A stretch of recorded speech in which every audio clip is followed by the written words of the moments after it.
Good evening, good morning, and good afternoon in every time zone, in every nation that the internet reaches. Welcome to Toast AM, the only show on the internet right now. So, welcome on a Good Friday to all of you joining us tonight. And by us, I mean, of course, myself, Paulogia, as well as my friend and co host, the lovely Dave. Oh, hi, Why, Internet. I hello didn't there. see you there. Come on in, you scamp. How are you tonight, Paul? I'm good. I have new buttons and new places on my little producer panel here. That is, So yeah. so Yep. I had a little glitch there for a second, but we're all good. Tonight might be a bit of a comedy of errors. Just are we tempering the We'll viewers' see. expectations already? Yeah. No. I've already you were already your lovely face was already on display, Yeah. Oh. and so that's nothing to apologize for. Mm, It was just not the intended time. not the intended time. Anyhow, Anyhow. we're here, Dave, on a very special occasion. Yes. We have all gone together. We've been through the saga of Mel's Hole, Yep. and this will be the thought you were last gonna of say- those. We were here together to commemorate the death of the Lord of Hosts on this very special day, this very special occasion. Well, no, that wasn't what I meant at all. Oh, okay, yeah, the Mel's whole thing. Got it. Yep. It's such a big deal. I gave a lot of kids a day off school. So That's wow. I mean, I knew that this was the only stream on YouTube. I didn't know that we had friends in government in high well, places. just And all that implies. yeah, exactly. Yeah. And don't worry if you are joining us today and you are like, but hey, Paul and Dave, I don't know what Mel's Hole is and why I should care. Don't worry, Yeah. we'll have you covered. Just hang around long enough and we'll do them all again because we're going to run out of, interesting topics and That the seems show unlikely. must go on. Well, interesting topics one Yeah. might argue already has happened, but shows to cover, we still have many So to many. go. Yes. So Dave, first of all, let's get a toast. Toast Yes. to the special day. And here's to Mel Waters and his unfillable hole. To Mel. Cheers, to Mel. To Mel and his various holes. Yeah, the end of a saga.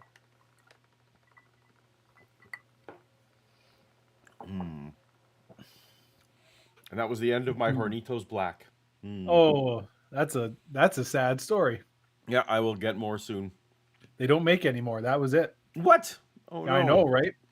It's my favorite tequila. All sold out. Was your favorite tequila? Was.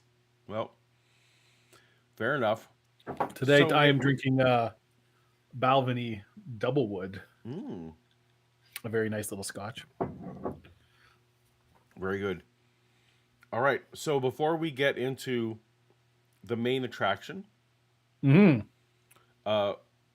may note that we have trivia night. We have Yes. trivia going on tonight. Yeah, it's going to be trivia night tonight. Yep. So it's my understanding, Dave, that you've prepared hole-related trivia. I've prepared a whole related trivia game for All right, everyone very to good. enjoy tonight. But before we get to You all thought of you knew these- holes? We'll find out. We'll find out. Exactly. And yes, so before we get to that, though, we have... First of all, thank you for the super chats. Oh, I see we have several have come in already, Dave. They have already. I guess... Also, Shannon doesn't respect your tequila drinking ability. Well, that's fine. J. Victor for $2 writes, finally, we'll get the whole story. You will. That's what we want is whole puns. That's what I want all night long. Yep. And we have David K. Just $20. As they Appreciate do you, David. every stream, David just shows up and drops $20 without Yep. comment, and then So we appreciate wanders you, off. David. I and hope we're gonna- sticks around and enjoys the show, but That's I right. don't know because they never say anything. we're gonna just drop that in the hole. That's our catchphrase for the night. We'll just drop that in the hole. Mm-hmm. Maybe Just gonna drop that in the hole. maybe I should have workshopped that first. Maybe that won't. That may or may not be the catchphrase. We'll let it happen organically as the night goes on. That'll be That's the right. B. That's the B plot. We'll see. Okay, so but thank you for the super chats for everyone. And thank you so much. We really appreciate them. A production of this mediocrity level doesn't just come free. No, sadly, we have bills to pay. We have to hire the various internet cleaners to blow out the internet lines and things like that. Yep. I mean, if only, Paul, if only we could do this for free. Right? I know we would if we could. But sadly, the reality in today's media age is that we just have to have sponsors.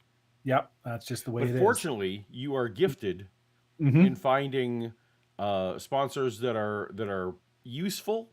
Yep. And oftentimes relevant. I seem to have a knack for it. Yep. Not so good necessarily on the receivables. Well, I mean, I'm not an accountant by trade, Paul, or training. Okay. Or proclivity. That's just not my but I try, and I've been assured that the money is coming. The money's on its way. I will trust you as I've always trusted you. But well, let's get to it. Who is our sponsor this evening? Paul, I really am tremendously excited to talk about this week's sponsor. As you mentioned, over the years that we've been doing this, we have had the honor, and I wouldn't say the privilege, to recommend a really great number of wonderful products and services to our good friends who take time out of their busy lives to spend a few hours with us here, enjoying the only stream on YouTube. And you know something, Paul? Even though we are generously compensated for these efforts, or at least probably will be at some point, the truth is that I would do this for free, as I know you would. Just knowing that we're making so many people's lives better in small but meaningful ways, it really makes doing this show and putting up with your inane ranting on a bi-weekly basis worthwhile. And I'm confident, Paul, that we can both say there is not a single sponsor for Toast to Toast AM that we, by which I mean Paul and Dave, do not stand behind 100%. Isn't that right, Paul? Of course it is. Still, I can't think of a product we've highlighted on this show since Pants that has so many uses and solves so many problems. To demonstrate, let me paint you a word picture, Paul. Imagine, if you will, that you're out for a hike with the people that you love, Paul. It happens. Yeah, exactly. You've been known to enjoy a hike or two in the past, right? So you're out there, you're getting fresh air and exercise, you're enjoying all of the splendor and majesty that the natural world can cram into your eye holes, and it's beautiful. There's not a building, there's not a car, there's not a cell phone tower or project supervisor anywhere in sight. A calamity and whoa, Paul, the weather turns. A terrible, unknowable freak storm blows in. You and your loved ones are forced to run and find what shelter you can until the storm is past. And when the weather finally clears hours later, you take a moment to gather your bearings and assess your situation. You're hopelessly lost. It's dark. You're in the middle of the forest. It's getting cold and it's probably going to drop below freezing. You and those with you are wet, and there are certainly dangerous animals in these woods that would not hesitate to kill and eat you and every single person you care about in the world, except me, because I'm not there, because I would much rather watch Season 8 of Mystery Science Theater 3000 for the 10th time than go anywhere near a damn hiking trail. But still, everyone else you like, they're there, and they're in mortal danger from wild beasts. So there you are, Paul. One man beset on every side by trouble with an ever-growing list of problems. Which do you solve first? Trick question, Paul. You solve them all at the same time with one glorious product.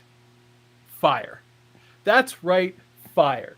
humankind's ancient ally against the dark, protector against wolves and tigers, and wonderful aid in helping almost everyone not be poisoned by the things you eat. And if that wasn't enough, Paul, a fire is visually appealing and a wonderful centerpiece to any social gathering.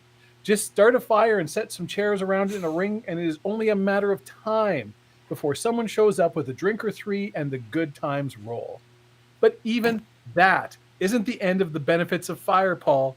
A good fire is the perfect thing for disposing of old pallets you don't need anymore, pesky evidence the DA has been sniffing around for, or tax records you'd prefer your former spouse not get too good to look at. It also makes a wonderful weapon and deterrent for those who would dare to challenge you. Those weak fools will think twice about living in burnable houses after you get some help from your new best friend, fire. Now, Paul, there's been a lot of talk about fire in the media lately. A lot of bleeding hearts and Frankenstein's monsters have been spreading the message that fire bad. Well, Paul, I'm not here to call those people and monsters liars, but I am here to present the information in a fair and balanced light and allow people to draw their own conclusions.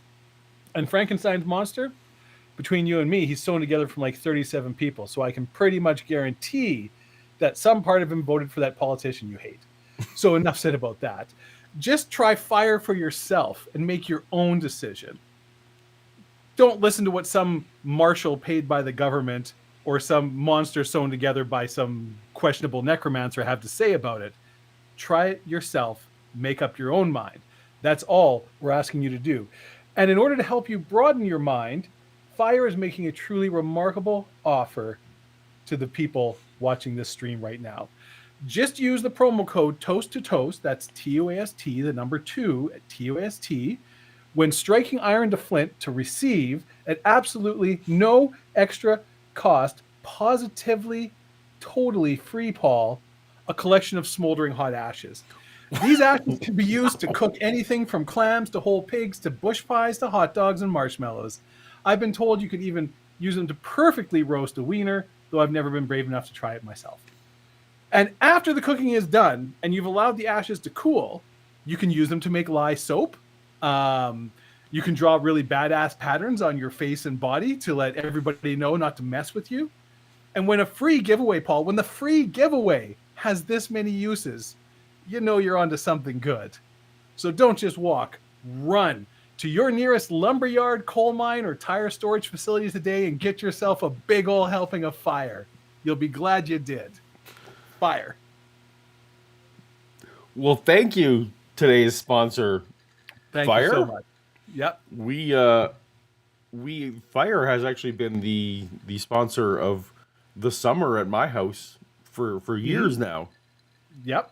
So it's great. You're It's well great familiar. that I'm well familiar. I endorse. This is even ahead of pants. This is definitely way ahead of pants. Whoa. No. Let's not go crazy.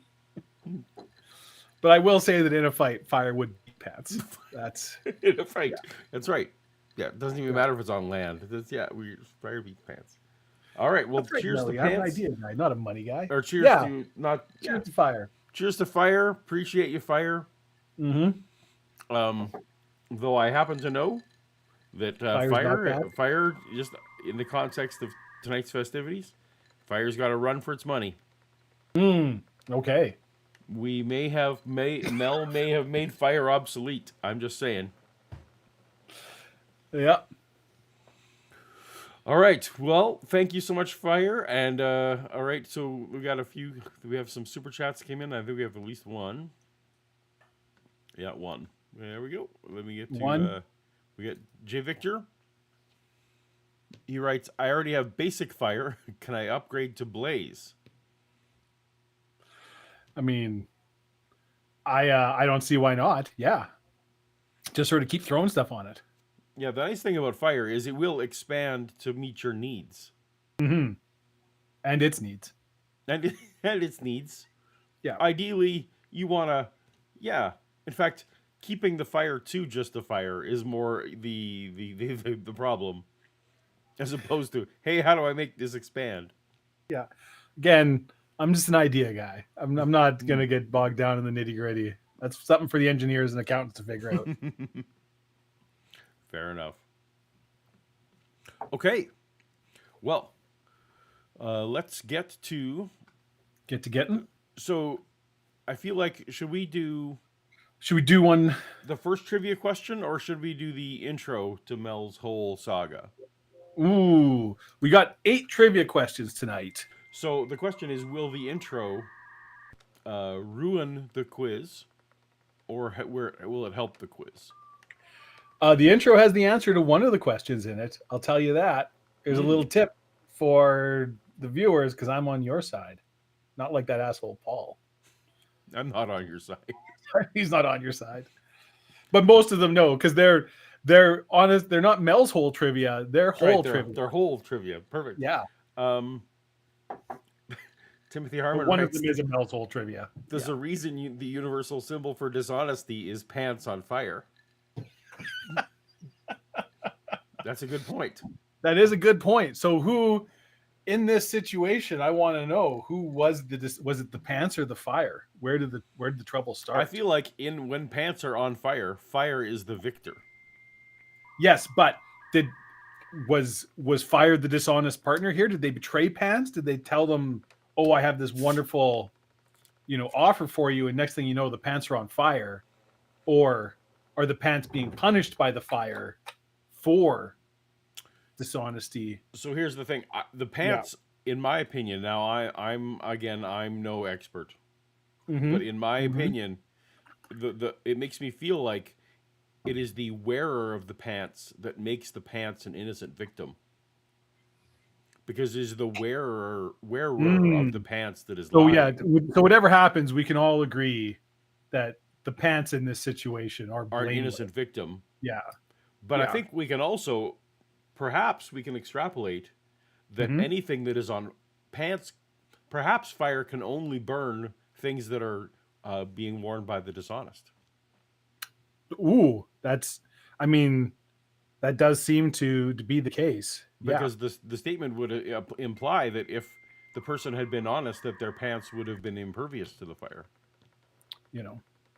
Ducks, very small. I feel like this is a scientific experiment that someone should work on. But it probably is. Get a research grant for this. I was going to say there's probably some grant money in this. We can. Can you set an honest person's pants on fire? On fire. Well, it's gonna take quite a bit of funding to find out. I think so. Yeah. But hopefully, there it is. There's the thing I was looking for. Rusty Claymore also chimes in with a similar sentiment. You could double your sponsorship dollars with pants on fire. I mean, we could, but here's the thing. Spoiler alert, J. Victor. We don't allow any falsehoods on toast. If anything, if Toast to Toast is known for anything, scrupulous honesty. Scrupulous honesty and making sure that all claims are fully fact checked, both from ourselves and the guests on the show. Even to our own detriment. We choose honesty over comfort, right? Like that's. If that weren't true, there's no way we could be the only stream on YouTube right now. Yeah, we did not take our ethical obligations seriously. That's right. Make Money gives us a $20 super chat. Thank you so much, Make Money. Thank you so much. It's their third super chat on a live stream. I don't know that. All right. You always remember your third? You always remember your third. Do you? I don't know. Seems like a thing. Sure. Jay Victor, these are your pants. These are your pants on fire. Well, thank you. That's harkening back to the 90s, which we're heading to. I'm sending you something truly horrible. It's actually this is the early. The episode we're looking at is actually the early 2000s. It's 2002. Yes, 2002, isn't it? Yeah, December 2002. And Michael N sent his member chat. For these tests, does someone have to be wearing the pants, or do they just have to be honest people's pants? No, I feel like the saying goes, liar, liar, pants. Now, that's actually a question. I guess the statement is a little bit ambiguous as to whether it's the pants you're wearing. So, I mean, that's like if you go to your closet, maybe all the pants are on fire. It's a good question, Michael, and research will answer it. Yeah, and make sure you check your methodology section on the research paper because that's where they get you. You got to make sure that the methodology, again, this would be a perfect question. If they don't take that into account, it's kind of useless. Did you see the picture I just sent you? No, I haven't looked yet. You should look.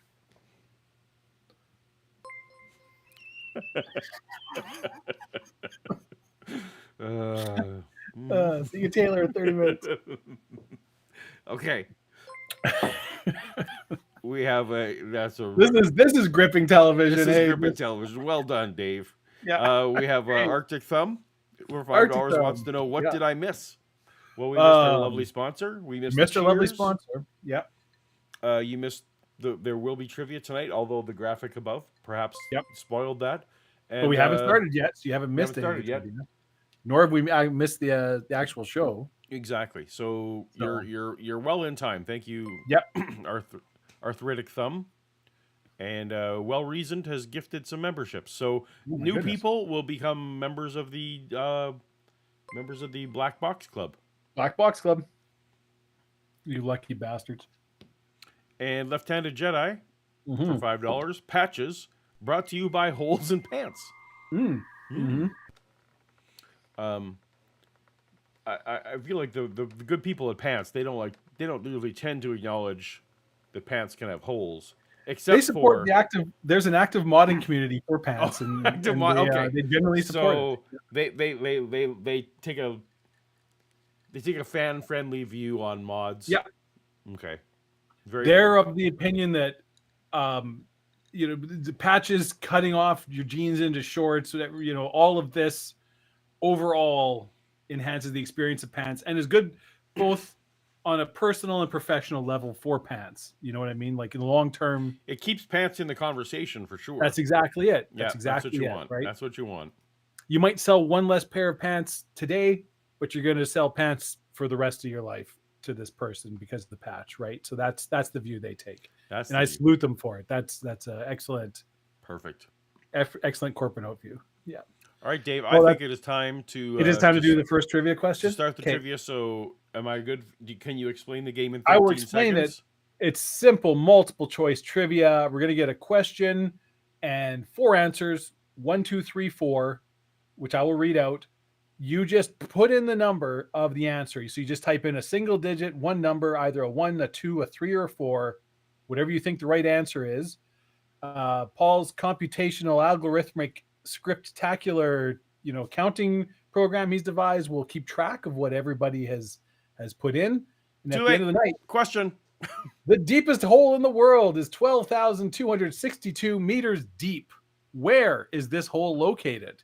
Is it the Kola Peninsula, the Gagra Mountains of Northwest Georgia, the Antarctic Research Outpost number 31, or 124 miles east of the Mariana Islands? I want to say 1 because I think it's just fun to say Kola. Kola Peninsula sounds like a fun thing to say, but that's not really scientific.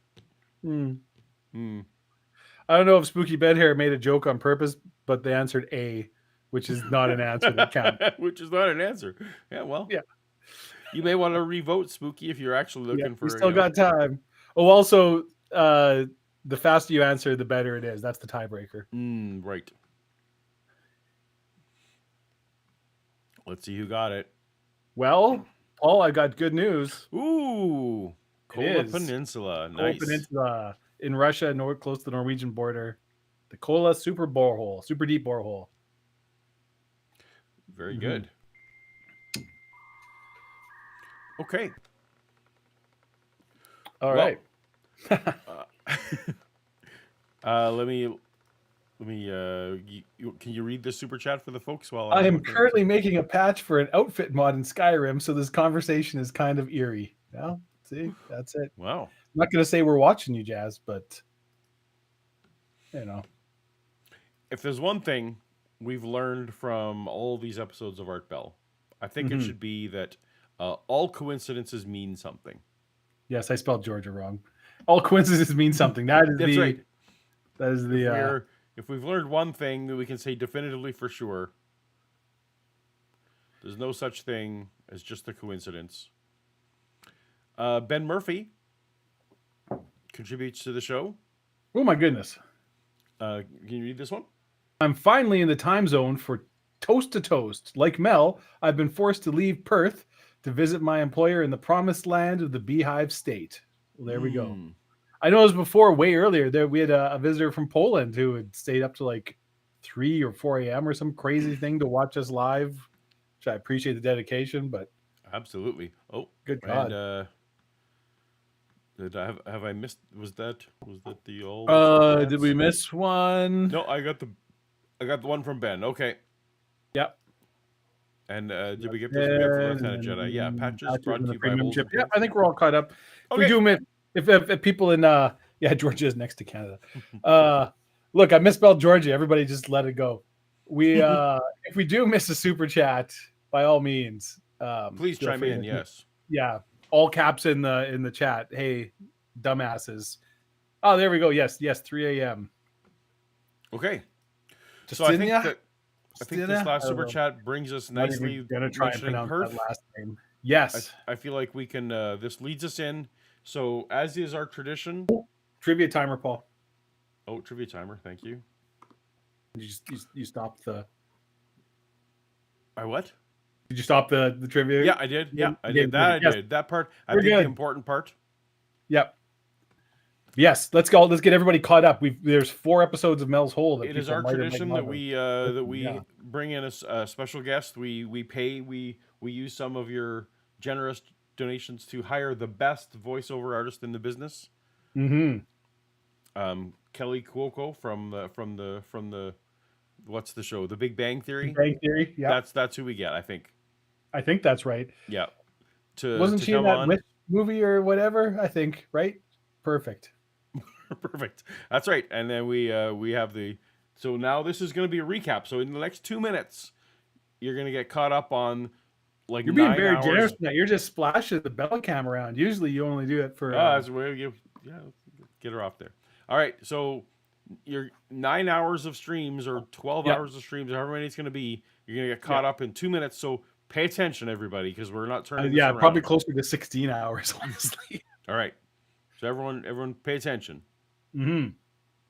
Previously on Mel's Hole, Mel Waters stumbled upon a life-altering enigma with the discovery of an uncannily deep hole on his Washington property. Defying physics with its peculiar paranormal traits, objects plummeted into its depths without landing. A dog was raised to life, and beams of eerie black light shot out from within.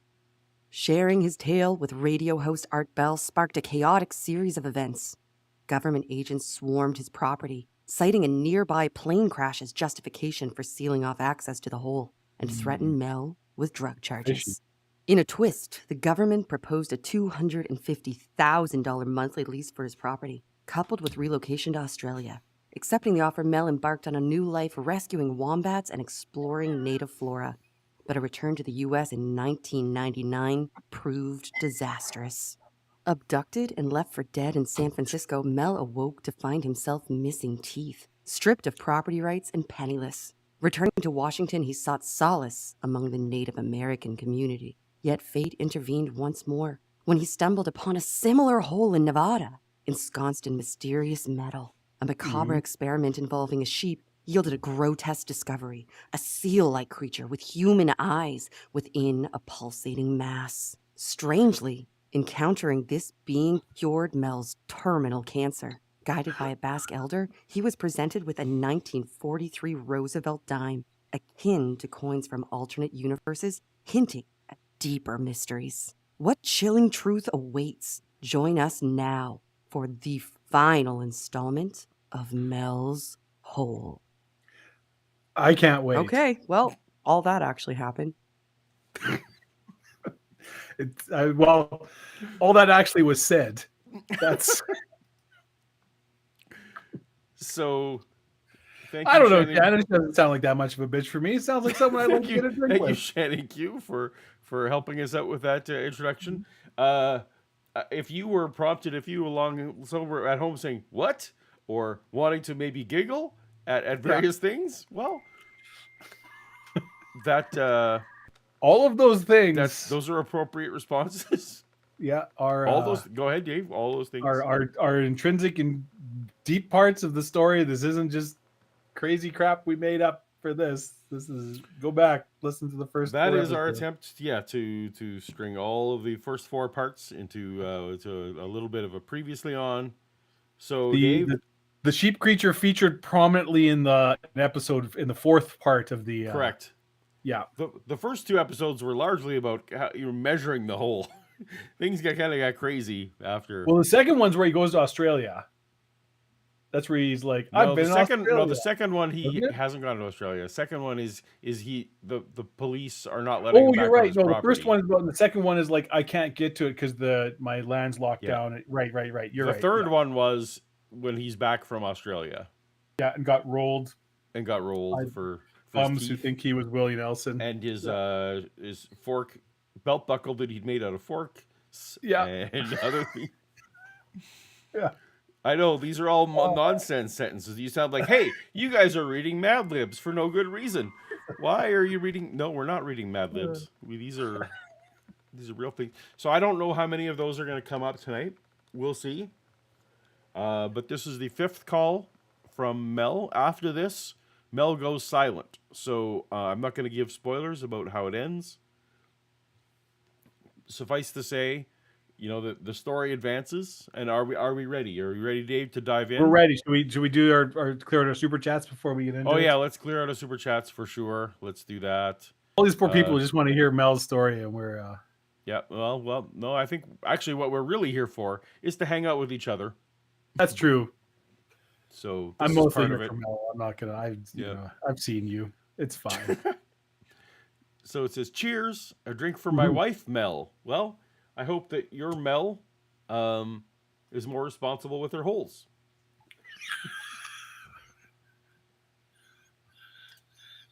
Wow. Okay. There we go. It's not my channel. You do what you want. Yeah, that's right. And poor Claire for $2 writes, if I'm wrong, is it better to answer slower? No, I mean, there's not no worse. prize. It's not worse. No. Yeah.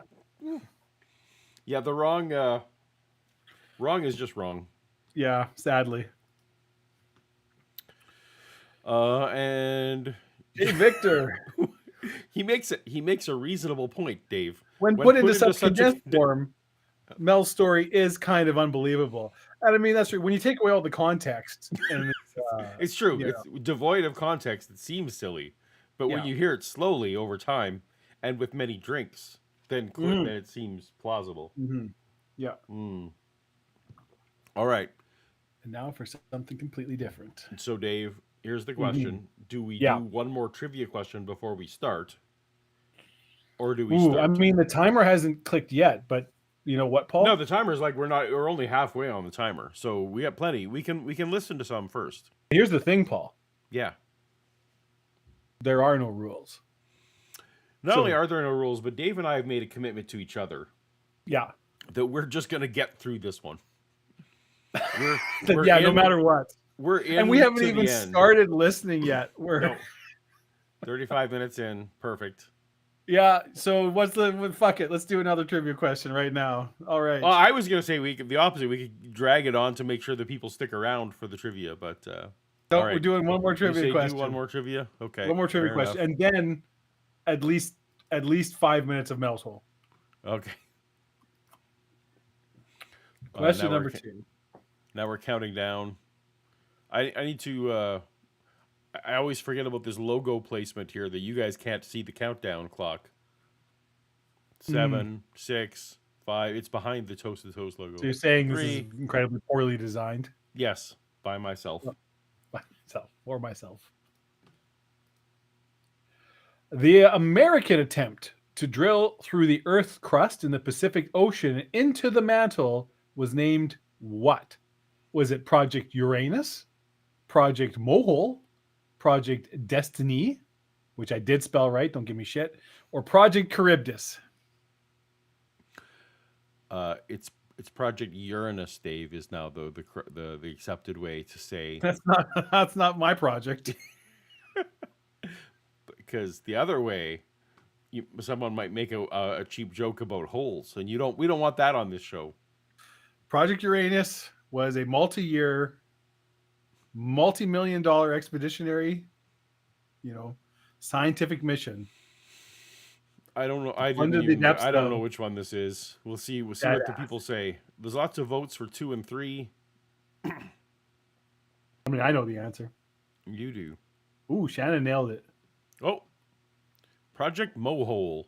Project Mohole, Mohole, Mo problems. named after Mohovich, the guy who discovered. Oh the wait, is this boundary an between Earl the of Atlantic Sandwich thing. situation? Yeah, well, this is like a geologist who discovered a boundary between. It's like the Moho layer, the discontinuity, which is like where the crust becomes the Right, mantle. but his name has hole in it. No, his name is Moho. So Moho. Then it's like Oh. VI, the crazy sort of Polish SK. Like it's one of those names that has not enough vowels and a lot of consonants, and it's Eastern European. So and I'm not even going to try and pronounce it. Then we just took it and made a joke out of the mohole. Yeah, so the Americans took it and I we took see. this guy's name and we'll make a Mohole. Ha, ha, ha. Make a mountain out of a mohole. All right.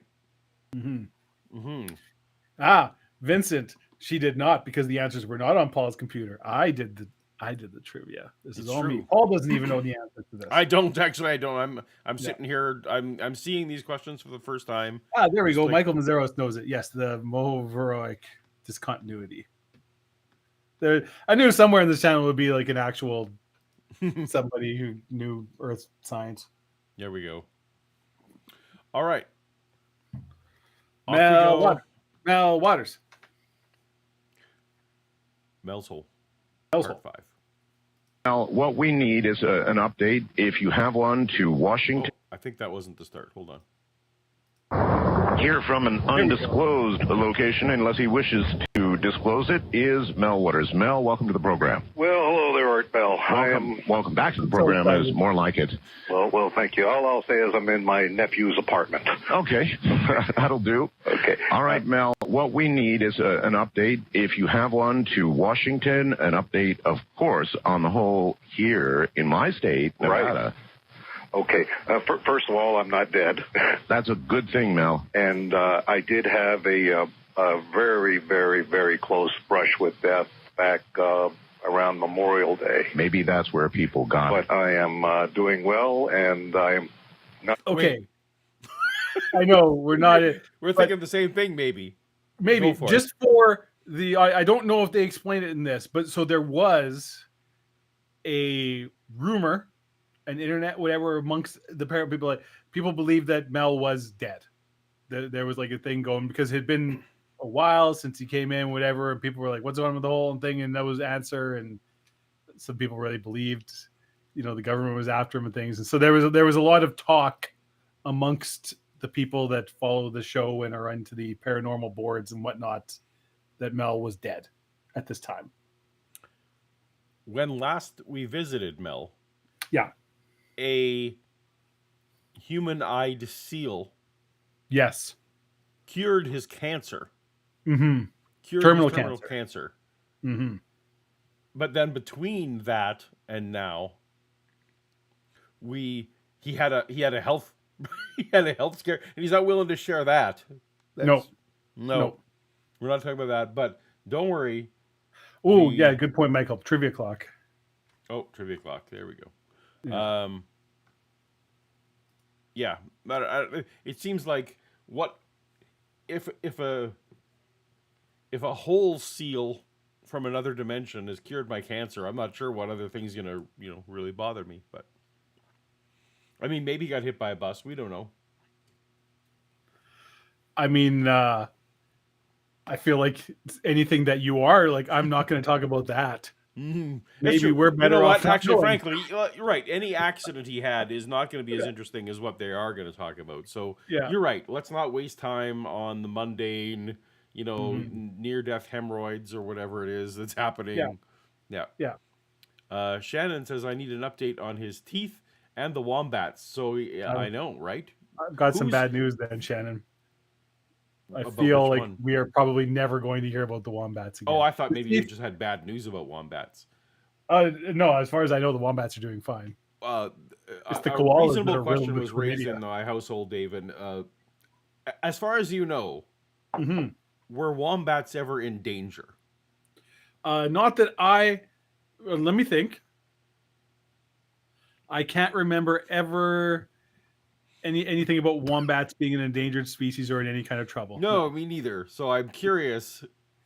I believe wombats are in other parts of the world essentially like what gophers are. Like they're just a pest that are around, and the thought of them being in danger would make most people who are with them would be like, "What are you?" That's what I said. It was kind of like, well, are we having people over here? My job is I take care of the endangered deer. And it's like, well, but maybe our 2 Australian fans are standing on their feet and shaking their fists, their computers now. Let us know in the chat.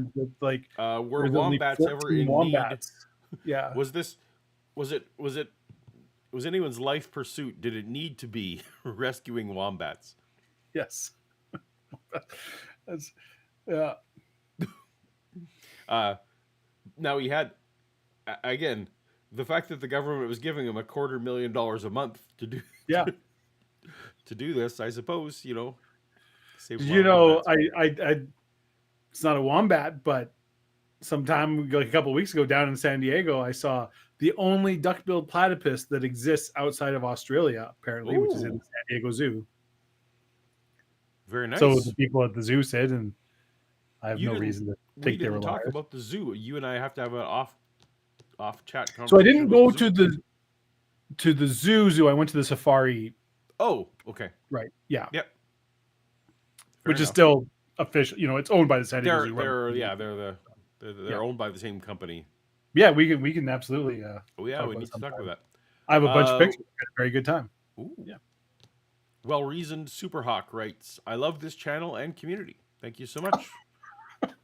Well, we'll see if this wombat conversation. Member for 21 months. Let's see if you can stick it out 2 years after tonight. Yeah. We'll see how this goes. 3 more months, you're going to make the 2 years, which that's got to be, man, well-reasoned must have been here pretty much since the beginning then. I got to think 21 months is probably going back to the start of, well, I guess to be fair, this channel has existed before you started doing Toast to Toast. Yeah, it did. Yeah. Bit of Toast to Toast trivia. I was trying to find the graphic for the clock, the trivia clock, and I made it on April 1st of last year, so it's almost a year old. I was like, oh man, we've had there we go. That's when we got our trivia clock for almost a year now. All right, let's get back to art. Get ready to eat the big green wiener yet. Wait, I'm sorry, what? Wait, what? I might need your... Is that a euphemism for death? Did he say eat the green wiener? I believe he said, I'm not ready to eat the big green wiener yet. Okay, is that a euphemism? All right, let's hear this again. With that back around Memorial Day. Maybe that's where people got it. But I am doing well, and I am not yet ready to eat the big green wiener yet. Anyway, yeah. There we go. Why did I not know this? I could have called this stream "Eat the Big Green Wiener." I mean, you could have. Mm-hmm. It's not next time, Paul. Next time. Every iteration you get better and better. Also, for interest's sake, we do have an Aussie in our midst for 20 Heista, who says common wombats are regarded as abundant, whereas southern and especially northern hairy-nosed wombats are at risk of extinction. So there you go. Wait. You can have your cake and eat it too. We're all right. Hairy-nosed wombats? I mean, they're star-nosed moles. So were they just grooming them so that they would they wouldn't be mistaken and the prejudice? People I assume they have little Poirot mustaches. That's the. If we just shave your noses, no one will know that you're hairy-nosed. Exactly. Well, although that's maybe like in X-Men where it's like, well, I should be able to walk around being blue and no one should bother me. So, all right, well, fine. Have you been watching the X-Men 97 at all? It's a big event over at our house. Oh, there you go. I was not involved with the original X-Men animated series. You You weren't a fan. It was the wrong time and the wrong comic company for me. I was a big fan. But the new original X-Men series, cartoon. Yeah. I didn't even watch the original series. The new series is excellent. So Yeah. as The far original as, series, it's not as good as the Batman animated, which is to me the gold standard, right? but it's close. Yeah, Like it's very good. Some of the episodes are very, very good. Yeah. yeah. We won't do any spoilers, Vincent. But yeah, no. Other than unless to find out that we enjoyed it as a spoiler. Yeah. Although I missed Rogue's booty, but what are you gonna do? Yes, I do want to bring people up to date and let them know how things are going. All right, good. Where to begin? Well, I'm going to talk to you about kind of where we left off in Nevada. All right. I think that would be. Is it Nevada or Nevada? I say Nevada. I don't. I wonder about that sometimes. Just try either one. We'll answer to it. Whatever. Anyway, the one in your state here, Yes. I told you that we had lowered a bucket of ice into the hole there in your state. And that You don't want to tell us any more about where the hole is. I think that might end up coming out here, or I think people will be able to discern where it is in your state. All right. I think a lot of people have got a very good idea, and I'm going to tell you that the location where the hole is at has been under helicopter surveillance almost, I don't mean constantly, like 24 hours a day. Yeah. But there have been flyovers of that area Frequently? like frequently. Yeah. But there's been no contact with the Basques that are there, that are encamped around there. That's pretty odd, considering the military cordon that was thrown around the hole in Washington. Well, yeah, that is, and I've yet to discern how they were able to mobilize so quickly on that. That's still a great mystery for me. Nevertheless, Well, they can mobilize on it quickly because you went on the radio, Yeah. on the biggest show on the radio. I can't talked about believe it. that the government was there a couple days later. It's like they have helicopters. It's not that hard to get to Washington. They're already there. Exactly. Mhm. I was hoping the audio clicks. I was hoping that was just in my. No, I can definitely hear it too, but I assume it's just an artifact of the audio. Yeah, it probably is, but that's too bad because it seemed cleaner when I was listening to it before. So I'm not. Maybe it's something else. Anyway, I will try and work on that while we're listening. Yeah. So and whereas this new hole, he didn't go on immediately. Like he waited for weeks or months after he discovered the new hole. So that said, it's not a bad point. There seems to be some disproportionate military action. I'm also I'm really just having to bite my tongue. I would love to get into a conversation with Shannon about Rogue. Oh, you're like with the X-Men? In X-Men in films. She's absolutely right. There's not a single film that portrayed Rogue even remotely correctly. Honestly, or Gambit. But whatever. Moving on. Next time. This is not. So I'm on Sci-Fi Con. Rumors are well, not just rumors. Channing Tatum was seen around the Deadpool set. It's not implausible that we might see a Channing Tatum Gambit. That would be okay. I wonder what his Cajun's like. Exactly. First I charge the card, then I throw the card. It's my Gambit impression. It's not very good.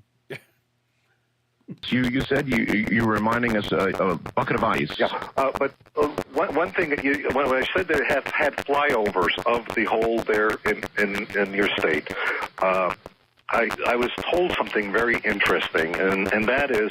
I am going to just see if I can look at a different file here. What'd you do to this thing? I don't know what happened to this thing. One sec. Well, should we do another trivia question while you're futzing? Sure. Except that always makes me have to do work too. But Well, so you can't trivia. really do things at Let's once. do trivia question. Mon cher. Trivia question time. Yeah, and I'm going to see if I can find the other. Just gonna quickly re-render this audio. Well, I'm just going to see if I can find the other file and see if. Find the original file. Yeah. Anyway. Before you improved it. Well, before I chopped off the musics. Yeah. Fucking AI. In Greek myth, this pit found the bottom of the deepest part of the underworld is where the gods put their prisoners. Is it the abyss, Tartarus, Sudbury, or Hades?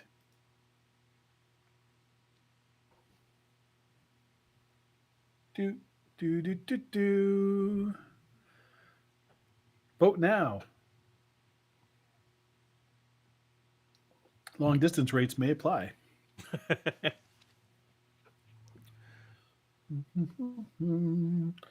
Spoiler alert, it's not Sudbury, but also it is Sudbury.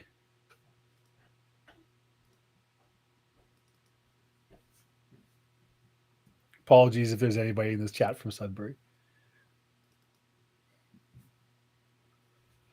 Do, do, do, do, do. Oh, I think we got a lot of people got this one right. Yup. That was a dirty trick. Tartarus is in Hades. Uh-oh.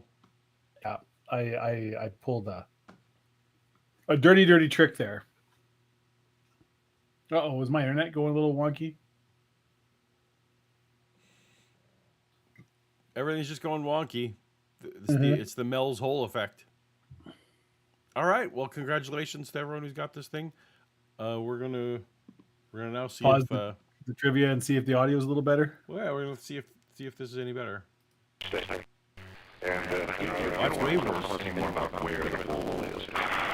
That can't be the original. Was that the original? Yeah. So something is going haywire with how this is getting played.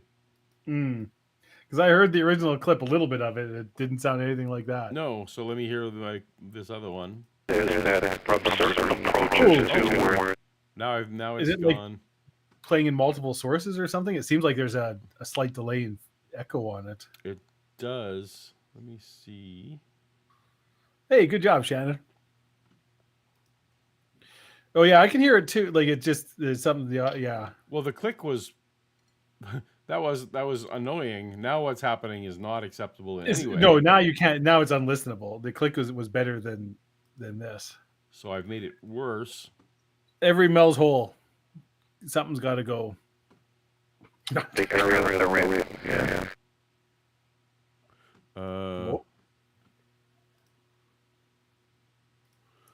Should I tell a fun story? Tell a fun story, Dave.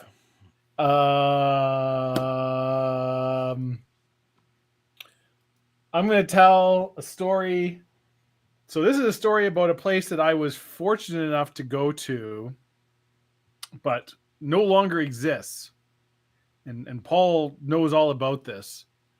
There's this little lunch counter fish and chip place in Nova Scotia that walked in. You can and it was see. like, oh, there we go. Carry That on. sounded good.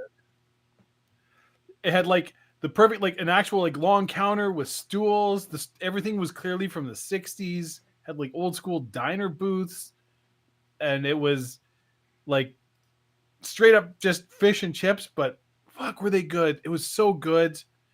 They had the what was the thing? It was like the cod tips. What was the So halibut tips and halibut the fish tips? Yep. Oh, and man. yep. John's lunch? Yep. And it was.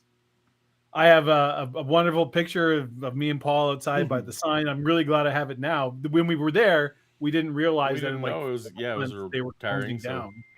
Yeah. So I'm very excited that I got to go there at least once. Jay Victor wants to And- know. Go ahead. I was just gonna say, it's sad that places like that disappearing. Hard to find. Everything's like chain restaurants and stuff now. If you find It a is, good local place, It is actually Support tough it. to. It's tough to bemoan that, like, so they're retiring, like they weren't like, being driven out of business.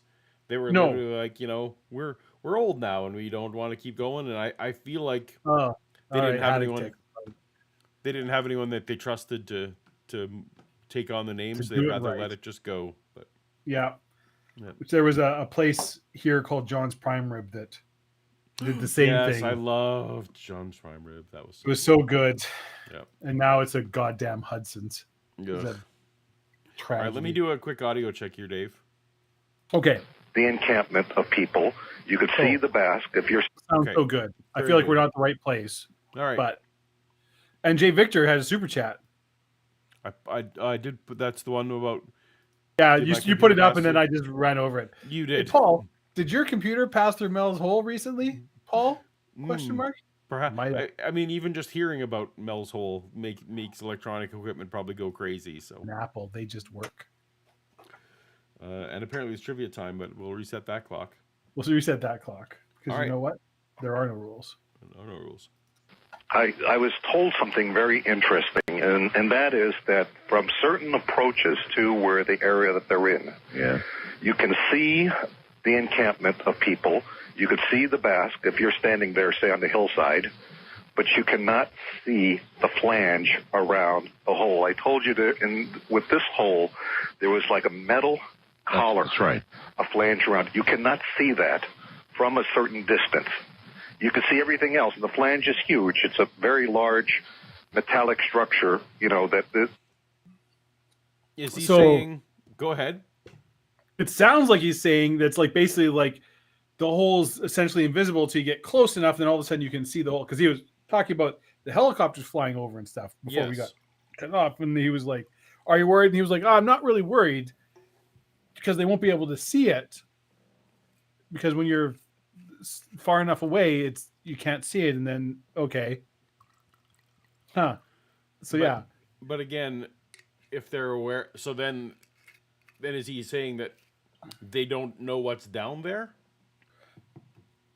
I mean, it sounds like, or searching for it and Because having. otherwise, why are they flying over? Yeah. All right. Well, I feel Although, like I mean, this it's is. Nevada, so the helicopters are just also kind of around. That's especially depending where you are in Nevada. There might be a lot of helicopters flying around. I feel like the military watching isn't going to be the weirdest thing that happens. No.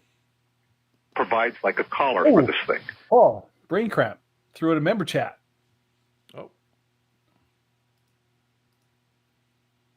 Brain Cramp writes, I'm so grateful for the two of you. If you ever decide to do an East Coast meetup, I'll be there. Okay. Gonna do it. There it is. I mean, so East Coast meetup is a lot of things. I don't want to dox you, Brain Cramp, or go, but give us a rough. Are we talking like, Martha's Vineyard, Boston, Eastern Canada? You give us a ballpark. What region of the East Coast are we talking about here?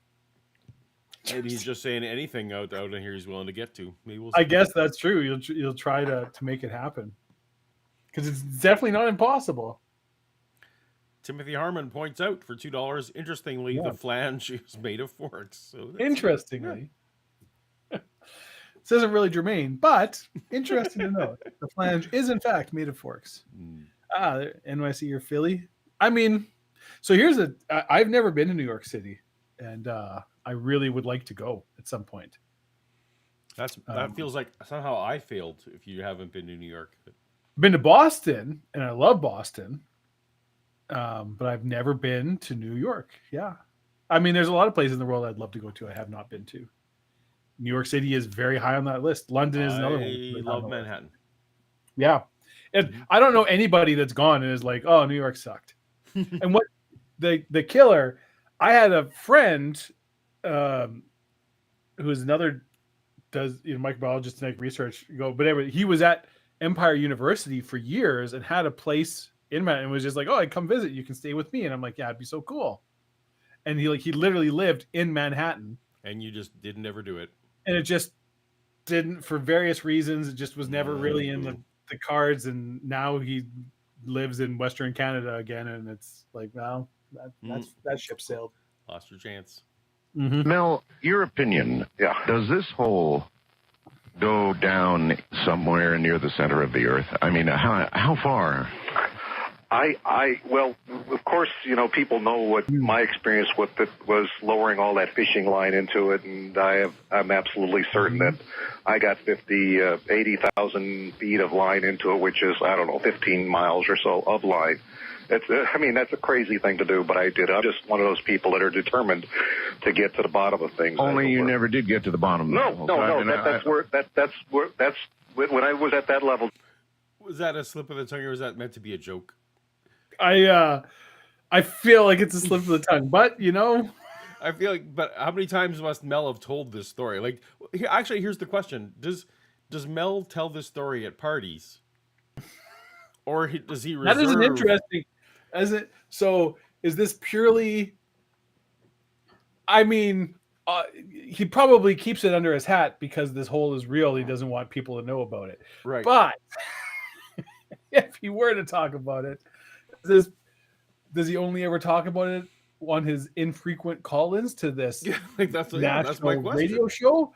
And in day-to-day life, he just talks about who's in the World Series this year, and right, the weather, or whatever, right? Yeah. Like, yeah. Because if he tells it constantly, then he definitely would have jokes built in, like, let's get to the bottom of it, or some of those things.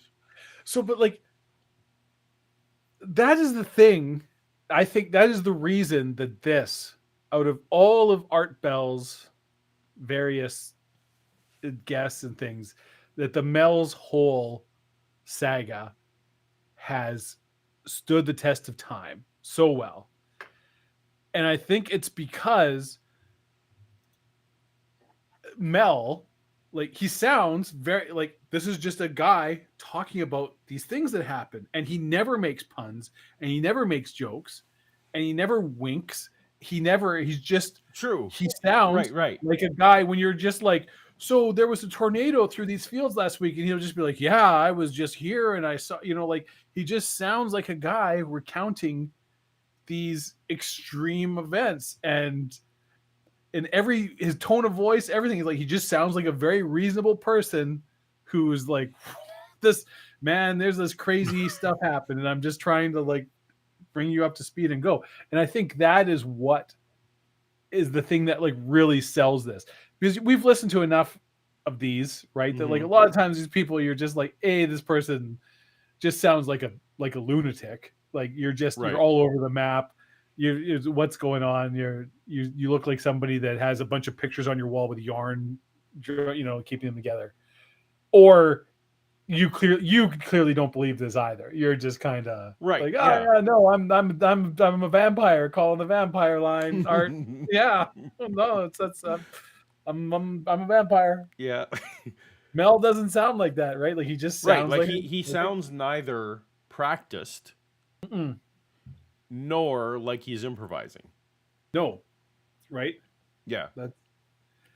But it's still at least charismatic enough that you're listening and going, like, it's not very dry and boring, like some, like it's engaging, but it's this is it. This is the best of the best right here. And it's just this lunatic who made up this story about this hole and then just kept doubling down on it for years. Did you ever see that Matt Damon movie? Was it The Informer? No. Oh. No, I've never seen any Matt Damon movies. Yeah, there you go. But have you actually seen that movie? The Informer. No, I haven't actually. I think it's called The Informer. I know what you're thinking. I think I know what you're thinking of. Yeah. It's so good. It's so good. And you're just, it's hard to describe, and I don't want to get into it, but it's a true story. And it's just, anyways. All right. Well, I will put that on my maybe late night watch list for sure. You definitely should. Pegajace for $5 writes, if Mel was making up the story, he would never have included embarrassing details like waking up without teeth. Exactly. Which is part of it. Like, this story is not in any way complimentary of Mel. Like, he does not come out looking good in any single recounting. Like, it's always, I would have a drug lab. It's true. It's true. I was off. Yeah. I came back. I was getting all this money and I fucked it up.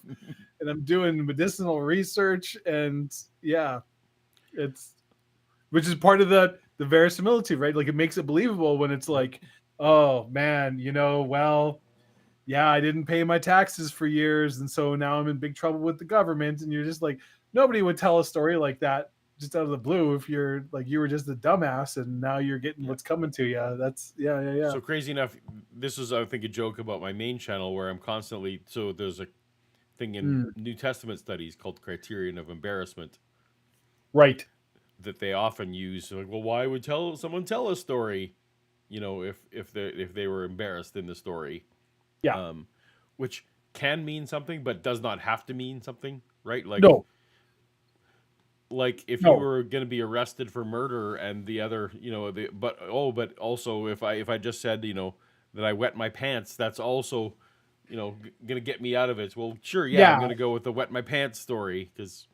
And like, these are things that actual con artists and they know people, that it's like, they know that adds verisimilitude to a story. So yeah. Or, it's the thing you learn in writing workshops. They go, like you said, it's like you want to add these things. It's not. And these secrets were not just discovered in the 20th century. No. People understood. Or conversely, people genuinely do believe what they're saying or writing, right? And it's like, so I threw these other details, right? But that doesn't make it true, right? Yeah. You can believe that, like, I believe that you believe what you're saying without taking it at, and like that's still very true in current day or whatever, right? And it's like why eyewitness testimony is often, like you can't convict somebody of a crime on that because it's, people were, memory is a bitch is the long and the short of it, right? Like what you think you remember probably isn't. Like if you were watching what happened on a videotape, those two things probably wouldn't 100% jive. And that's just how memory works. That's just the human, and much less memory over time, right? Where your brain will play tricks on you. Memory will play tricks on you. What you think you remember. Yeah. Anyways. That was my first contact with you. That, when I reached that point there, that's when I said, I better reveal what I'm doing to the audience to find out what am I dealing with, and so this whole thing started. Well, let me tell you about what had occurred. We lowered that bucket of ice. We pulled it up there. We had a bucket of ice up there at the surface. That bucket of ice at the surface had melted completely. We brought up the bucket of ice from a depth of, I believe it was 1,000 feet. Okay, so if I'm understanding correctly, he had a control bucket. He was doing a proper experiment. Yeah. We sent one bucket of ice down the hole. Yeah. And then we had a control bucket that was sitting up on the ledge. Exactly. Is that how you're hearing the story as well? Yep. Okay. Exactly. And that's a good, so all aside, so I don't know, Paul, have you ever been down in like an actual mine? Me? Of any kind? Yeah. No. That's never that's not your thing. You do not have to go very deep before it starts getting noticeably warm. Okay. And if you go down, like, I haven't been this deep, but my father used to work in a gold mine. I've talked to other people have, like, when you start going really deep, like, no, it gets like hot, like 40 degrees Celsius hot, like it's hot, but so that is, you throw it down, you'd be like, yeah, this, ice should melt. Right. You do not have to get very deep in the earth before you are well above, at any time of the year, no matter where you are in the world, above freezing temperatures. Yeah. So there you go. Some good science from Mel Waters. Good science. Yeah. We lowered it down 1,000 feet. We brought it up. The ice was unmelted. Yeah. So we stuck it on the campfire there in the metal bucket to see if we could melt it. Well, the thing caught fire, as I said. The ice caught fire. Ice caught fire, was burning. And it was a kind of a strange fire, but it generated heat. I don't know. I still to this, well, I might be getting ahead of myself, but it must have been some sort of chemical reaction. Somehow the water was changed. Yeah. We actually touched the ice, and it felt like ice, but not cold. And when we came, that's when we took it, before. What would you say is the defining characteristic of ice? I guess, does it feel like glass at that point? What does that mean? Like, is it slippery wet? Yes. Like, it's just a hard thing that feels. Yeah, I don't. I mean, ice has a feel. Ice doesn't feel like temperature anything. aside. No, but it feels like it has a feel. Temperature aside, it has a feel. It but has I also a slipperiness, or I guess to be fair, he's lived in Australia, Nevada. That's like where I am from. It's like I could walk outside my door right now, and there's maybe 5 totally different types of ice within arm's reach. It's true, right? It's ice. Ice is there's a lot of kinds of ice, and Okay, but very different. But ice cubes, right? That's the. But also, to be clear, so they brought the ice up, and it hadn't melted. So well, can we burn it? Like, why? I don't understand why that was the first reaction. That was the first. I'll tell you why, Paul. Because fire is the perfect solution to damn near every problem. The trivia timer's gone off, but it doesn't mean anything, Paul. No, let's do the trivia. Unless you think we've done too many. Oh, people say I'm passing through a tunnel. Is my audio going bad? The internet bits? I didn't watch them thoroughly enough. I'm not sure. You sound good to me. You sound good to me. Well, good enough. And for what it's worth, Nicholas Smith, Madman Markram is somebody I very much. That's good. The next person I'm going to try and pitch to Paul. It's a guy who invented the time machine, Paul, famously, and called into. Who invented the time machine? Or a just time time machine? Okay. Yeah. So he's not the father of all time travel. No, but it's a very, very famous Art Bell guest that I think should be our next. Okay. Get your trivia fingers, everybody. Trivia fingers ready. Got your 1, 2, 3, 4. We're all ready. I can't see the timer. In the 1998 novel and later movie Holes, the characters find the buried treasure of what bandit? Wild William Hickok, Sneaky Shia LaBeouf, Kissin' Kate Barlow, or Desperate Don McFadden? Whose buried treasure do they find in Holes? You've seen or read Holes, I assume, Paul. First of all, yes, I want to say I see what you did here. Well done. My kids did enjoy the movie Holes, and so I've seen it once or twice. I've actually never seen the movie, but I did read the book, and I actually really enjoyed the book. I feel like what probably was happening was it was on back in the era when we had DVD play. It was a DVD player that would play in the back of the van. I feel like that's the only way I've seen it. So I'm gonna go with. I feel like Kissin' Kate Barlow sounds right, but I don't remember. A lot of people agree with you. Okay, but is it wrong? Wild Bill? I don't know. Well, no. Wild Bill Hickok is a real person, Paul. I know. So that was. Oh, so there you go. Kissin' Kate. It is very good. But that was the one. It was Kissin' Kate Barlow was the perfect. Yeah. Okay, so we're blowing through trivia tonight. That's trivia. Okay. Yeah. With that, we had some technical hiccups, so all good. Yes, all right. We can let it stretch a little longer if we want for the next one. All right. Because you know what, Paul? There are no rules. There are no rules, Paul. Very good. Rules are the mind killer. That's right. I will not rule.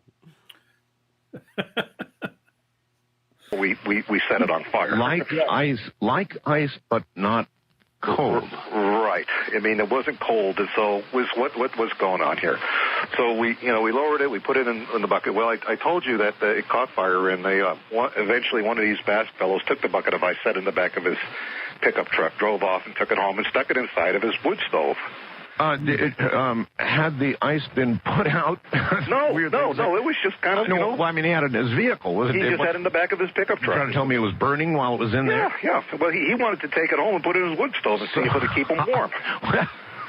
Well, so you did that. Yeah, well, the Basque are kind of crazy people. Are you in any way familiar with the Basque in general or specific, or just kind of heard of them? Well, no, of course I've heard of them, but I mean, no. The Basque are very well known in your state. In fact, the University up there of Nevada at I'm waiting for this to become very racist. I have faith in Mel. Mel's a good guy. He did spend most of his time, according to his stories, with indigenous peoples. So hopefully, yeah. I'm also going to go out on a limb and guess he knows almost nothing about like the actual origins of the Basque and sort of Portugal, Spain region, and yeah. Anyways, So yeah, they're Scotty, all what did there. you say They're last time? naturally, hey, let's try and burn the ice. It's burning. Let's try and burn the ice. We can't Yeah. put it out. It's like, put that on my truck.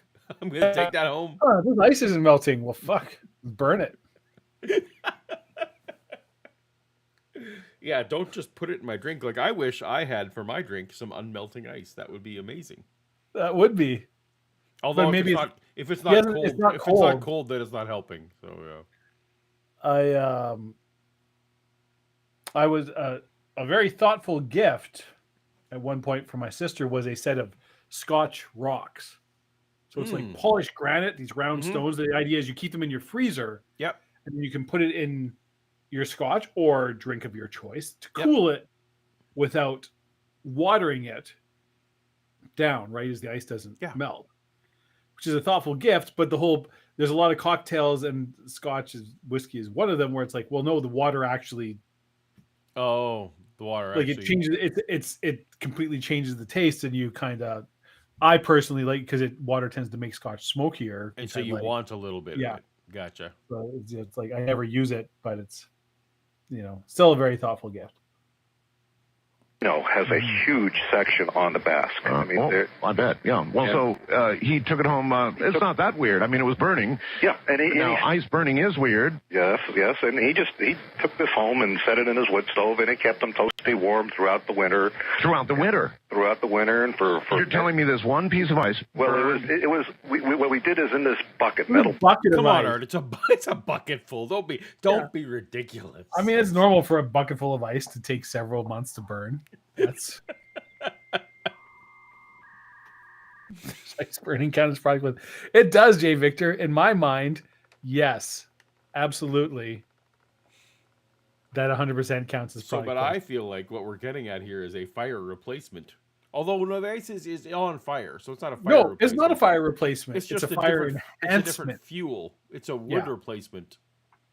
Use Mystic Whole Ice, Paul, to make your fire experience even more pleasurable. Fair and I know how much you enjoy pleasure. I'm weird that way. Yeah, you're weird that way. Deviant.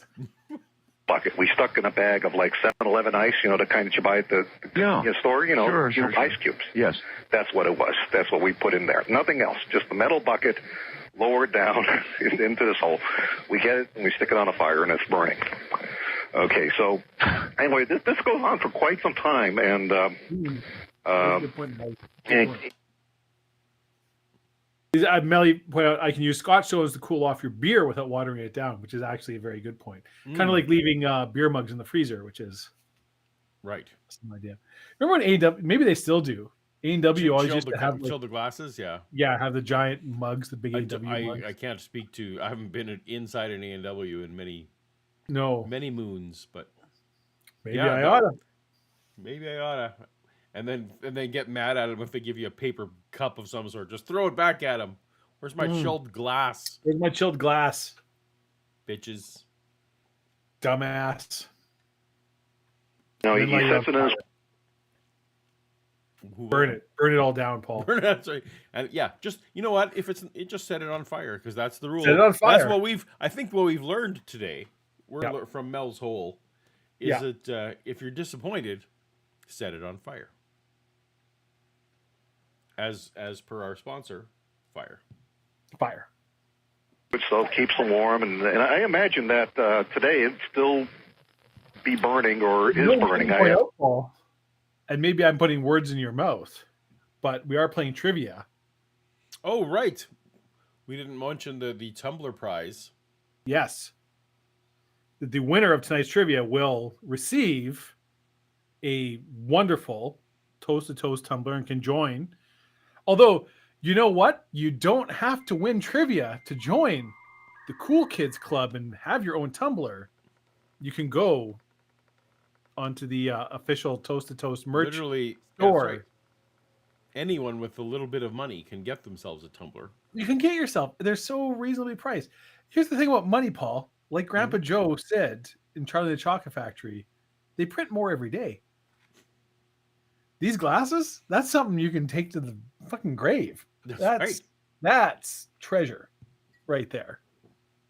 So, if you don't, I think it says something about you. SJL writes, what would have happened if they lowered a bucket of fire down the hole? Ooh. Well, then it would freeze, probably. He could have used it to keep his icebox cold all Right, summer long. Yeah. That's right. Keep your drinks cool all week. Yeah. See, there you go, Mike. He loves the tumbler that he won. His granddaughter uses it. Nice. Hell yeah. Join the tumbler club. Oh, you the last you heard, it was still going? Well, we're going to go to probably what Paul Harvey says the rest of the story here, because this is what I've been told. All right. He says, when you have a wood stove and you're burning wood, you generally will put a kettle on top of that wood stove. Yeah. And, to have hot water for coffee and to humidify the air. Sure, whatever. It dries out the air terribly. Well, this Basque fellow, he just did just that there, and he noticed there that the air was like really, really dry. He was always thirsty, and his skin was like flaking. I mean, this was like, I don't know, he must have been... Oh, no. Where do you think this is going, Paul? I'm Well, wait, but just in my head, okay, so if I'm now heating my home, essentially, I replaced my furnace with a bucket of ice that won't. I think the imposition is this particular Basque gentleman does not have a furnace. His house, I know, but so home, he's using his stove, but he's now no longer using wood. But he's stopped. He's foregoing his normal source of heat. No, he's been burning this ice. He's just put this bucket of ice in the stove instead. Yeah, of burning ice, and it won't stop. It won't stop. Mm-hmm. But then, and they've agreed. Well, maybe this seems like maybe it was chemically altered.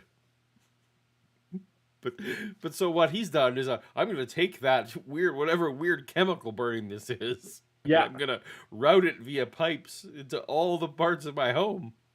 I mean, I feel like that is actually a very accurate. God, this is 100%. This thing generates heat seemingly for free. What does it do? Doesn't matter. Doesn't matter. Like, use that to heat my fumes, home. There's no control. Should we run any kind of? Nah, this is good. I don't want to pay for wood. Put it in. Put it in now. Chemical burning. Put that where I live. That's what I want. Davis showed up. It's Donaire time. Oh fuck! I could go for Donaire right now. So here's a true story. Speaking of Donaires, in this, you can go ahead and tick Dave tells an unrelated story off on your trivia card, your bingo card if you have it. I always thought Donaires were terrible and sucked, and I hated them until I went to Halifax and had a Donaire, and then I'm like, oh, I see. I've just been having really shitty Donaires. Well, it's not the Donaires are bad; it's that I've had bad Donaires, and now I know better. And still, every Donaire that I get over here sucks. Shawarma, there's some very good shawarma places, but Donaires, no, it's just disgusting. Yeah, prairie Donaire. Humidity lower than what you face out there in the desert, and so. He's got this kettle up on top there, trying to humidify the air. And one night he notices that, I don't know, it might have been the angle of the light or just whatever it was, but the steam from the kettle looked like it was being absorbed into the stove. And we're not saying like... I don't feel like we should pause it here, Paul. I think we need to let through this the vent go. or, through the door or whatever. Wait a minute. The steam from the kettle, which would have been going up, would be coming back down and then absorbed by the stove. Yeah, right? it was like dispersing and then coming around and just like I guess the word to describe is lingering around, but it looked like it was being absorbed by the stove. That's the I think that's the best picture I can. That's weird. That is strange. Of course, this is already really weird. We've got. Okay, so he's put his kettle on, so the steam is just going up and then coming down and being drawn into the stove, where we should point out for Kip Davises that have joined us only recently, the stove contains ice that was lowered into Mel's hole pulled back out has somehow changed, will not melt. Somebody set it on fire because why else wouldn't you? Why wouldn't And it you? has burned for months. It is through an entire winter. This ice has been burning in this guy's stove, heating his home, and apparently is drawing all of the moisture in somehow. It's absorbing it into the stove. That And okay. the guy, so the guy said, you know what? The air in my house is like tasting weird, and it's making my skin feel weird. Yeah, so and my it's skin's super dry and like my Yeah. lips are cracking, like I'm super dry all the time. Anything change? No, not really. I mean, there is this magic ice that's been burning in my house nonstop for 4 months. It's probably not that. I mean, you other know than what? that, so hey, well, you know what? You do that. Don't take the bucket outside. What you No. want to do is you just want to put a kettle on there. It's probably It'll those be damn good. kids with their rap music. That's what's causing it. That's right. Oh, Kip, you're behind, man. You're behind. Yeah. We have perpetual fuel source now created by the hole. By the hole. Yeah. Yep. Because you foolishly were It doing doesn't something else just instead cure of cancer. you should have just shut down and joined the only stream on That's right. YouTube. Yeah. Ice Now you're that's fine. burning eternally so far, and that's I Ice can nine. picture it. Okay, so I mean, yeah, I want to be able to, because this is what I've been told, but I have absolute belief in, the person that told me this, and this goes on. Anyway, the stove is out there, and it's producing heat, and this guy is real happy, and even though he's like real thirsty and really dry, Yeah. and then one day this guy comes home, he goes out and does his thing, and comes home, and he notices that the stove had crashed through the hearth and through the floorboards of his cabin. What? It just like went right down. It just broke. I mean, it's kind of a. Yes. Okay. So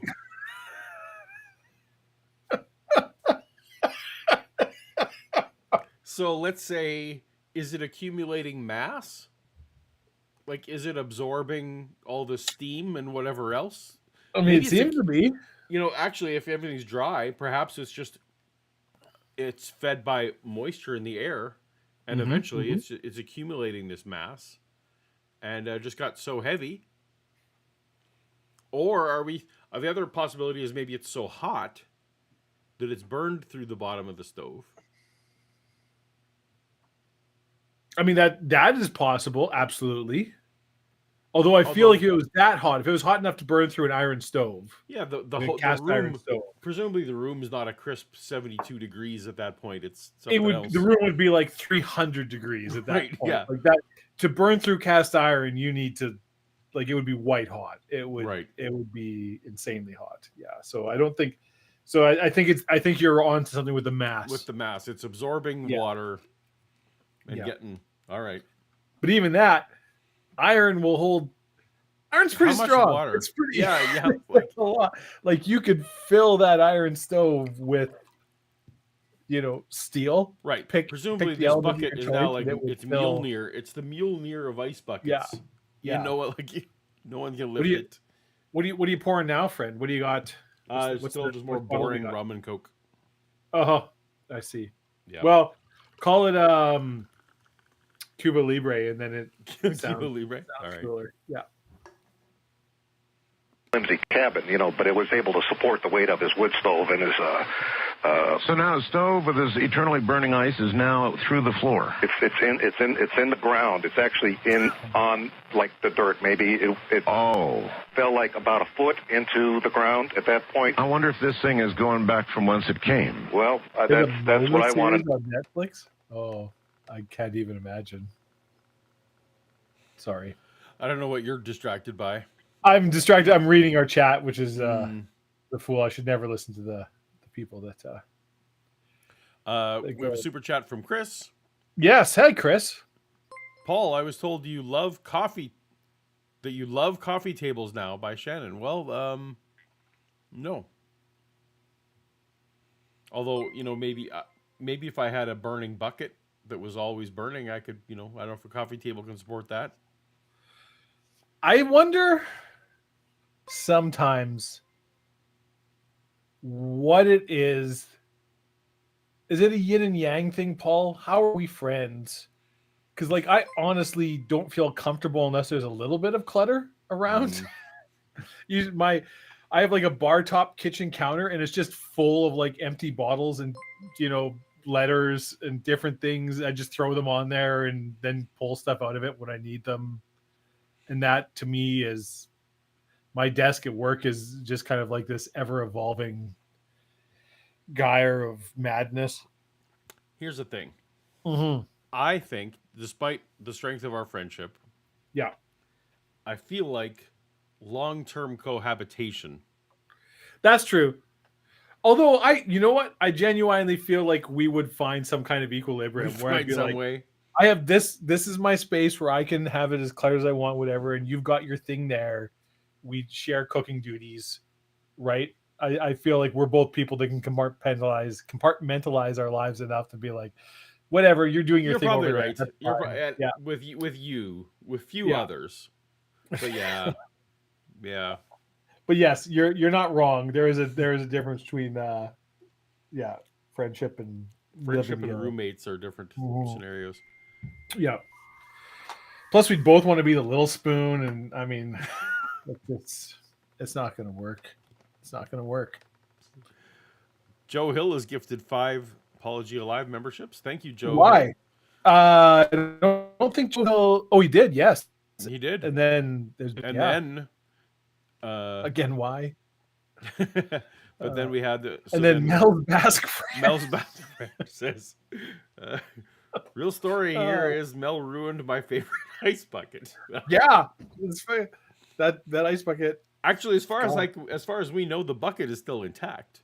That's true. They maybe just dumped the ice out into something. I mean, it was on fire. Like fire needs the air. bucket hasn't burned the fire hasn't burned the bucket, but it melted the iron of the stove. This is weird, Dave. Mm-hmm. Yeah. I mean, Again, maybe I think that actually points to the mass accumulation theory. Yeah. Because the bucket wouldn't actually be taking the weight of the mass. The bucket's just kind of the container that's holding. And then, given the nature of a cast iron wood stove, which I know Mhm. you've seen real ones, I've seen Mhm. real ones, they're solid. So I'm thinking we're into like neutron star, black hole kind of territory where it's accumulating mass, condensed mass, right? Like, so your weight is becoming So, yeah. Here's because the other otherwise, thing. I mean, you I could fill that realize- hole. Go If ahead. it was just You ice finish. growing, you would never punch through the bottom of a cast iron stove with just ice. You could fill the whole stove with ice. You could fill the whole stove with tungsten. It would be fine. It would carry that weight without issue. Yeah. You need something quite phenomenally heavy to rip through the bottom of a cast iron stove. Well, just because of mass. Yeah. let me posit the other thing here that Art just mentioned in passing, but we didn't pick up on or connect with or address. Yeah. What if the ice is being called home? Ooh. I mean, yeah. That's so then we're talking about some kind of gravity-like force, or that if it not came- gravity. no, but something like yeah. gravity, right? Like some force Mhm. that is like, Mhm. oh, you came from the hole. Yeah. Now you gotta no, Get you called don't back get to to the stay on hole, the surface. which is- That you just get drawn back down. We're talking about things beyond the physics that we currently understand. Exactly, Yeah. because this is Yeah. all physics beyond what we understand. So, and we have trivia time. We have trivia time. Also, we have Joe Hill threw in Oh, a $5 let's super chat. do that first. Let's do that first. All hail All Black hail. Box Club. Black Box Club. Fuck you, Black Box Club members. I don't really mean that. I'm jealous. Here's my coffee table contribution. Oh, and happy end of the week Human Sacrifice Day to all who celebrate. Okay, A, it's not a human sacrifice. It's a God sacrifice. B, thank you. It's Friday, but Sundays are coming. Happy That's Friday. the answer. Did you go to church today, Paul? No. No. I kind of did. I went through online now- service mostly to placate my parents. Oh, did you? Okay. All right. Yeah. I listened to a church thing on Okay. on the live stream. I guess so. That's essentially what I did too. That's like COVID level of going Yeah. to church. Yeah. Was All right. underwhelmed. We get Even from the prospect of somebody who grew up in churches, I was like, this is a really lame Good Friday service, the thing I listened to. And so Good Friday service. Yeah. I don't know if you ever went to any of the Mennonite when they were still having the whole city. Every Mennonite in the whole city went to the ones at the Centennial Auditorium downtown. Centennial Auditorium. Yeah. Absolutely, those were amazing. That was like but the level of how bad they wanted to make you feel leaving that place. Yes, like you were supposed to feel like this tall. Oh, question, Paul. This Spider-Man villain has the ability to open perfectly round holes connecting any 2 points in space. Is it Uranus? Is it Spot? Is it Craven? Or is it Blink? I confidently know this one, so I'm so confident I'm not even going to say. Yeah. Well, I'll let some people put some answers in, because I have seen Across the Spider-Verse, where the villain is actually a fantastic movie. But also this particular villain is prominently featured. Yes. So, yeah. A lot of people are getting the answer that I would give. Also, there's a Craven movie coming up. There is. So it was Spot, as far as I... It was Spot. As far as I know. Sadly, the Craven movie, I have no confidence in this Craven movie, given the Madam Web. Did you see Madam Web? I saw Madam Web. Oh my God, it's so bad. It is. It's so bad. People should be apologizing for that, for sure.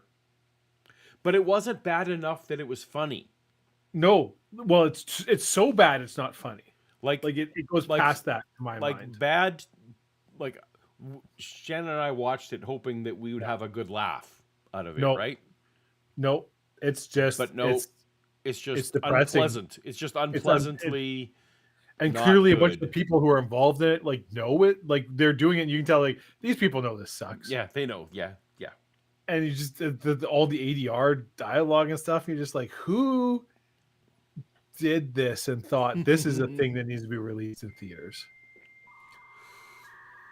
Well, especially with the spate of movies that have just disappeared and we're just going to take the tax write off and this is just gone forever. Like what Warner Brothers, like Batgirl, and there were a few others. Acme versus Coyote, which everybody is shocked because they're like, this is actually a genuinely good movie. Everybody who's seen it, I'm shocked that this never came out because it probably would have made money. But anyways, we're never going to see it now. Never going to see it. All right. More like well, there we go. We got a $2 super chat, Paul, from Mel's Basque friend. Says it's more like a mid Friday at best. Happy mid Friday. I didn't work, so I had a pretty good day. And we're going to continue along with this here. But anyway, the stove is sitting down there. Now, this guy, sometimes I wonder about these guys, but, he's not too bright. So what he does is he patches up the stovepipe. Yeah. And so it connects to the chimney where the flue, all that stuff there. Yeah. And he's kind of living in this cabin with this stove. You mean he's still using the stove? Yeah. He just extended the pipe? Yes, that's exactly what he did. He just kind of lowered it down there, and as far as I could tell, though, it doesn't give off any gas or any no smoke or anything. He made no attempts to bring it back up to fix the floor and do it right, huh? No, he didn't. Okay, so I have in my head what he's talking about here. I assume you do too. So the bucket broke through or melted through or somehow it went through the stove and the floor. So he's like, I'm just gonna put more pipe down. Yeah. Let this thing keep heating my house, which is absolutely something. My grandpa would absolutely have done this. My grandpa tracks he would have done everything about this. He absolutely would have done. If you live in a situation where you don't just have a thermostat that you can crank to whatever temperature you want, right? I get it. If you're this is a thing that is generating heat for free forever. Yeah, you're going to be like, well, some of your kids die. Well, yeah, but I've got like 11. So we're probably fine. I also enjoyed that, as far as I can tell, there was no chemicals coming out. Like As that far as I doesn't- can tell. Yeah. It doesn't sound like they did a test, Dave. It sounds like they kind of went, "Hey, do you smell anything funny?" He's like, "Well, no, my skin's falling off, but otherwise, it seems fine." Do you have any familiarity, Paul, with the 3-body problem? No, I've seen a few episodes of the new show. What do you think? I'm intrigued. So So far, I haven't watched any of the new show. I read all the books, okay. including the not official 4th sequel, which is terrible. So I'm curious to see the Netflix. There was a show that was made a while ago that was just terrible, but I hear the Netflix one is pretty good. So far, yeah. It's an interesting hard sci-fi show. But it's my understanding that it's based on some sort of actual hypothesis. It's the Dark Forest. Yeah. So I think we even talked about it on stream. Have you? So you know the Fermi's paradox, right? No. I assume the idea that Fermi, who's the famous nuclear researcher, is like the idea that if there's this many stars in the galaxy, Right. and if you assume this percentage of them have planets, Oh yes, sure. right. Okay. So it's like Yeah. mathematically there should be intelligent life. Right. quite I know a that bit by of a different. intelligent life, I know right? that by a different name, but carry on. Yep. Yeah, so the Fermi's paradox is like if there is intelligent species out there, why can't we hear them? Why are we picking up no radio signals, no EM of any kind? There is no evidence anywhere that there is intelligent life somewhere out in space. Why not? We should have something statistically. Yeah. So that's Fermi's paradox. And so there's a whole bunch of answers to Fermi's paradox. Right. I was thinking of Drake. I was thinking Drake equation. That was what. Sorry. Okay. They're Yeah. related. They're related. They're related. Carry on. So one of the answers to Fermi's paradox is what's called the dark forest. And that is, the idea is like you are in a forest, think Amazon jungle in the dark. You could call out and maybe someone friendly would answer, but also maybe jaguars would hear you. Like whatever, like more likely the predators that are also, out in this forest will hear you and come for you. And that is the idea that like no intelligent species broadcasts radio signals and things out such as we do. Right. Because that is just basically announcing to the cruel universe of hunters that there is something here worth coming and destroying or whatever. So that is the idea of the dark forest. That is the reason you don't hear anything out from anywhere. Well, this because now feels like spoilers for the shut. show. Now I'm putting pieces together in this show that are. Yeah. All right. I gotcha. Yeah. This is something I'm very interested in. Could spend quite a bit of time talking about. I'm more a proponent of the Great Filter myself. But carrying on. We got some super chats. Yep. Apparently people want to talk about this. Jay Victor. The real 3-body problem being married and keeping a side partner. I mean, depends how open-minded your wife is. Anyways, there's another super chat from Chris. Is the dark force the dark side of the midichlorians? Well, now that's a question, and Paul and I could espouse at length. Right. So the dark side of the force is still the same force. Yeah. So it's not like dark matter versus matter or dark energy versus energy. No. It's just the force. Yeah, it's just the force. So I feel like it's the same midichlorians being a conduit for either. It's the will. It's like, an axe is a tool or a weapon. It's the will of the person using it. Right, the brandisher, as it were. Yeah. Skeptics own a and Panini Scoundrels. press, Kit Davis? Welcome, Eric. Dave is right. Predator was a documentary. There was a documentary and the events were filmed in real time. Mm-hmm. That is correct. Yeah. All right. He continues to live with it, and basic about You I could don't know, not be a week, more maybe wrong, 2. Kit Davis. Now is the perfect time for just a nightcap, just a quick cocktail, just a quick old fashioned or like a gin and tonic, just to finish it off.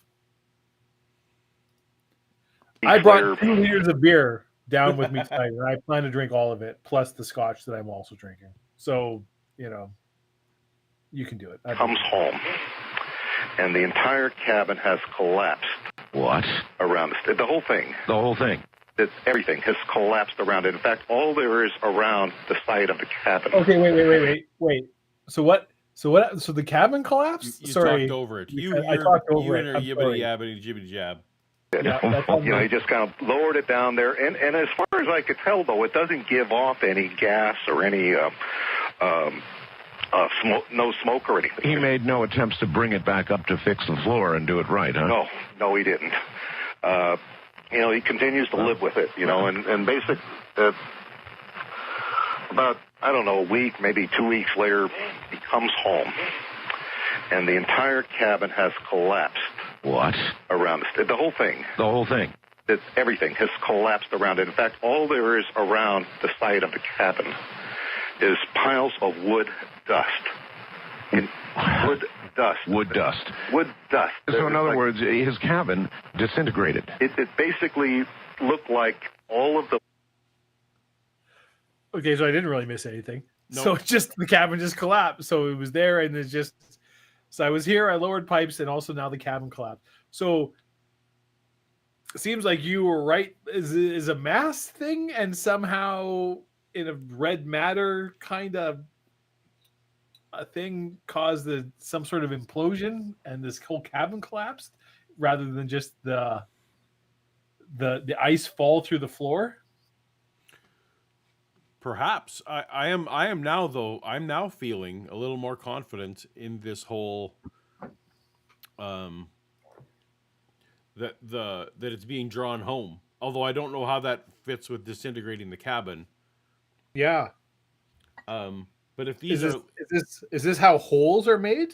Well, is that's this going to be a new hole. So I vaguely recall that this episode in general does attempt to explain hole origins. I don't remember how all the dots connect, so you might be onto something there. Might be onto something. All right. Just also, Kip thinks I'm trying to kill him. What's that? Oh, Kip, I'm not. I'm going to save that for the day we actually meet. Yes, that's exactly what he did. He just kind of lowered it down there, and as far as I could tell, though, it doesn't give off any gas or any smoke, no smoke or anything. He made no attempts to bring it back up to fix the floor and do it right, huh? No, he didn't. He continues to live with it, and basic about I don't know, a week, maybe 2 weeks later, he comes home, and the entire cabin has collapsed. What? Around it. The whole thing. The whole thing. Everything has collapsed around it. In fact, all there is around the side of the cabin is piles of wood dust. Wood dust. Wood dust. Wood dust. So in other words, his cabin disintegrated. It basically looked like all of the moisture that was in the wood had been sucked out of it completely to the point that it could no longer exist as wood. Wow. Well, okay. So that goes with that fits multiple theories that it was sucking. Well, it's definitely sucking moisture. Okay. Which was the theory I was coming up with for maybe that it was a mass, like accumulating mass. It doesn't rule out the being called home, but okay, yeah. So it seems to be sucking out the moisture. So the longer this thing burns, it basically steals moisture. But I mean, that's not really how wood works. No, but this isn't wood. It's Dave. It's not wood. It's a wood cabin. if you suck all the moisture out of Oh. wood, it doesn't just like turn into dust. That's not. I see what you're saying. So, Yeah. So you're not Oh. doubting that it turned to dust. You're doubting the hypothesis as to how Yeah, that happened. I'm Right. doubting Mel's chemical. Yes. Mel may not be right. Yeah. He may not be in the position to explain this scientifically. We missed a super chat from Scotty Orange for $5. We did. Thank you, Scotty. Can I read this one? Yes, please. Because I want you to do it. You guys, I need an impression of Herzog or Attenborough narrating The Predator. You go ahead, Paul. What is narrating The Predator? So I assume he's like nature documentary he's talking about. Oh, like I see. Predators, right? And it's you go ahead. I don't want to stop you. I don't. Scotty Orange paid good money, Paul. No, but so is Werner Herzog? That's the German. You know fellow Werner Herzog That's is, the right? German fellow from Inglourious Bastards and other various movies. No, right? he's not in Inglourious Bastards. He's in season 1 of The Mandalorian. He's not German.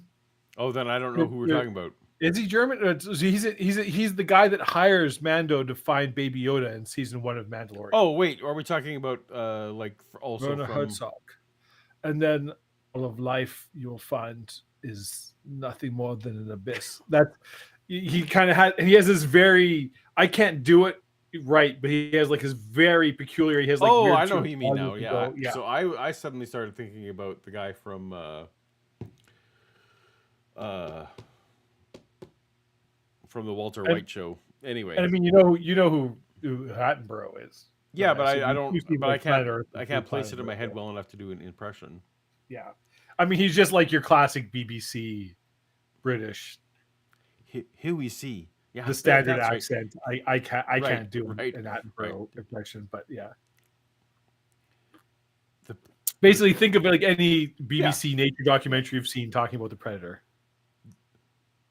The prey are sitting in the hold, telling their filthy jokes, not realizing that behind them, where they cannot see, they are looking right at him. Notice, and the predator is staring back at them, staring back, not understanding their jokes, but seeing the knife and seeing the gun, not knowing that this makes them a danger. Something like that. You nailed it. You All right. nailed it. This is right. it. This is the best. After enough cajoling, I'm so glad you had that tequila shot. I've been going a little harder tonight than I normally do. In fact, I may need to bio break at some point. It's the final Mel's hole. Kip Davis. No, I would never kill you. I would never harm you. The only danger around me is hugs. I will tell you. Do you want to go do a bio break, Paul? Because I have a really funny story I can tell. Oh, okay, perfect. Then we'll do that. We could do one trivia question, and then you go do a bio break, and I'll tell my funny story. Okay.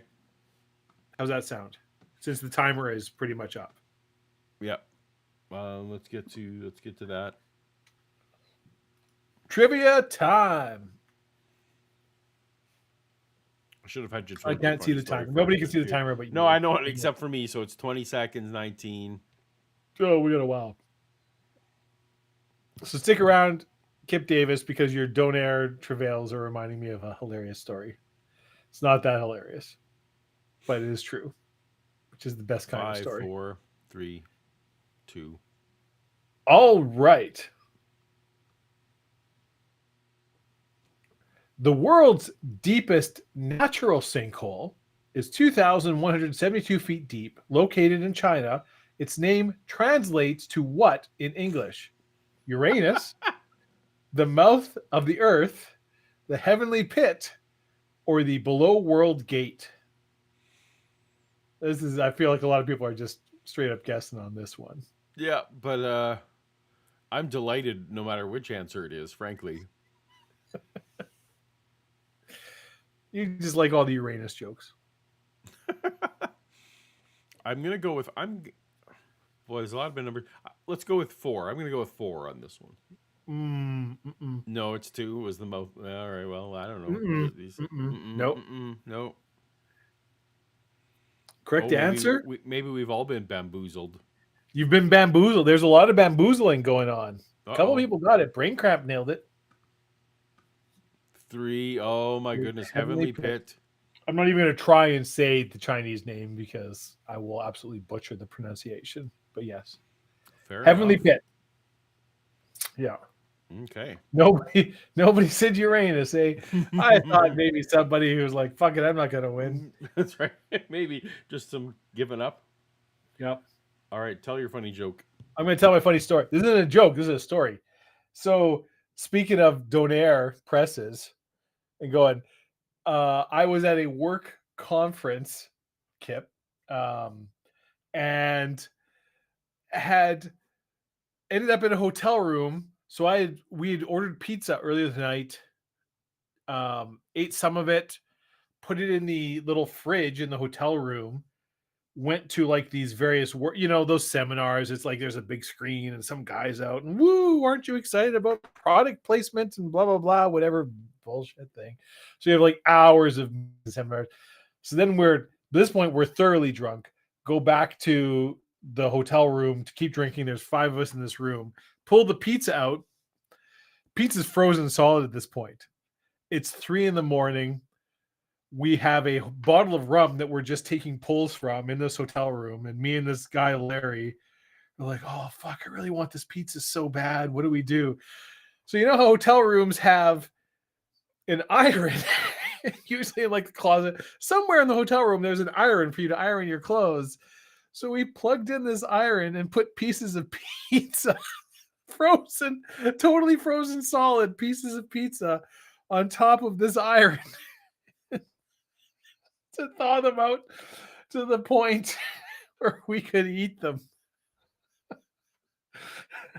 It is probably the most disgusting meal I've ever had in my life. They tasted terrible. It was so gross, but I was well past the point of caring about what anything tastes like. I just remember we were sitting on this hotel bed, me and this guy Larry eating this half-thawed friggin' iron pizza, drinking rum straight from the bottle, and the other 4 people in the room just staring at us like we had a second head on our shoulder.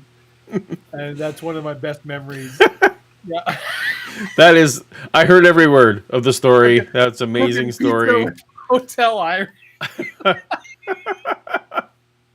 I love It the was story. so bad, Paul. It was so, everything about it was bad. It was so bad. Yeah. Oh, awesome. Yeah. Oh, There I you need go. trivia clock. Yeah, we need to reset the trivia clock. Yeah, see, Kip, you've got an iron, so that sounds like that donair problem is going to solve itself. I You love need to this story. Think outside the box, man. Dave flexing that he's got a job. Yeah, I guess. Yeah. Probably not if my employers hear about that. That's right. No. Well, as long as you didn't ruin the iron. I didn't. That was years ago. If the hotel was going to cause issues, it Yeah. would have been. Your statute of limitations on Yeah, it's expired. We're fine. on pizza vandalism. We're fine. Oh, I got to go to Toronto next week for work, Paul, for a 3-day Really? thing. Ugh. But it's like, it's all in hotels outside like the airport. It's not like I'm going to actual Oh, Toronto. yeah. The airport is not close to downtown. No, you can't just zip over. And I have no time for any touristy stuff. It's all meetings and that will be my first time in Toronto. That Really? I've been to the airport a number of times. I've never been into the city proper. Yeah. Never been to New York, never been to Toronto. Yeah. I have plans for multiple Toronto trips this year, so I'm hoping maybe gotta see how that time lines up with you. Well, is one of them next week? Because if it is, Not next week. well, shit, then probably not going to line up with me because I can't. Yeah, you're not. It's not like you go there every couple months. No, yeah. I'm not going to be back there this year. All right. Now this is pretty interesting because so far it's pretty. Yeah. I don't pay for a hotel room. Pretty much, I've never been to a hotel anywhere, and I've been to a number of countries in this world. Every hotel I've ever been to has an iron somewhere in the hotel room that you can use. I have been to a couple hotel rooms that didn't have irons. I but they guess were that's pretty, not true. Yes, I have been to some very I've been to some pretty sketchy, very shady, questionable hotels. yeah, but yeah. yeah. So Dave, here's what I'm wondering. So Yeah. I'm wondering if what we're getting here is that this the ability to make can they now make, are we getting, is this going to be a new hole? I mean, Is the source of this cabin? I do feel like this ice is leading to a new hole. This cabin collapsing, everything. Yes. So once you have a hole, if you put ice into it, you can make more holes. That is how I feel this story is leading. But this hole is like right next to the other hole. What's the point of that hole? Well, I mean, if you're wanting to resurrect dogs or make turn horrible sheep, steel babies turn from sheep sheep? into cancer curing. Look, Dave, if you could just make cancer curing seals. I do feel like Mel glossed over the human-eyed seal baby that came from a organic sack that came from a Yeah, dead are we sheep. going to get questions? Yeah, yada yada about the ice. We just kind of glanced over that. The cancer curing seal seems of more import. I'm with, yeah. Where is it? Who took it? Did someone take that home? Source Canadian bacon. So here's a fun fact. In Canada, we call Canadian bacon back bacon Or ham? or ham. Yeah. It's not bacon. Like our bacon is what Americans would all think of bacon. Like the I had strips honestly never even heard the phrase Canadian bacon ever in my life until Oh, really? I moved to California, and they were selling it as Canadian. And I'm like, "What? This is ham." Yeah, I don't. I've spent my whole life in Canada, and Yep. nobody in Canada eats this. No. I call it because it's back bacon is what Yeah, it is. it's fair. Yeah. Yeah. But, yeah, not a thing. But anyways, back to Mel's hole. All right, back to Mel's hole, and apparently the dawn of a new hole, perhaps. Out of a new hole. Consistent, that's for sure. This thing reabsorbed its own moisture. It absorbed so much moisture. This Uh-oh, I feel like I got to whatever I did with the audio there. Yeah, the audio is doing the same thing again. I got to rejigger that. I just told my only good story. I don't have another one. No, but I know what I did last time, so I'm going to just quickly It's going to quickly do it again. churn the American bacon from the flank. Here's the thing: Canadian bacon is from the flank. Like the bacon we eat in Canada is from the flank. The bacon they eat in the UK is from the flank. All bacon is from the flank. I don't know where this like Canadian bacon back bacon thing came from. I've never seen. Nobody in Canada serves that. Unless I've seen some places do where it's like it's specifically Man, like that terrible here's skin back trouble. bacon or yeah. Anyways, whatever. I was just doing sound check there. I feel like that maybe is revenge for us inventing Hawaiian pizza. We invented Hawaiian pizza. I mean, we did. And that Yeah, might be that this part might is be true. revenge. That whole Canadian. Well, we're just gonna call this Canadian bacon now because screw you, because we don't think you're Hawaiian. Yeah. still he kept it going, and I like now Hawaiian. he absorbed What's your it. thoughts on pineapple on pizza? I Paul? actually Maybe we're getting really controversial. like pineapple on pizza. I do too. If you want to say then it becomes a different category of food at that point, fine, whatever. It's not pizza anymore, fine. I still like it. Yeah. Yeah. Absorbed all. I get it. All the moisture out of the I have wood. finally Yeah, this wood- week, Kip and Paul, I've made peace with the fact. Up until this week, this is sad but true. I'm like, well, the Flames are probably going to somehow turn it around and make the playoffs. It's like, no, they're not. They're done. They're so done. It's I mean, if you want to shit talk a team that literally is still in contention for first place in the league, okay. yeah. I Okay. fucking hate the Oilers, and they have horribly wasted the draft picks and talent they've gotten over the last 15 years. 20. 20, whatever. Yeah. Throw whatever number you want out there since Wayne Gretzky won Stanley Cups for them. Yeah. Yeah. But this ain't the year to be crap talking them, probably. I mean, I don't think they're going to win the cup this year, though. I mean, you never know. Who can say? But I would comfortably throw $50 on them not winning the Stanley Cup. No. I think they're going to be. Maybe I would throw $50 on literally any team not winning because the chances are. I suspect second round. That's where I'm going to. No, but if you wanted to put $50 of any a specific team against the Oilers, like you want to say you always take the Bruins, if you're going to take the field, fine. But if you want to say the Bruins are going to win versus the Oilers are going to win, or you pick the team, I don't care, Canucks or anybody, I'll take it. Yeah, because I feel like the Oilers have just as good a chance as any individual one team in the league. Not against the field, but anyway. Furniture in there, his bed and a chair or whatever. Yep. Wood dust. You could see the different colors of wood dust. Although, let's say that. And at that point, as much as I hate the Oilers, and I do truly hate the Oilers as only somebody who grew up in Calgary through the 80s can hate the Oilers. And that is a special kind of hate. Yep, because I hate the Flames with that same. But passion. You don't, Paul. You don't. Because the Flames weren't fucking winning Stanley Cups and knocking you out of the playoffs year after year after year after goddamn year when you were a kid. Anyways.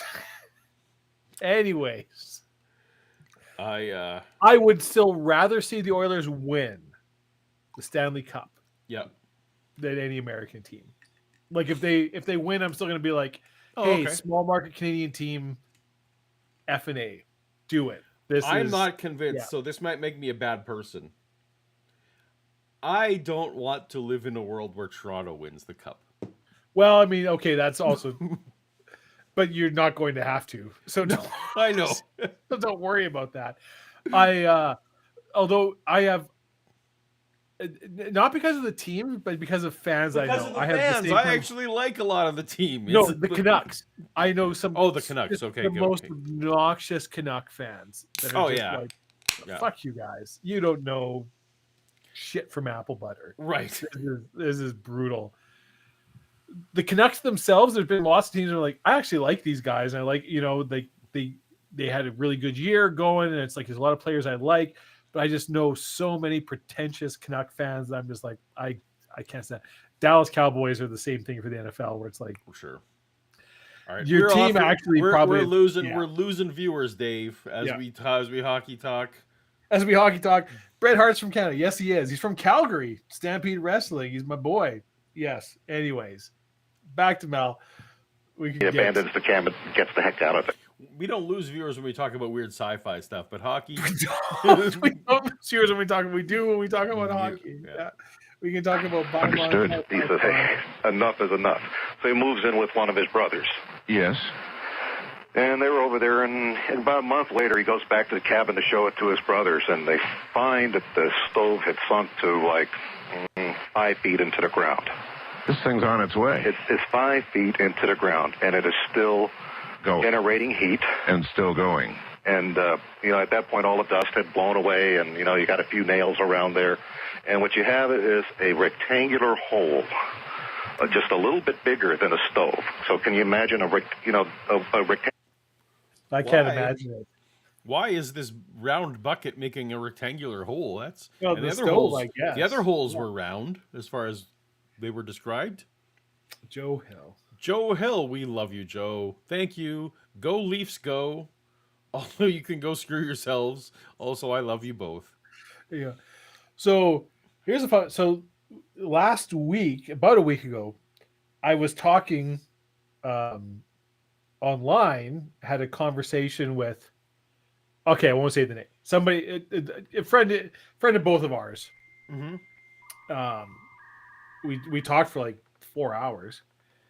But one of the things we talked about was sort of U.S. college and rivalries versus Canadian rivalry, right? Where it's like, so it's like Leafs, even Calgary, Edmonton, wherever, where it's like, fuck those guys, right? Like, can't stand them, hate them.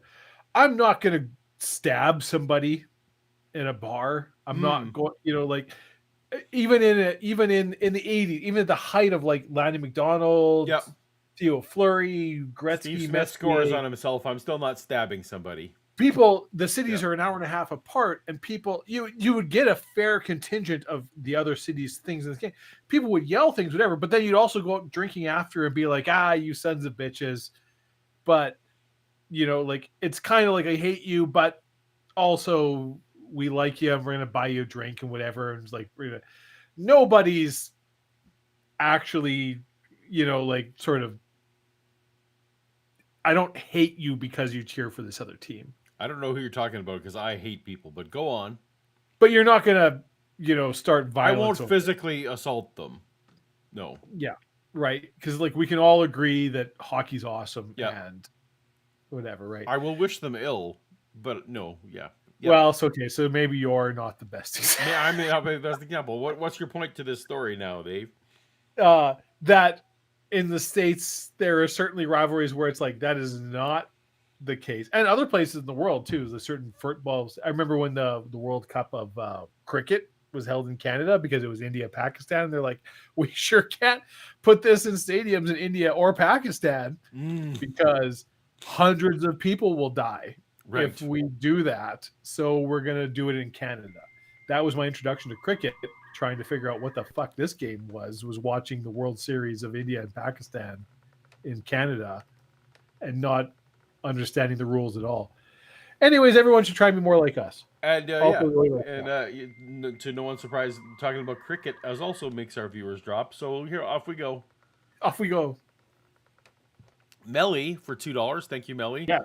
The Eve hole made from Adam's hole's frozen rib. Yeah. Mm-hmm. Joe Hill for $5. Oh man, stabbing is right out. We might yell at each other and chirp, but no stabbing. Also, congrats to Hyman for getting to 50. Thank you. 5 is right out.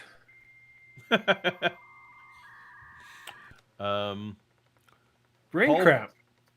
Timothy Harmon. Oh, do we miss? Oh, Timothy Harmon. I missed one. Sorry. Yes. Timothy Harmon. Paul physically attacking someone. I'd pay to watch that. It has happened only very rarely.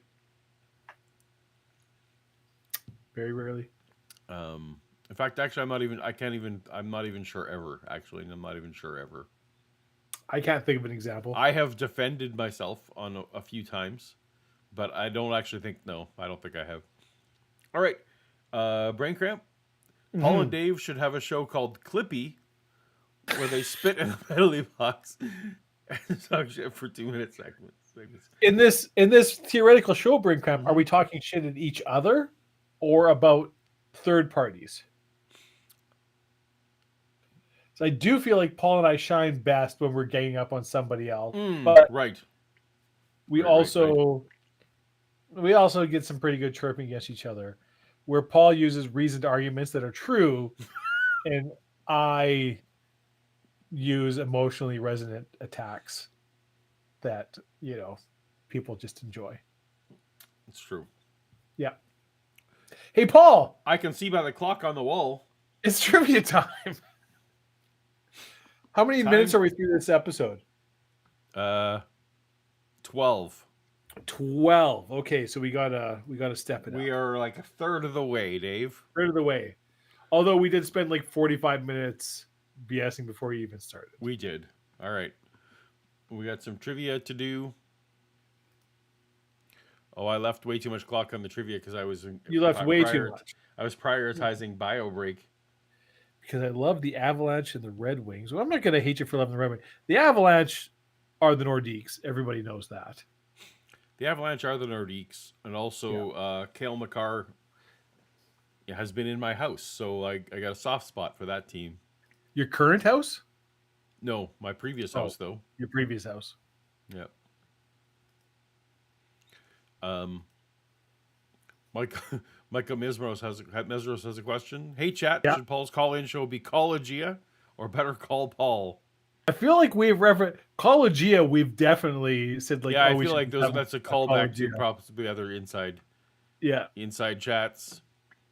Question: roughly, how many people die each year, Paul, while exploring caves? Mm. Is it 666 for the Earth hungers? Mm. Or is it 5? Is it 3? Or is it 1? How many people die per year exploring caves? I am delighted that 3 became the answer for 3. 3.3. Yeah. No, it's just 3. It's 3. I in that way, I And I want to give a shout out to Skeptics and Scoundrel for voting 1, even though clearly it's not. clearly that's not the That's right that's a answer. joke. I'm Fuck going you. with, I'm Good going job, with 3 Skeptics. because I You just nailed enjoy it. the optics. 1. Yes. You throw a bunch of ones out there, Skeptics. You're my boy. You're my boy, Skeptics. You're my boy, Blue. You're my boy, Blue. You're my boy. What was your guess? Oh, it was I all guess the- 3. That was Quite a what I few. was going with. People apparently voted for 666 for the Earth hungers. Just for the fun. Just yeah. for the fun of it. I had Including, fun. Right? including Eric of Skeptics and Scoundrels. Yes. Eric, do I owe you an email? I forget where we're at. He and I have a chat going, and I forget where we're at on that one. I've kind of told you, Paul, stop talking to other people who aren't me. It's true. You have said that. Yeah. Or things like it. That's Okay. where the unclean are. Back to Mel's hole. Back to Mel's hole, where now we have a square hole that is like starting to be Slightly larger than the oven. slightly larger than oven, stove. Yeah. getting deep. So we're making holes now. This wood cabin has been reduced to dust as if the moisture. Multicolored dust, apparently, as well. I guess. Yeah, whatever. We're just making shit up here. So No. These are all facts to be explained, Dave. okay, fair enough. Yeah. Angular wood stove sinking into the ground, leaving his imprint. And there's a little bit of room around it, but not a lot. And he described that the hole that it made was also like really. You're all out. All out. No more beer. Mm-mm. That was 2 liters. I know the topic here is making a new hole, but I'm now actually disturbed that no one's asking about where the cancer curing seal is. Paul, that was like months ago. I know. You got to get over Did someone that. take the cancer curing seal home? They took the bucket of ice home. I mean, I feel like, somebody what happened to that? Don't worry about it. It's with the Basques now. Yeah. Really smooth all around it. You think of a hole in dirt. Like it's burning its way through. Like it's melted into some sort of glassy type. Maybe it's doing the same thing, and it's taking away all the moisture in the soil below it as it goes. Yes. I'm laughing at Rusty Claymore's super chat. Go ahead. I have to call it for tonight, but a quick update on my medical issue. Still fat. Yeah, you're in good company, Rusty. Good company. I'm also chuckling at the. So I'm both chuckling at this, and I'm sad that this is the we never get to hear anymore. Any more from Mel Waters. Well, we gotta not be sad about what we will lose. We got to enjoy what we've got. It's true. No, It's true. Comparison is the thief of joy, right, Paul? that's right. Comparison. That's right. Yes. Yeah, that's what I said. This is the point where the Basque fellow contacts me. Okay. And they have a way of getting a hold of me. And I say something that I probably should Is it your say on phone? the air. Sorry, am I spoiling the mystery? Kip, because he was friends with my son and still is.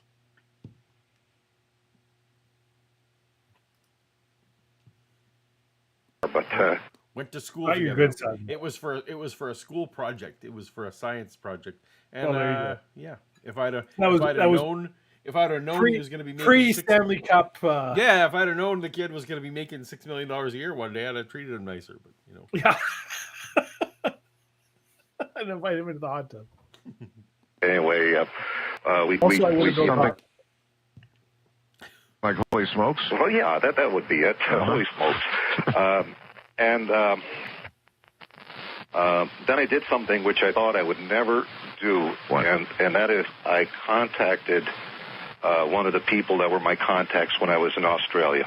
Okay. Okay, I had a number, and I described the situation to this guy here.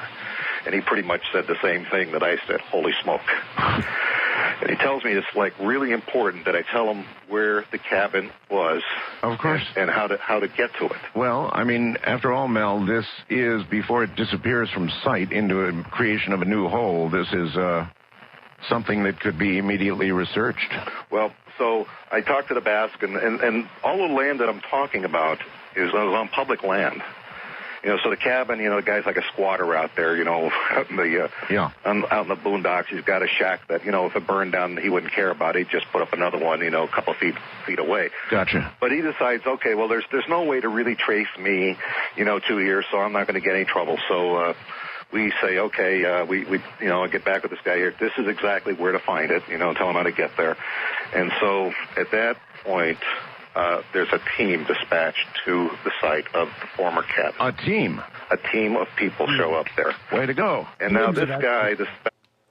Way to go. Yeah. First of all, Dave, someone was talking about your shirt. What's on your shirt today? Oh, this is my kind of Lovecraftian, one of my favorite shirts. Sort of a little bit of a cosmic horror, just generic-y something going on shirt. That's it. Doesn't reference anything in particular. I just like it. Yeah. It looked a little whole shirt is black. Yeah. It looked a little Iron Giant-y / Atomic Robo-y a little bit, but it is neither. Robotic Homer. Actually, it looks a little bit robotic Homer Simpson from the side too. Maybe it looks a little Hellboy-ish. Oh, actually, true. Yeah. A lot of those things. And then we have a super chat from Scotty Orange. Yes. We need Joe Bowen's play-by-play on Mel's Hole. I don't know what that means. I don't know either. I don't know who Joe Bowen is. Joe Bowen. Do you? We're shamelessly showing. But you know what, Paul? We prize honesty on this channel. Yep. Paul and I aren't going to bullshit you. If we don't know, we're going to tell you. I'm not going to pretend that I know who that is. Apparently, they did a Canadian sports commentator. Let me see. We got this. I don't know. Is this anything? I don't recognize him. Oh, so he was. I get it. So he was from Leafs radio. So we wouldn't. Oh, okay. We're on the West. So we don't do Toronto. That's not going to be a guy that Paul and I know. No. Because while Toronto thinks that they are all of Canada, the rest of Canada decidedly objects to that. The rest of Canada is essentially fuck you guys.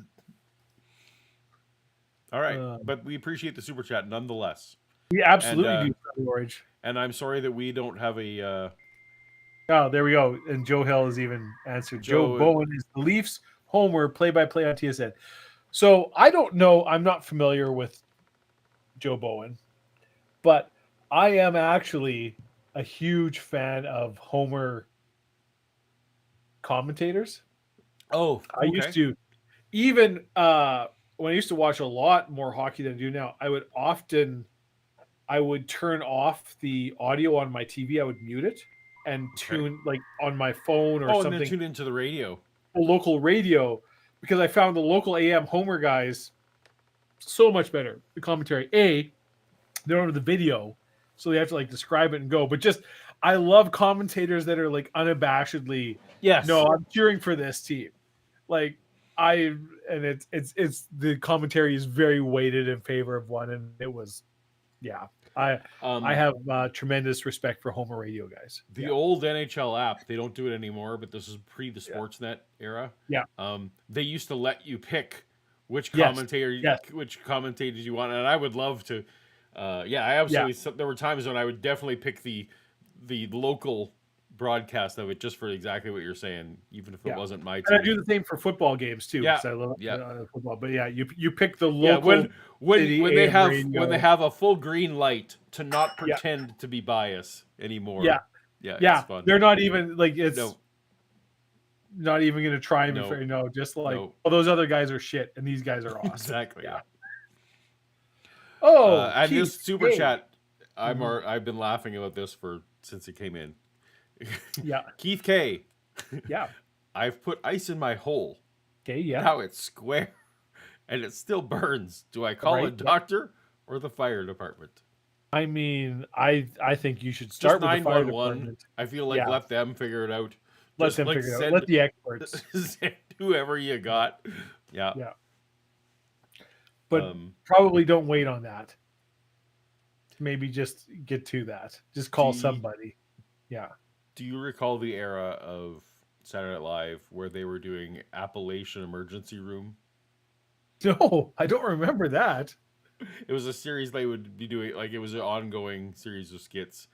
But basically, it was this emergency room, and just every single time there'd be people who were trying to explain why something was up their butts. And it was like they were trying to like just basically come up with elaborate excuses as to why the thing that was the light bulb or what had you that might be up there. Let me see. I got a whole backstory why this. That sounds like a Phil Hartman thing. Yeah, and I think it was back to just shortly after that era, maybe. Joe Hill says the NHL app still lets you pick which radio commentary to pick. Yes, on the radio side. So when I'm away, if I'm not in front of a screen, absolutely they do. But they don't on the television side anymore. I can't watch the screen. So here's what I used to do is I would have the television on. Yeah. But then I would listen to radio right commentary because I found the radio commentators were much more entertaining to listen to than the television commentators, even though there's some truly tremendous television commentators. Yes. Fire, police, or ambulance. So Kip apparently has a lot more experience in calling 911 than I do because the correct answer to that question, Kip, is yes. Yes. Yes, I put ice. Listen, I put ice in my hole and now it's square. Now it's Send square. whoever you need. And say please. Be polite. That's right. Yeah. Yes, please. Yeah. Whoever you 911 operator thinks is appropriate to respond to this. My hole is square. Somebody needs to come exactly and look at this immediately. You're right. The radio is on delay. You have to. It's a little finicky, but it's still awesome if you can get it working right. I believe often it would be. I remember back to the Appalachian thing. It was always like 1,000,000 to 1, Doc. No, that was Seinfeld. I'm confusing things now. You're conflating. I'm conflating. Back to the Mel's hole. That fellow there, he's got a nice vantage point. He knows all the land around there. He knows where he can sit out there and squat and look around. So he's got a pretty good view of where his cabin used to be. So he's out there, watching what's going on. Yes.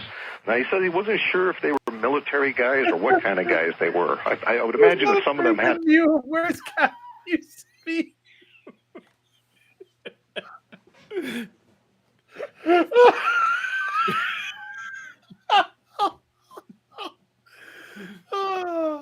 Yep. That one sank. Next castle. Are you sure? I got a pretty good idea where my cabin used to be. I got a good view. Yeah. Oh. Okay. Timothy, I love a good callback joke. Thank you, Timothy. $2 super chat. 911 operator, are you a wombat?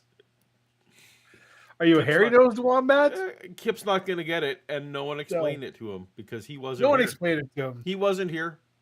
No, he was fucking around on his stream somewhere else on the internet. That's it. Yep, you're but done. It's funny, and thank you, Timothy. Be scientists of some sort, and they're out there for a while. And shortly after that, there's like a bunch of heavy-duty construction equipment, cranes, and things that are brought out there. Here we go. Yeah, and then and this is like big stuff, super big stuff.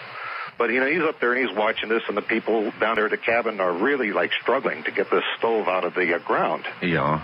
And at that point, I assumed that it sunk even deeper than it than it was. And that last time he said it was about like 5 feet deep. So this thing was pretty pretty deep out there. They keep on bringing it in heavier and heavier and heavier equipment, bigger cranes.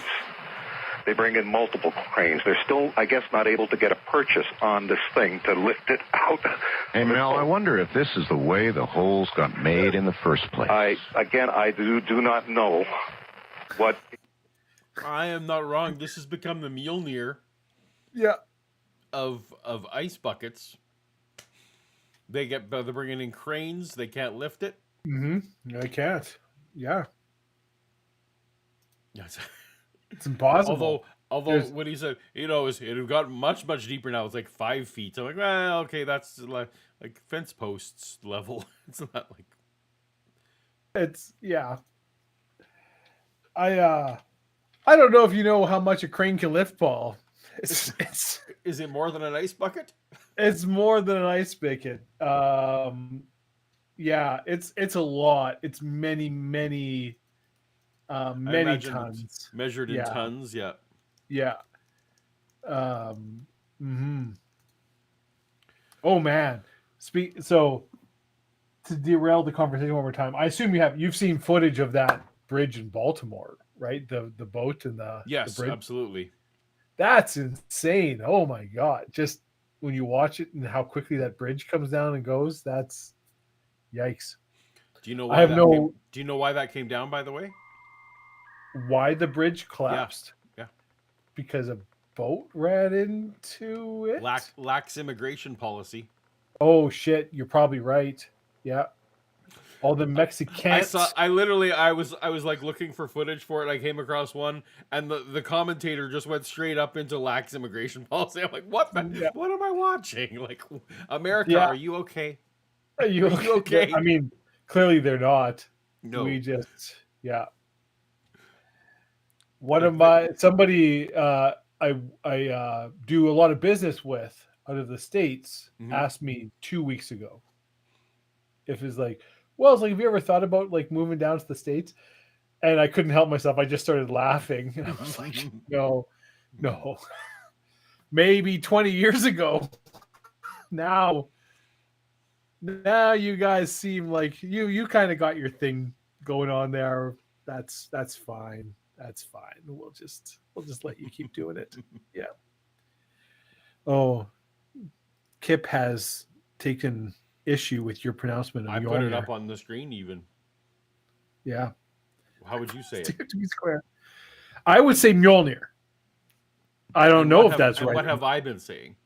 I don't know. What have you been saying? Say it. How would you say Thor's hammer? Mjolnir.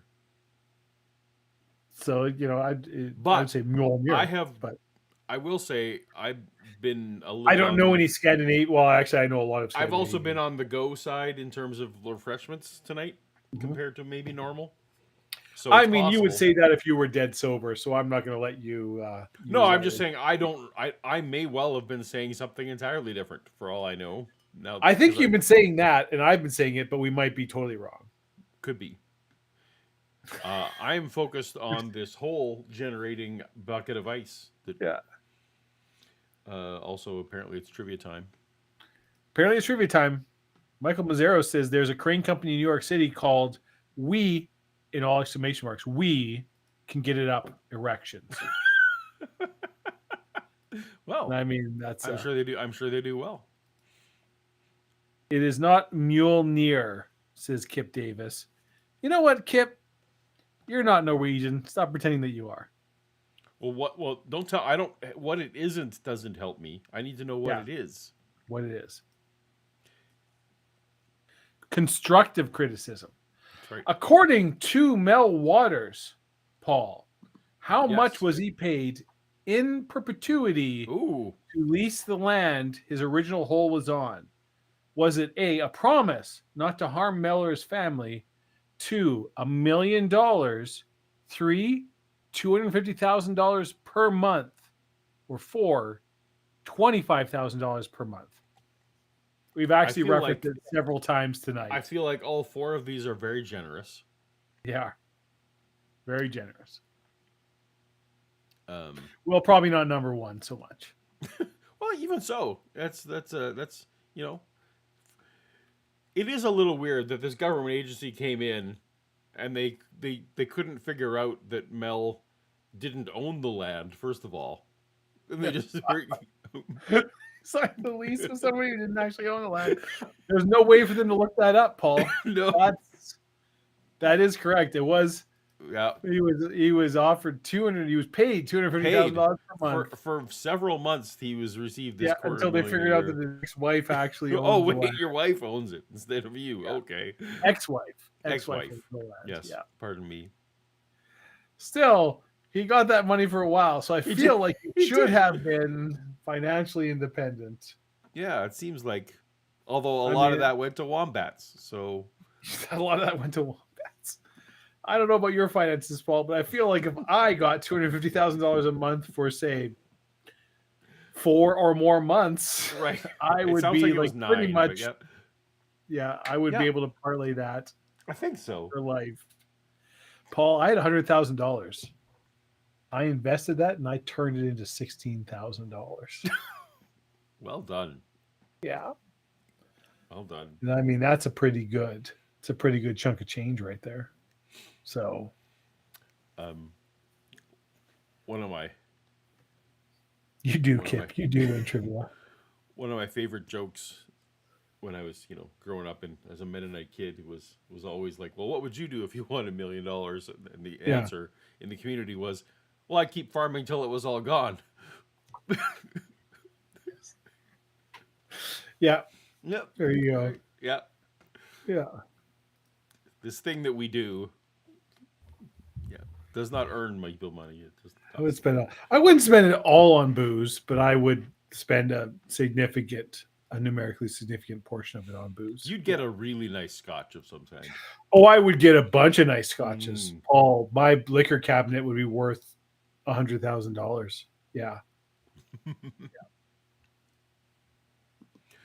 All right. What the here's the thing here. People would get. I also am like, hey, here's $20 like Lamb's Navy rum, and I'm like, that's fucking awesome. Give me that. Sign me up. It's it's a complicated. It's a whole spectrum. Yeah. Did I invest? I haven't invested in anything ever. It's like me with coffee. People are always like, Paul, you're such a coffee snob. How can you drink that? And it's like, no, you don't understand. I can just identify which coffee is good and bad. It doesn't in any way. Yeah. It doesn't in any way dissuade me from drinking the coffee that's available. I'm just aware. And sometimes even is like, I kind of like this like shitty coffee. It's like, but I understand it's like, this is really good coffee. And I can be like, I'm like, I've had, $5,000 bottles of scotch. I'm like, oh, this is, like I can taste these different tastes and go. And it's like, yeah, it's good. And it's like, and this is $20 whatever. It's like, holy fuck. That's right. This will get you messed up quick. But I'm not saying no to any of it. That's that's kind of, I mean, there are things. Yeah, that part is also not true. There's things where even I and you will be like, nope, I don't need that. Just pour the rest of that out. That's fine. Or what you've just one thing, expensive doesn't necessarily equal good. That's right. Also, even while I was fully a theist, my go-to mark line on like bad coffee was always like, is it better or worse than church foyer coffee? Well, yeah. my rule of thumb is the free coffee they give us at work, which is often just absolutely terrible. Yeah. The church foyer coffee, I feel like, was always that bar. It's like, if it's below that, I just can't. No good. Yeah. Did I invest in sounds... So, Kip, I have never invested in anything in my life because I never have extra income because I am incredibly poor with money. Paul will back this up. There's something wrong with my brain. It's not his gift. It's the future. Just I kind of I'm getting better now. I honestly am, but that's not my strong suit. I'm an ideas guy. If there have been things in the past that have frustrated me, that perhaps is one. If I was ever involved in a business, I would 100% be like, somebody else needs to control all of the money because I'm not the person. Although, hilariously, which I am actually very good with company finances because I feel You some are. kind of obligation or You onus. are over your own personal, Yeah. absolutely. Whereas my personal money, I'm just like, well, it's like I'm not going to be able to buy food next week, but it's like that's not my problem. That's next week Dave's problem, and that's a totally different person. So fuck that guy. We're gonna buy scotch now. Mm. Yeah. How old were you started drinking? Kip, I was 18. I started drinking coffee when I started going to Bible school. Really? That's when. Because I was doing, as you recall, I was working full time and going to full time Bible college, and commuting between two cities as I was doing it. Actually, so I started drinking coffee. Really started drinking coffee in university, my first university, because it was a lot of like, oh shit, that assignments do, so like a lot of late nights and go, and I would drink coffee for the caffeine, to keep me up, and then grew to like the taste. Anybody who tells me I like coffee the first time I drank it, I'm like, you're a fucking liar. Same with beer. Anybody who's like, I loved beer the first time I drank it, I'm like, no, you didn't. Nobody did. That's not true. Get out of here. All right, Dave, we've made it halfway. We got to keep going. Okay, well, I'm going to keep my mouth shut. Power through.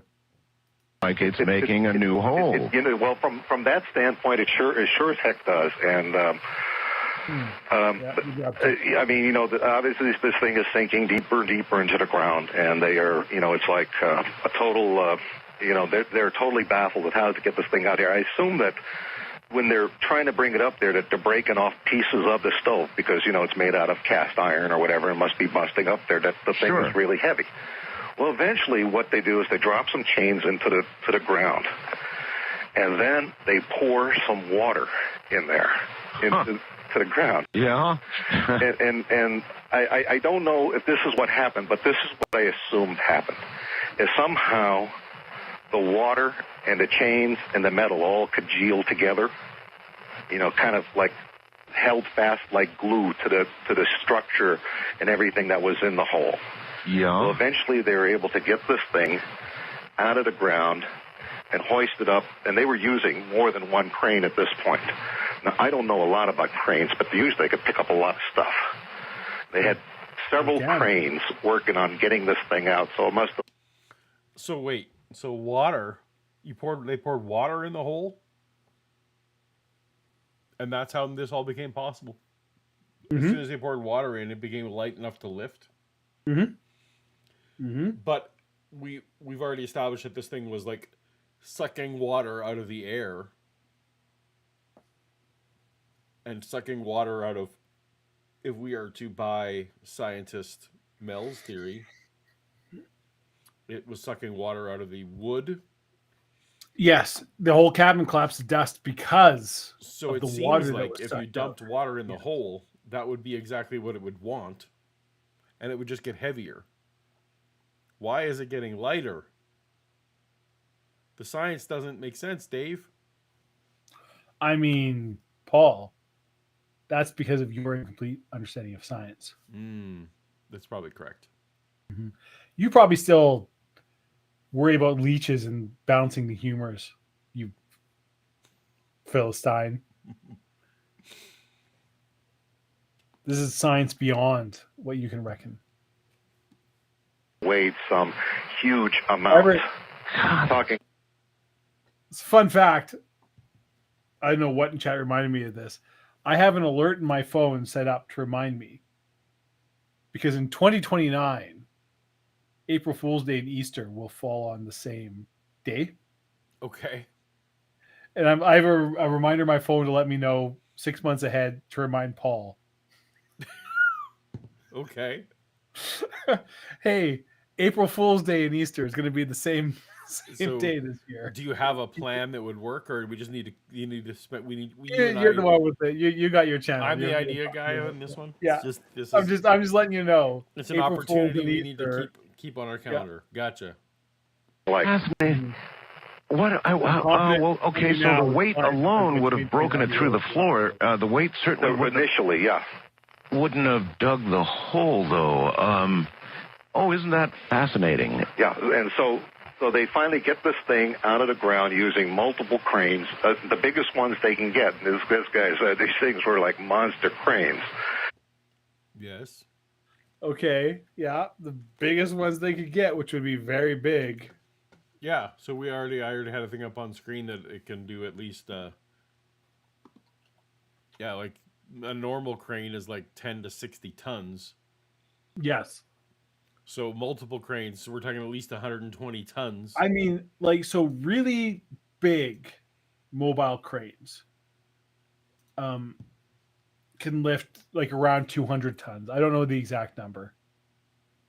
I've never worked with or been around a crane that big, but there are mobile cranes that can lift 200 tons, more than 200 tons. Right, but let's even say like, even if it's only 100 tons, Yeah, that's a lot. that's a lot for a bucket of ice. And there are many mobile cranes that can lift 100 tons. They get it up and they load it onto Paul, the biggest truck this guy. Dave? This crane, this ice, this stove has been absorbing, moisture Yes. all winter, including all of the moisture from this wood. Mm-hmm. How heavy is this whole cabin? Probably 500 tons. Probably. No, there's no cabin. Probably. No. I mean, what could possibly lift a log cabin? Nothing. No Nothing. technology known to human ingenuity Mm. could possibly do that. No. No cabin has ever been lifted and like put on the back of a truck and driven to the next town. Well, I mean, in pieces, yes, but not on one truck. No, Paul, we don't possess that. I mean, maybe in Atlantis they had that sort of technology, but Sure. not now. Sure, No, the that's lost. the people who constructed the lost. pyramids, maybe they know Yeah. how to do it, but Yeah, people I had ever seen in his life. people, I meant people in the universal sense, of course, Oh, of sentient beings, not of humans. well, I'm pretty sure Kip's still here, Michael. Michael's saying he's the You only know, mod left here. I don't think that's true. No, I think Kip said he was leaving. Oh, did he? He Is had Kip to gone? sleepy. He's sleepy. Kip's a fucker. So Jennifer. no, it only caused an issue within a very small Right. radius, roughly a hole-shaped radius. A whole shape radius, but still, it removed roughly 100 tons of water from the local area. To be fair, if there was a drought in the Nevada desert, how would you even tell? True. Yeah. And how did it get? Yeah. Oh no, Kip's still here. Yeah, okay. Kip, stick around. Kip, we're so close. We're close to the end of the Mel saga. You got to stick around. We're buddy. not as close Gotta as be we there should with be. Paul and I are going to be quiet. We're going to let this play. We're going to hear the end of the Mel's whole saga. Shh, Paul. Shh. But first, the super chat from Left-Handed Jedi. Shh. Atlantean ice makers were amazing. They Oh, probably they would were have been. so cool. Yeah. Good point. Yeah. I almost It's bigger launched than entirely big, about the Disney and they movie. haul that thing But I'm away. not gonna. No. It is like gone, they're over there, and so they just took the stove away. I don't know if he got a good look to see what the stove looked like, but they loaded whatever was in there, detached the chains from the hooks and stuff, and trucked this thing off. All of this, in essence, just to get this burning ice, really. That's what they got. But this guy here, as soon as I talked to him, he knew something was going down, and something had gotten, well, my impression was it had gotten, like, out of control. And all of this just from something you lowered into the hole here in Nevada. That is correct. Aye. All right. Hold on. Hold it. Once again, Mel Waters. Mel, Marilyn in Tulsa, Oklahoma asks, was there any sign of radioactivity? An obvious question. I don't think these... I didn't smell any. So... how could there have been? When you were in that coma, did you feel your brain being damaged? Mm, Yeah. yep. Yeah. guys are capable of doing, determining if that. None of the people have been around the hole in your state or the hole in Washington or this other site where the stove had gone into the ground had experienced any sickness or anything that I guess would, be indicative of anything that made them like truly sick. Have you been back to Just dry skin and feeling thirsty. Mm-hmm. Yeah. Continual, never-ending thirst. Yeah. our Nevada hole? No, I have not, and the reason why is that I feel at this point I am people can follow me around. And I don't want to lead anyone there at this point. Have you detected people following you? Well, I'll tell you, some of the people that I was trying to find have found me. I mean, and I have not left a trail of breadcrumbs out there. But so yeah, you're not an easy guy to find. I'm not an easy guy to find. In fact, that is also my message to Charlotte, and that is that I'm not around because people badger me all the time. Even who's Charlotte? I don't know. Maybe somebody. I mean, there's like 2 hours of this show we didn't listen to before. Or does he mean Charlotte, North Carolina? I feel like he doesn't mean Charlotte, North Carolina. He means like some caller named Charlotte. Yeah. Oh, maybe I'm thinking maybe that's who actually asked this very question. That's possible. Yeah. So, my mind has been drifting to this flatbed truck where they lowered this thing on. Ugh. I'm hoping they didn't have to drive too far because we've learned now that it's going to burn through or whatever. It's definitely your flatbed truck isn't going to be able to keep this thing. Well, but I mean, this ice was in this guy's cabin for months and months. So, like, probably, yeah, you'd be fine on a flatbed truck. Right, but not forever, right? So it's got to No. But to get from here to, Right, but so they've taken it somewhere, and there's definitely another hole somewhere, because this is this was 2002. So in government hands.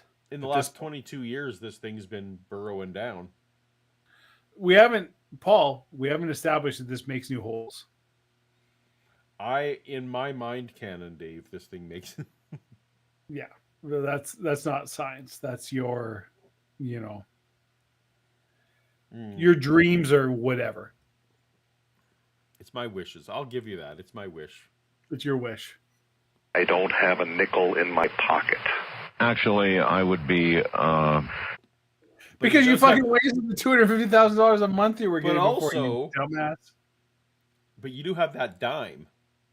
Yeah. From the other multiverse, remember? Do you remember last time he was That's right. From the 1943 Roosevelt dime. That's right. He has from some other alternate universe where Roosevelt was president in 43 or however that went. So I feel bad, Paul, because the trivia clock is ticking down, but I'm pretty sure there are no more trivia questions. Oh, have we? Did I just not let the awards? Oh, that was number 8. So let's go. Let's find out who won. Who won? Let's do that. Let's do that before Kip Davis punks off like a bitch. So let me resume. Hopefully it didn't mess it up. Sometimes that actually messes weird things up. This is going to be great. I can feel it. Aware of those you refer to. Let's not talk anymore about it. Okay. That's listen. The hole in Nevada. Eventually, Mel, we've got to give scientists or somebody access to one of these. What do you think Mel. Yeah, that's right. We have to have scientists. The jig's up. Oh, Mark Fernkov. Has Mark won before? I don't think that Mark has won before. I could be wrong about that. So, Mark, congratulations on getting 6 correct. So it was a tough night, Dave. 6 was a winner. It was. I mean, it was whole trivia, so that it was all over the map. Know your holes. That's what. Know your holes. Just in life, just in general, know your holes because it's important. Be constantly aware of your holes. Think about Vigilant your holes about your all of the holes. time. Yeah. Yeah. Constant vigilance. Especially and what goes into your holes is definitely important. And possibly even more important, what comes out of your holes. They're both important. They're both important. I don't know about which is more, but they're definitely both important. So Mark, congratulations to you. Mark, let us know in chat. You send me an email, paul@paulogia.com. Yes. And we'll figure out some kind of Tumblr delivery. Or if for some reason you don't want to do that, just leave a comment in the YouTube video below. Oh yeah, we can, and then Alex Merkel can be the runner-up. If Mark is unable or unwilling to accept his prize and accept the responsibilities, Alex, you will get it. Alex, you'll be up. All right. Well, Good night, congratulations to everyone on the trivia. All right. Hold it up. No more trivia to waste the time. No more trivia. No more wasting. I have a feeling before the bulldozers come in with the suits and the military uniforms. That this has been my discussion with the Basque over there, is that at this point here, it's time to basically come clean on all of this stuff here. Let someone from a university out there. They don't want. I mean, they're just there. I can't see them profiting by it or anything. It's on public land. I mean, it doesn't belong to them. A lot of people, of course, probably haven't heard this whole story, and I'll tell you now, Mel, we're going to take this segment, and we're going to repeat Mel's Hole 2 on Christmas. And so we're going to take the segment we're in right now, play it back then. So Merry Christmas. I'm going to tell you something, Art, and that is, I sure got a lot of heat about the sheep and that... Yeah, you want to briefly tell that again very quickly? Well... It is a central core. But this is good. Maybe I can lead into... What's that? No. We got to come clean on the sheep thing. The sheep thing, the sheep is important. Definitely. Sheep is important. For sure. Good night, Kip. Some more of this because there's been some more contact with... Good. That. Okay. What we did is some of the Basques were really like crazy, and some of them wanted to be actually lowered into the hole, and that's after we brought that burning ice up to the ground. Yeah. And I said that, hey, you don't want to do this. You don't want to send a human being down there. So they decided to lower sheep. Yeah. And they winched the sheep. Well, I don't want to get into the grisly details, but the sheep goes into the hole. Right. Goes down 1,000 feet. Bring the sheep up. Sheep is dead. Cut into the sheep. They find this huge tumor-looking sort of thing inside of it. These guys are used to eviscerating sheep. It's not a tumor. It's not a tumor. And they know that. These guys are used to eviscerating sheep. They means butchering. They butcher sheep. They eat sheep. But yes. Timothy Harmon writes, Nevada Basques, guard your teeth. Guard your teeth. Those San Francisco homeless. That's right. They want them. They'll get them. Doesn't belong in there. They cut it open, and there's this thing that it's alive inside. It looks like a baby seal. Yeah. Like you see at the aquarium, a pinniped, a baby seal. That's what it looks like. But the eyes are so odd. We're all described as the same thing. It looked like it had eyes of a human being. You look at a seal, picture of a seal, and it's got these black eyes. Right. This thing had like human-looking eyes. Oh, man. Okay, and we had experiences with it. I won't go into the whole thing, but what has happened here is that... Yes? We had experiences with it. It cured your cancer. Cured your cancer, for one thing. Yeah. Also, maybe Mel lost to it at poker or something. I'm not sure what he's maybe, feeling bad about. Maybe we're talking about Magic School Bus. Maybe we're talking about German Reiseport. It's hard to say. Either way, there were experiences with this. That's right. Sheep with the human eyes. From a tumor out of a dead. Yeah. Okay. So the sheep. So Brain Cramp for $5. Thank you, Brain Cramp. So the sheep sucks up cancer cells, and the burning water sucks up water. Does the dog suck up death? Ooh. No. Dog sucks up cats. Any And cats around? once enough cats have been lowered in, the dog can go back to life. Yeah. Also, as I recall, the dog was like teleported to some like other region of some place. He just threw the dead dog down. It wasn't like lowered down. They're just like they threw the dead dog. And And then just the dog showed up alive again. right. So we don't know how yeah. We don't know if the dog crawled out of the hole or was just emerged somewhere else. Yeah, we don't know. Yeah. That I have been told that the Basque have seen the same creature again and again, and they've had many experiences with I'm going to call it the seal creature. Now, you had a guy on your show, I'm told is red elk or red something. Red elk, yes. And he talked about these things, they're called rock flyers. And that's what he described them at. But he described these seal. He's like a Native Indian, kind of a Native American sort of guy. Yes. And he described these things as being rock flyers. Well, that's an interesting name for them, rock flyers. And he said they're these creatures that live down in the earth, but what I'm getting is the sense that they not only live in the earth, but they inhabit like different earths, and they are able to move between them. It's also possible, Mel, it's crossed my mind, that very, very deep within the earth, there might even be a different set of laws of physics that might begin to a reality that you would live with, and maybe that's why you're getting such weird things up out of these holes. Well, if I'm pulling up ice that keeps burning and it's not cold, and I mean sounds like a different kind of physics going on here. If we've got this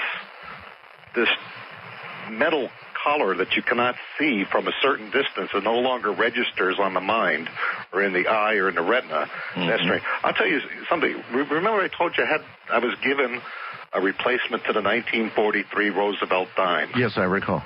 After I was told about this thing here, and I tried to take pictures of it, believe me, actually I can't do any of that stuff. My nephew does, but this is what I discovered after I told that they couldn't see.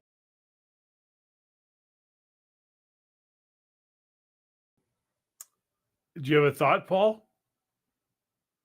Are you muted? Because I feel like you're muted. No, I'm not muted. What are you talking about? Oh, what am I talking about? Sorry, I'm just drunk. Don't forgive It's a professional. It's a professional show. That wouldn't happen. That would never happen. I was hearing. So apparently, like however many hours ago it was, I was hearing right that he was trying to say that these helicopters flying over. It's not that it's so far. It's that there's some like magical property. Yeah. Well, he was saying, like, if you are with a farther than a certain distance, he never said what, a certain distance from the hole, you can't see the hole. It just looks like land. I was mistakenly curious. I was trying to say, oh, maybe he just means that it's like a certain color, and it's just from a certain far away. It looks no, like it's invisible. It's literally invisible. We're full on Themyscira here. Yeah, all right, fair enough. Yeah. Also, did I miss something there about alternate races of people who communicate? Through the I don't think he was he was just kind of throwing stuff. That was just speculation. Yeah. No, I don't think there was any kind of real serious. Yeah. Okay. The flange from a certain distance. Mm-hmm. If I stand 15 feet away from the dime, I can no longer see it. I could. Oh, so the dime also has the properties. This crazy alternate time. The camouflage, the predator camouflage system. It's like a combination of the personal shields in Dune, where you gotta like be very close up. Yes. Yep. The slow blade. The slow blade, and then all right, the dime is camouflaged. Okay. Mm-hmm. The holder, I've got it in a plastic like lucite holder. I can see the holder. I can see straight through it. Then I walk towards it, and all of a sudden, the dime inside the holder materializes. That's what it's like. So I assumed that if it wasn't able to photograph or not able to scan it, believe me, my nephew, he did everything he could to produce an image of this dime. Right. He could not do it. I'm holding it right in my hand as we speak. I still have it. But you can't. Okay. You can't draw it, or okay. No, so Right. he's trying to say, I think this is the explanation as to why he can't give evidence of this multi-dimensional dime. Ah, yes, Is like that vampires. His nephew has tried to scan it, which yes. apparently proximity isn't the key here, because a scanner, of course, would be very close to. But that's electronic. Yeah, but they're basically trying to say, that this has some kind of property, visual camouflaging properties, that you can't photograph it or scan it. I see. Paul, Yes. I feel like there's a super chat you should read, and I'm going to go for a bio break. All right, fair enough. Oh, the wrong one. Let me do the opposite one. So we have a super chat from Rosina, transmissible parasitic dog Keller. Love the name. Put on a metal collar and go into the black hole at the center of the Earth. Did I hear that right? Yes, that's right. It sounds like quite a rave and a party. To definitely metal collar, off you go. Exactly. So the metal collar apparently makes one invisible. So that's pretty cool. That we should. There's so many so many inventions and properties that we could get out of this hole and the stuff around it. Maybe actually we have. Maybe the government has taken it. Maybe we have perfect camouflage at this point.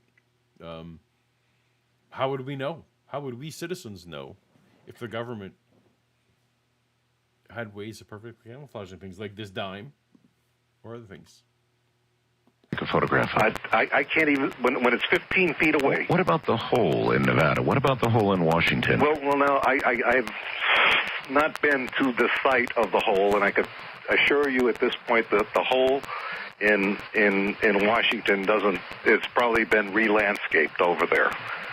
So anything but the hole in Nevada is still there as it was when I was there. It's out there in plain view. we need some photographs. We really need some photographs.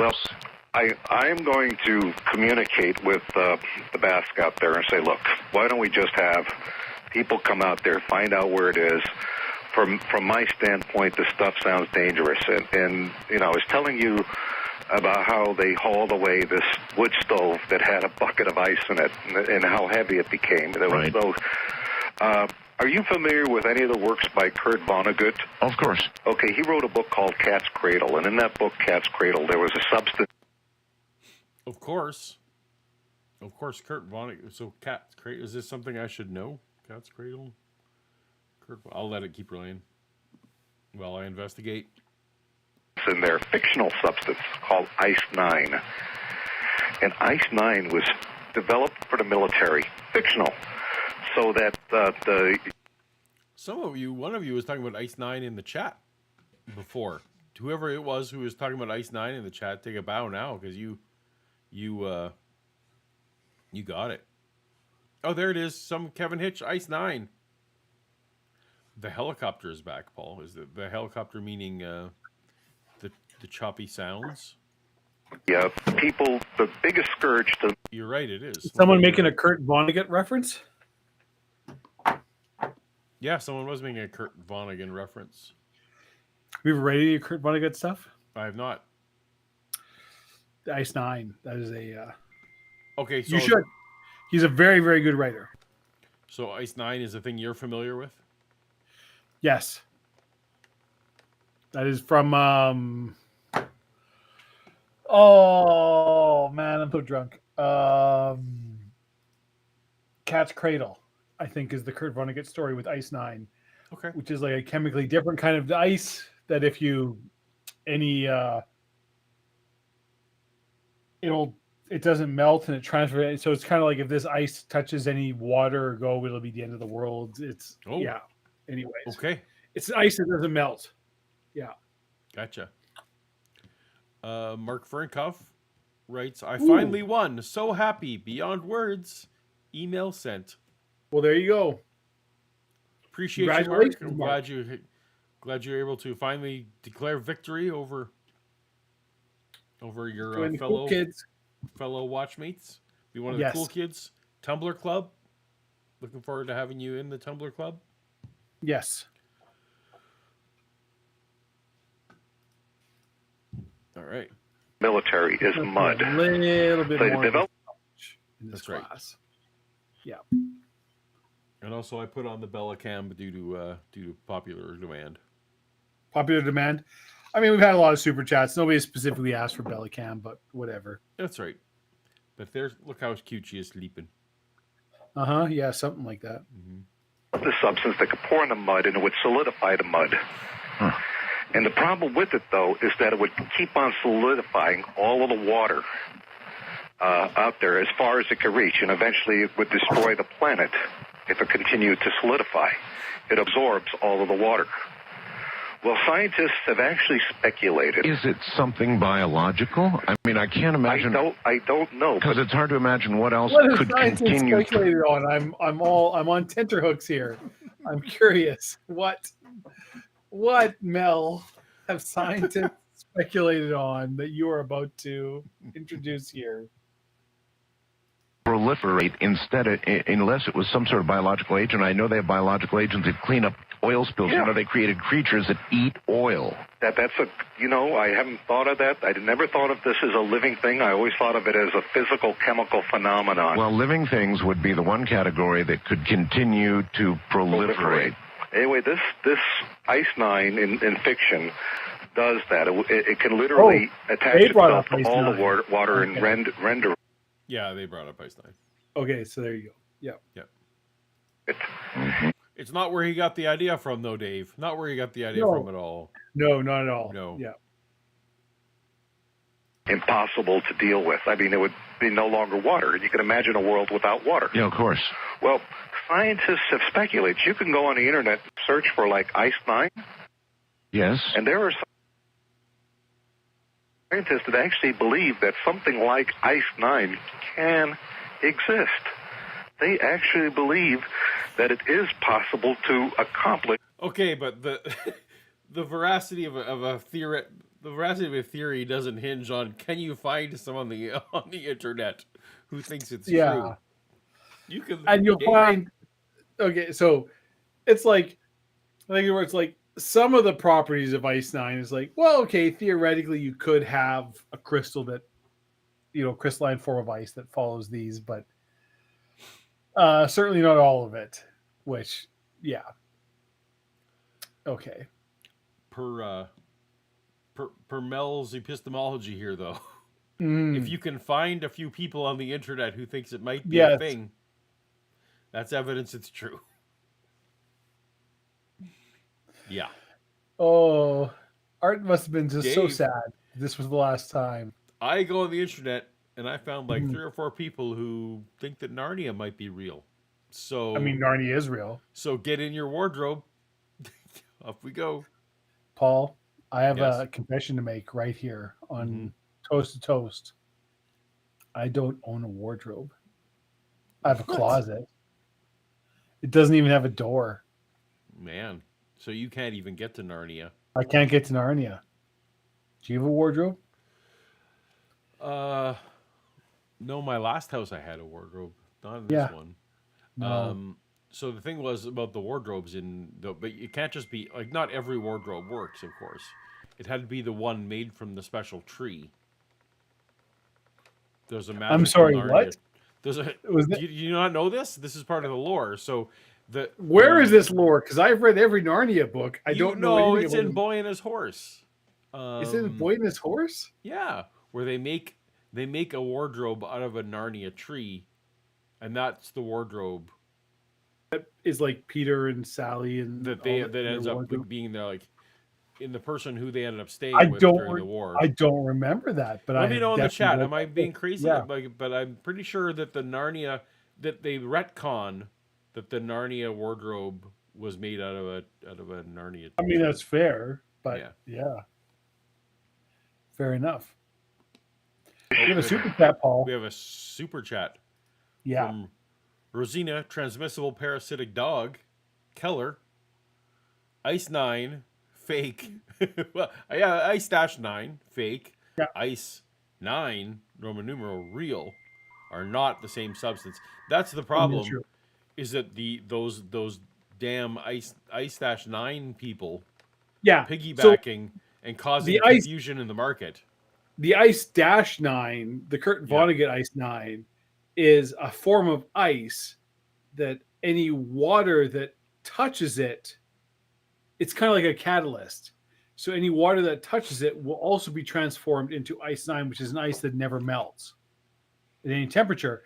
So if this ice is introduced to the, like if it touched an ocean, it's like that's it. All of the world's water would be transformed into ice, and like that's the end of life on Earth, which is, spoiler alert, what happens in the story. But there are people who have had this ice and have protected it for generations to keep that exact thing from happening. Yeah, that's not real. That's not a real that's not a real a thing that exists in the world. It's more a like a lot of Kurt Vonnegut stories, it's more about man's greed and nature and classic sci-fi themes. You should really read some Kurt Vonnegut sometime, Paul. I should. If not that, or this famous one is oh Jesus, why can't the story with it's like a goddamn metaphor that's it's like a war story. Jesus, why can't I remember it? I'm too drunk. The Catch 9. Yeah, right, like Catch 9. That's the anyways, he's a truly tremendous writer. I can't say enough good things about Kurt Vonnegut as a writer. He's really, really, really, really good. Awesome. Yeah. Brain Cramp wants to affirm that I was a little bit right, a little bit wrong. It's in Magician's Nephew. Ah, okay, fair enough. Yep. And Timothy Harmon makes an observation: wardrobes attract clutter. I don't think they do. So here's the thing, but wardrobes have a door. So well, also nobody's ever like, I'm just going to keep my paper clips in a wardrobe. No, but like ultimately, I to an extent, yes. But wardrobes, like they typically don't have a window, and like you can't see inside them. So wardrobes, in its own way, like whatever clutter is inside a wardrobe, unless it's on top, that's unacceptable. Slaughterhouse 5. Yes. Fuck. Yeah. It was. Yes, you're right. Sorry, Paul. I didn't mean to. Oh no, this is. I'm not giving there's any people. There's a difference between clutter and just putting things in a thing. Yeah, because clutter is visible, is a visible mess that is like just out there. Right. Like if you have a stack of bowls in a cupboard, that's not clutter. That's your bowls that are in the cupboard. Right. When you have 3 bowls laying out on a coffee table. But if you had if your cupboard had no door, i.e., it was shelves. I still think that's not clutter, because you're still like, it's a stack of 20 bowls. Like this is the place your bowls go. It's not clutter. Like this is just where your bowls go. Okay. Sure. I mean, maybe you're crazy. I would tend to differ. I mean, it would be like, how, are they neatly stacked at that point? Yeah. Well, at that point, like I would assume if you have bowls, they are neatly stacked, like they're stacked in a cupboard, on a shelf, whatever. Like you own things, and these things have to go somewhere. It's like, are books on a shelf clutter, or are they the books that are in the bookshelf that are organized by author and subject and whatever you want to do? Is a library full of clutter? No, it's books. You have to put the books somewhere. They're on these shelves. But even better if they were in a wardrobe where you could close the door. See, that maybe is a sign of mental illness. No, but I mean, you can't. I have shelves behind me. I mean, obviously, I have things on shelves. You have things because everybody owns things. You got to have things. Yeah. There's and the only thing I'm smirking at is that if everyone agrees that those are the things are there because that's where it goes, perhaps I'm not always in a fully agreement that Well, but even that's it's where the like thing you goes. probably have. Tell me, Paul, when you're stacking a dishwasher, is there a Yeah. certain like plates have to Yes. go here, right? But it's like, but that's the place. So there's this is the German in me, and there's a place for everything and everything in its place. Yeah. There, this isn't clutter. This is the place where plates go. This is the place where cutlery goes. This is the place where pens, stationery, It's like true. everything So has a like place where it let's goes. let's go in a Yeah. hypothetical world, and I never really had this, but where I live by myself. Mm-hmm. Yes, you're Right. absolutely right, because then the certain things would not be clutter because that's where the thing goes, and me as the single resident, we're in Yeah. unanimous agreement that that's where the things go. Everything has to go somewhere. Yeah. Right. And so, I'm not a psycho that would think that that nothing can be anywhere. You're not going to throw all your cutlery in flatware. Right. It's because, yeah. But things that are somewhat disorderly, like a wardrobe, is a great place to have clothes for that very reason, because there's a door. Your clothes go in your wardrobe. If No, there's but a bunch also- of books, Right. if there's a bunch clothes, of books laying in the bottom of your wardrobe, that's clutter because that's not the place the book should go. but here's the thing: right? so clothes can look cluttered, even if they're Well- in the right place. Right. I mean, if they're properly put away, hanging or folding, I don't think. No, even so, like I've said, even the best person at folding, and like it could look cluttered. I mean, this is where you and I are going to I start. see. Fair enough. Well, we might diverge. I don't think so at all. I'm just So, saying, but I'm just saying the wardrobes are perfect for things that, like, they're in the right place, but I don't even have to be perfect about how I put them away, because you can close the door because and there's ignore a it door. forever. And it's sort of like a diminishing returns, because you'd be spending so much time making sure your clothes look perfectly uncluttered. Like everything All right. else that you waste time on in terms of clutter. Yes. I feel like this is a good comment, right? Is it? Well, it's not. Yeah, I mean, Yeah. I mean, know, all right, Dave, we got 10 minutes to get through. we're gonna do it, buddy.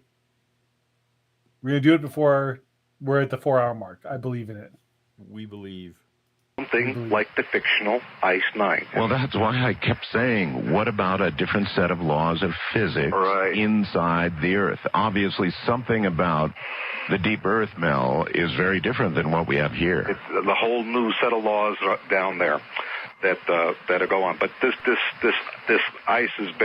burning ice has been a great, huge source of concern for all the people that I talk to. And then I'm not a military, whatever they worded down there, that went to the. So you have no idea who has it now? No, they took it away, and that was the report that I got. And excuse me. Anyway, I wanted to get back to the actual hole over there in Yes. in your state. So at least they didn't get him. No. So the military came Yeah. in, and they took the bucket of ice. Mm-hmm. But but he's safe. He's not losing any. I mean, it teeth. took multiple cranes, apparently. But I mean, it doesn't sound like they were after him specifically for this. No. So, yeah. I mean, Mel's an innocent bystander in this. He's just, it's not like he's just there. Exactly. He's just there. We got a super chat, Paul, from Silver from Phoenix Silver- Rising. Yes, the one on screen. Paul, what if you had a coffee table that looked like the Millennium Falcon? Paul. So, first of all, if it was flat, like anything normal, it doesn't matter what it looks like. Yeah. Yeah. It can still, attract clutter. Second of all, the Millennium Falcon literally looks like clutter. Mm-hmm. The exterior of the Falcon and the interior, frankly, is a mess. Yeah. So, I mean, I have models. I have a Millennium Falcon. You can't see it from where the camera is, but like the Millennium Falcon is cool looking and all. You should probably go grab it. No, I'm not gonna Show it grab to it. camera No. real quick. It's 40 some years old. It's older than you are. That is incorrect. You okay? I guarantee that model is not older than I am. It's from 78. Yeah, huh? Okay, all right, fair enough. Okay. Okay.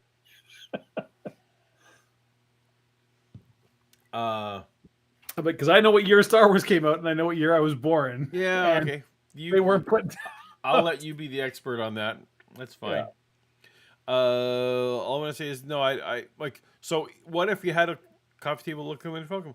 Well, good for those people. It still, unfortunately, is gonna. What it looks like is gonna still have the properties of a coffee table. So, yeah, not good enough.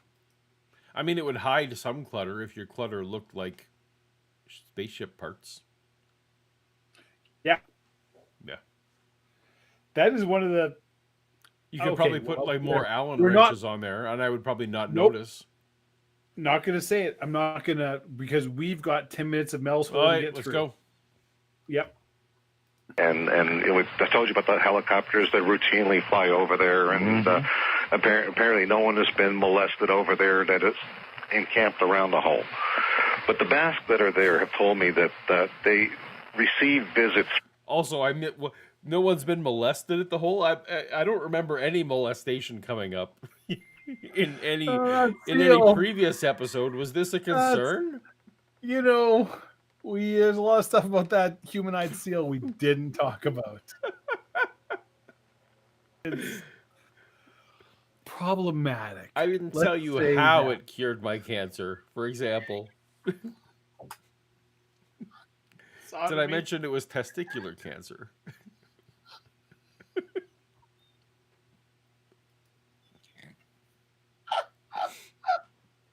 It's prostate. And there's really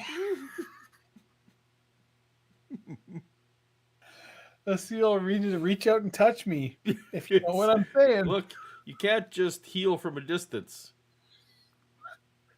It doesn't work that way. It doesn't work that way. Look, he told me this is how it normally is.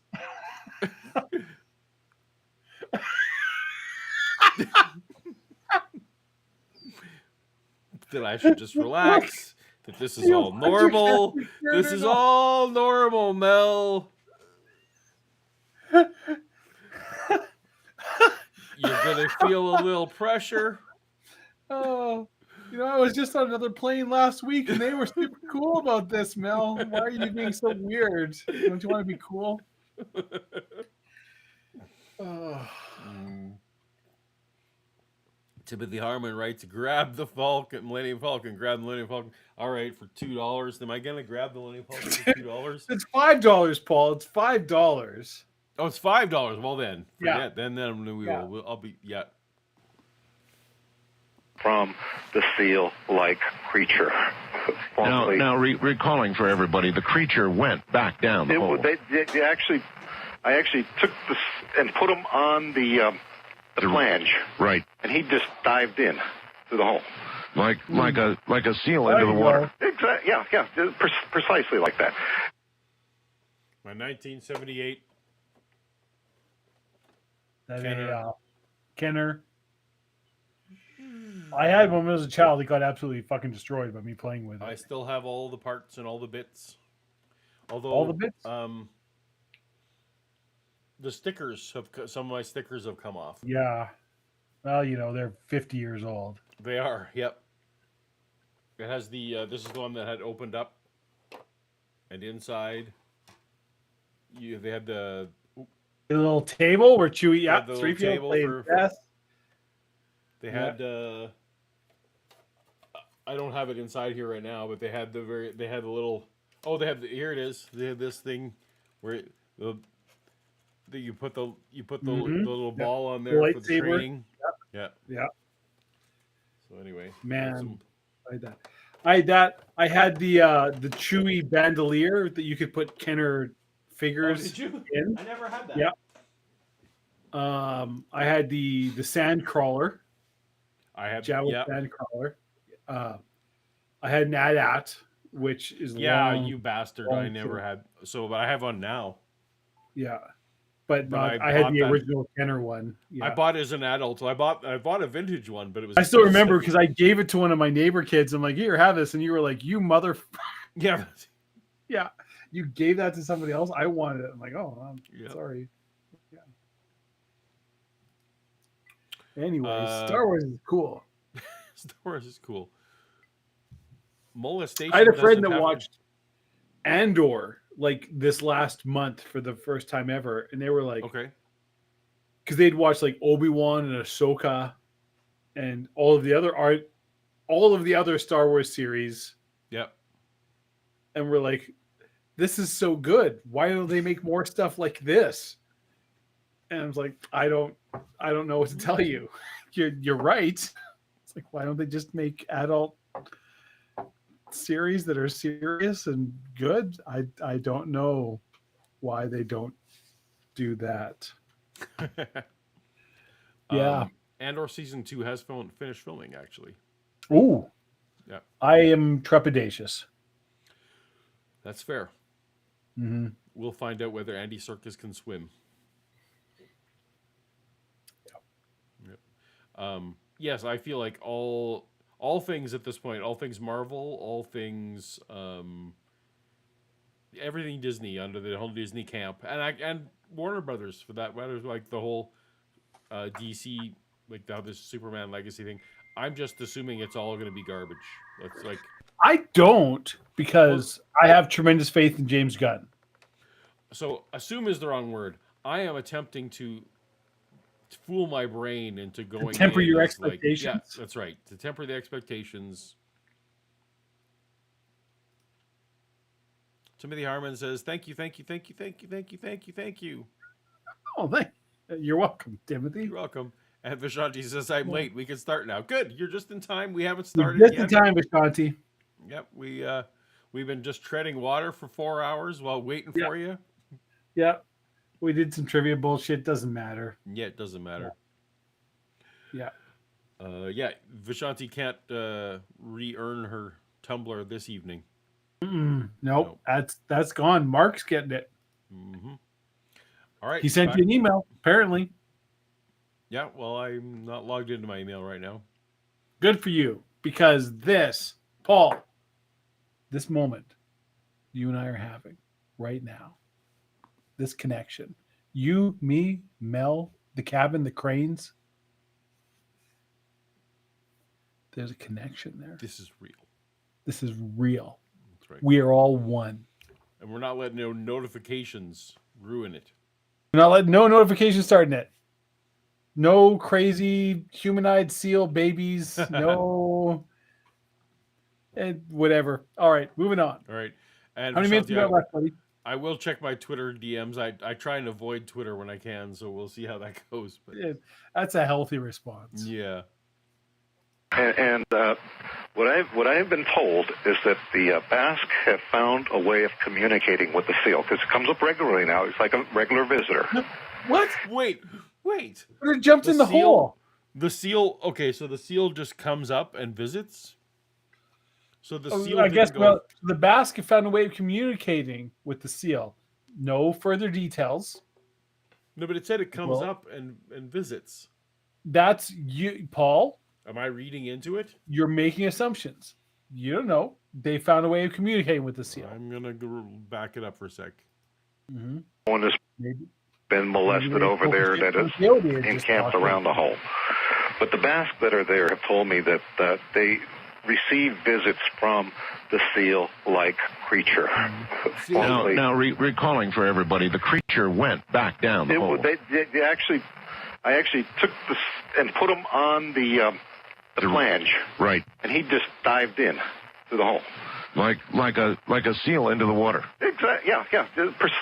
I had forgotten that. I forgot the seal dove back into the hole. Oh yeah, the seal went home. The seal Right, went because the back seal did a to- couple of laps on the Yeah. metal thing that makes it invisible. cured his cancer real quick. Cured his cancer Back real in the quick. hole. Just, we don't know. Fondled his prostate, maybe. We don't know. Oh, there we go. Now, Paul, finally, we have a complete show. Because our good longtime friend, Melody Kate, Welcome, Melody. the seal.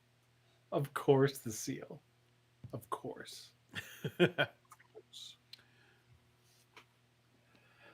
Yeah, Yeah. there you go. Precisely like that.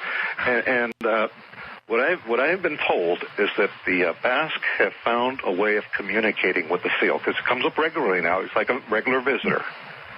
And what they did, and I don't know how they decided to do this, but the seal speaks to them through one of their boom boxes.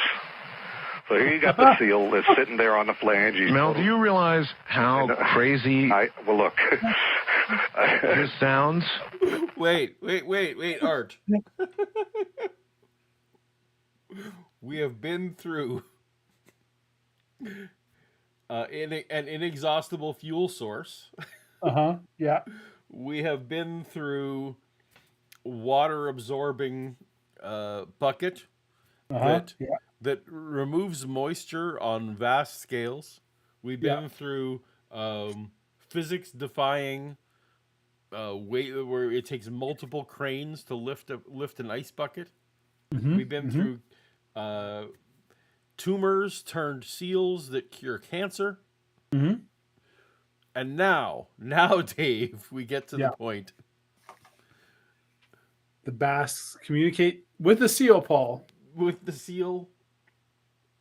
But now I've even lost the story. What was the last thing that just happened? Via boom boxes. Oh, that's right. Do you know what's crazy? I can go grab it. I have an actual boom box in my house right now that I had borrowed from a friend for an 80s themed costume. that you might communicate through a portable stereo. This is the unbelievable part of the story now. And when I got the boombox, I could go grab it and show you. The thing was like, this uses 6 D-cell batteries. And I'm like, when's the last fucking time I bought a D-cell battery? I had to go on Amazon because nobody locally carries them. Oh, really? Like, nobody uses. What uses D-cell batteries? I remember them well. I guess I had. I remember them. Do you remember them from anything newer than 25 years ago? Maybe not. Yeah. No, maybe not. Definitely not. You have remote controls in your house that use A and maybe AA or AAA batteries. Yeah. You do not, and I will stand by this. I will bet money on this. You do not have anything in your home that runs on C or D cell batteries. Because nobody has used those. No, wait. D are the square ones, right? No, that's 9 volts. D are just big round. D are just the big ones. They're like this big around. I could grab one and show it to you. I have no C or D cell anything. No, you're right. No, yeah. Not since my boombox, because my boombox did take them. Oh, absolutely. Yeah. And I had toys in the 80s that ran on D cell batteries and different things, but not because now it's all lithium ion, right? Like nobody uses these old giant batteries anymore. Yeah. But I do have a boombox set up with a bunch of like classic 80s hip hop on it because I did some cultural appropriation and dressed up like me and my buddy dressed up as Run DMC for a. Oh, I see. Yeah. I was just trying to skim through my head here whether this last conversation, if it could be in any way confused with discussion about bras. D cups? No, there's no such thing as D's. No one has D's anymore, Dave. If anybody wants to send us any pictures or evidence, it's all just A's and B's now. No one has C's or D's anymore. Paul and I are skeptical. We're open to anybody who has evidence to the contrary. By all means, just email that to paul@paulagita.com. To Dave. No, email to Dave. I don't want that in my inbox. Yeah. You can send it to mine. I'm super fine with that. Yeah. All right, Silver Phoenix Rising, another super chat. So generous, Silver Phoenix Rising. Thank you. It's like Mel has to one up himself the longer he talks. It's true. We did It miss is. we missed a member chat from Byron, Paul. Oh, did we? Oh my goodness. We did. Yes. No, I put it up on screen, yes, but we didn't read it out loud. Oh, okay. Sorry, I'm late. I was stuck in the hole. You in the hole. You and the cancer curing seal were down there hanging out and came up for a visit. So thank you. All right, what are you doing over there? I'm trying to send you a picture of my costume from this thing, and I ended up okay. sending my Facebook story because I'm too drunk to use my phone correctly. I see. Anyways, there you go. You get a picture of me and my my hip hop. Sonic Shroom for Yeah. Australian $5 writes, my brother hit me in the head with a vibrating pillow. It had 2 D batteries in it. It hurt. Wait, why do you what? Okay. Why do you need a vibrating pillow? That's Because I can't think of any safe for work answers for why you might need a vibrating pillow.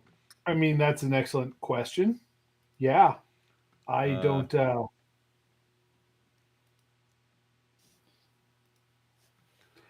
I can't think of why that you know.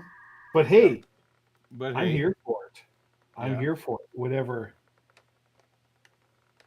J. Victor. Boomboxes do exhale big D energy, though. Yeah. I also sent Paul a picture of my boombox. Yeah, I'm trying to figure that out here. It's on Facebook. It shouldn't be that hard. Darn Zuckerberg. Now Vishanti's sending me messages. Okay, I just need to turn on my phone because we need to get through this, Paul. That's right, we do. We're gonna fucking finish this. But first, we're going to this. Oh, good. We're throwing it out there, eh? I thought that's what you said it to me for. Well, there you go. It's fine. I have a better. If we're doing that, no, we're not doing that. So that's all. That took me long enough. Okay, fair enough. All right, more. We got to get through art. I was crazy sounding from the first day. Yeah, well, you have a point, Mel. But I mean, the seal or whatever in God's name this is can communicate to them through a boombox, through the radio on the boombox. I don't know how it does it. I don't have any idea of how radio works. Okay. Well, I mean, you're the radio guy. It receives radio frequency. That's so right. The implication would be this creature is capable of radiating some sort of modulated radio frequency, and that's how it would happen. I'm sorry, I got distracted. So poor Claire had I'm just saying, if you have a pillow, that has batteries in it and it's valuable for recreation, that's not a bad thing. I'm just saying, why would you hit other people with that pillow? I guess, you know what, maybe if that's what you like, if you want to hit other people with your pleasure pillows, I guess that's good for you, and I'm glad you found the thing that you like. Let me just we're good. I mean, I always heard these tales of like people hearing like radio in their tooth filling. Oh no, it's true. And wire fences really out on the range. It's all true. And so I don't know. What happened there? Oh, I don't know. Did you stop? I assumed you stopped because you had a comment. No, it just stopped. Oh, dang it. The wires are. What were you gonna say? Sorry, let me reboot it here. I sent you a better picture of me and my posse hip hopping it up. You can throw that out there if you wanna, entertain the crowd. Paul's a professional. I used to like those bloops and bleeps because they used to help me sleep. I would turn it in between like a shortwave channel. That's too far. All right, where was I? I forgot to look at the time. Well, look. This sounds... I was crazy sounding from the first day. Yeah, well, you have a point, Mel. But I mean, the seal or whatever in God's name this... Yeah, okay, we got that. Sorry. What did I miss? Oh, I'm supposed to look at more pictures from you. Is that what I'm doing? I mean, that's the thing you can This is look at. I was this trying is to a lot of fill time. multitasking. All right, I was trying to fill time while you were, You're just making more Can work. communicate wailing to at them Through a boombox. through the radio on the boombox. I don't know how it does it. I don't have any idea of how radio works. Okay, Okay. you're the radio guy. It receives radio. What? Your filthy mind. Here's the What? top search result. Okay, thank you, Google. When Thank Dave you so says much. "filthy mind," his phone has listened in and chimes in. Here's the top search result. Yeah. No, thank you for outing me. No, thank you right now. Thank you. Fuck you, Alexa. Oh, you're Melody talking about Melody Kate. Kate's super chat? Yeah, Mhm. I had a vibrating pillow with heat for my office chair. Right? That's Yeah. no batteries. I often thought of hitting people with it. So there you go. See, Paul, Yeah. your mind in the gutter. You can have a perfectly legitimate pillow in your office chair. Maybe you got a little sciatica, maybe a bad back. You got your vibrating pillow with heat there, just to ease the pain. Mm-hmm. Not necessarily involving whatever you're thinking of. I am struggling. So here's the thing. Uh-huh. Yeah. I am struggling to see how Melody's super chat Uh-huh. eliminates the use that I was thinking about. What use are you thinking of? A What's your Pornhub history, you son of a bitch? No, there's no pillows in it. I'm not sure Melody Kate has ruled one way or the other about what the purpose might be. All that Melody was saying was that it was for the office chair. Some people, need extra stuff to get through their working day. I'm not judging anyone. I fairly recently found out there's like a whole internet subculture around balloons and people who really like balloons. Oh, okay. And I'm just like, I mean, I guess that's, nobody's being hurt, but really? Balloons? Wow. I guess good on you. Hey, Silver Phoenix Rising. Is this how Burning Man got started? 4 question marks. Communicating with an abomination seal out in the desert? Question mark. I mean, that's certainly how some things got started. Yeah. Could be. Could be. There are sacrifices involved. You think nobody's in that giant Burning Man effigy? No. Oh. I'm very sorry, Sonic Shroom. I'm very, very sorry. Read away, Dave. Sonic Shroom, we were kids. It was my mother's. I hadn't thought about it till now. Thanks. Yep. Well, thanks, Paul.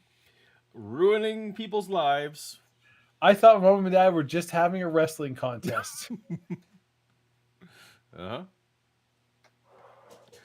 All right. We got some minutes left to go, Dave. Yep. We're going to do Also, it. Bella's done guarding the house, so is it turned it off. That's it. All the Your dragons- frequency. So the implication would be this creature is capable of radiating some sort of modulation. Again? Uh-oh. 29. If it doesn't want us to go past 2937. See, Vishanti, it has batteries. They're just not replaceable batteries, but they're built in.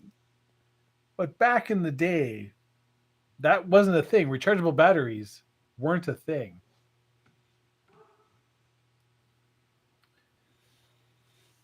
All right, let's see if it'll let me go. I don't have any idea of how radio works. Okay. Well, you're the radio guy. It receives radio frequency. That's so right. the implication would be this creature is capable of radiating some sort of modulated radio frequency, and that's how it would happen. I always heard these tales of like people hearing like radio in their tooth fillings. Oh no, it's true. And wire fences really out true. on the range. It's all true. And so I don't know, but anyway, they have been. So Bella really wants to get let out. Do you want me to Yeah. keep playing, or do you want to chat with the chat? How many minutes are left? 7. Why don't we wait? There's only 7 minutes left. You go do your thing. Okay. I'll just hang out with Bella chat. needs my attention. 1 sec. Bella needs attention. I mean, vinyl is better cassettes in a way, sound quality, but certainly the cassettes are significantly more easy to carry around and less fragile. Hey, how y'all doing? Anybody got any, fun stories for tonight? No, but they do sometimes stretch. I had cassettes when I was growing up that the sound would get super warped because they would kind of like stretch and wear out. What's my favorite beer? Brain cramp? Good question. And I'm a big fan of bubble butts. Butt bubbles, different thing. Boy, there is a beer out of Vancouver from a brewery called Granville Island called Lionsgate Winter Ale that I really like. There is one called Winterbeard that I'm a big fan of. Honestly, I like Guinness quite a bit. I'm a big fan of darks, stouts, imperial. Yeah. Dark beer, generally speaking.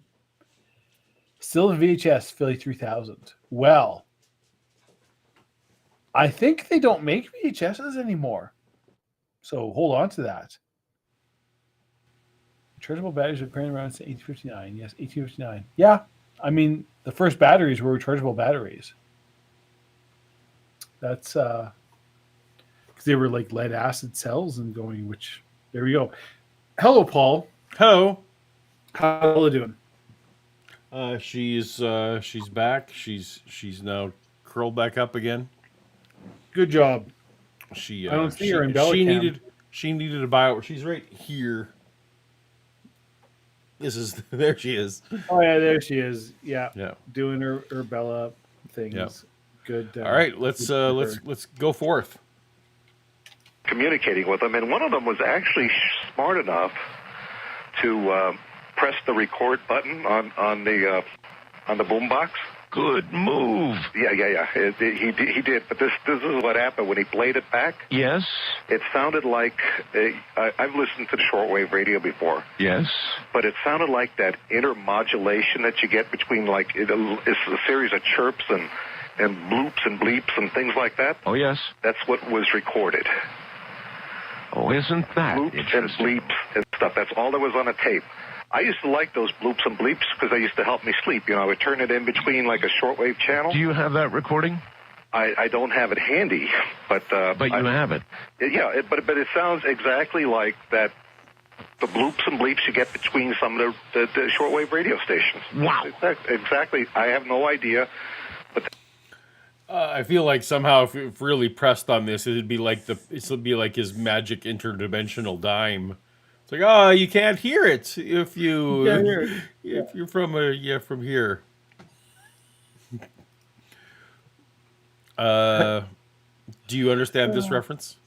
I do. This is we were chatting about. This is a Homestar Runner reference. Oh, okay. There goes the Snicker Man. Here comes the Snicker. There goes the Snicker Man. This is this guy right here.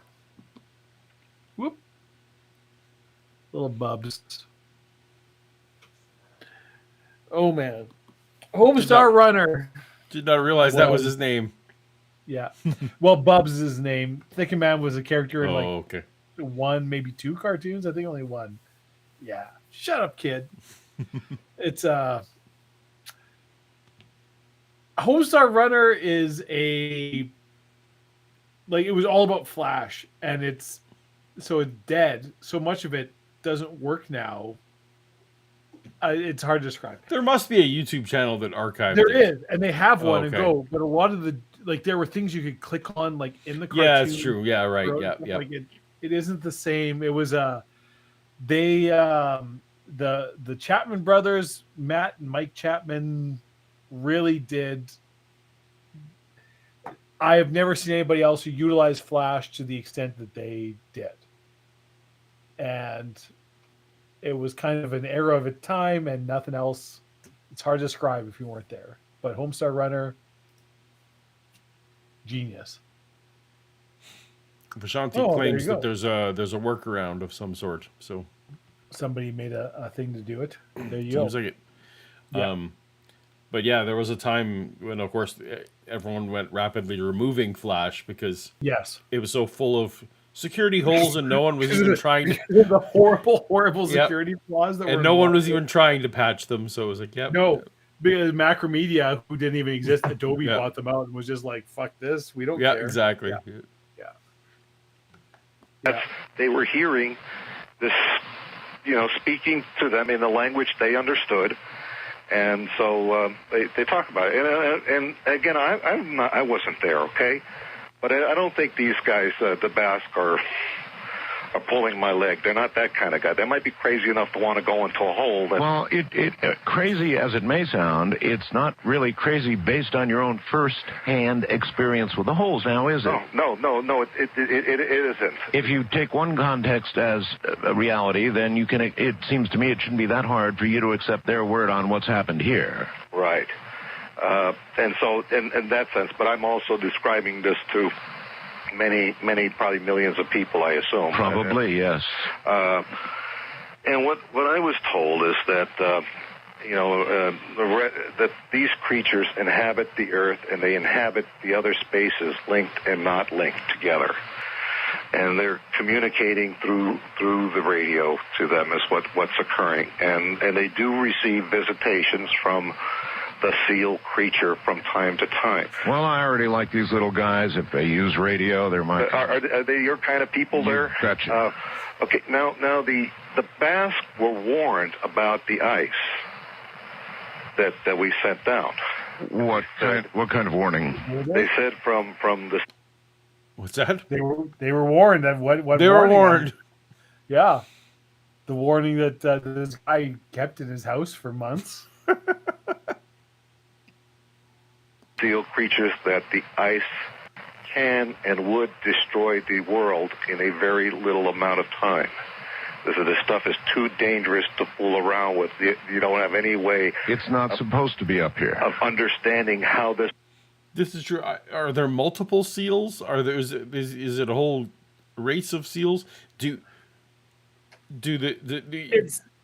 seems like, Paul...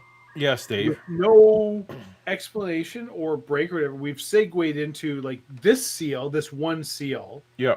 that grew out of this sheep that we put down, and there was this organic tumor-like thing we cut open, and this horrifying seal creature was in it, and it cured my cancer and jumped back in the hole. And molested me, perhaps. Perhaps. Look, we're not going to talk about that. Perhaps.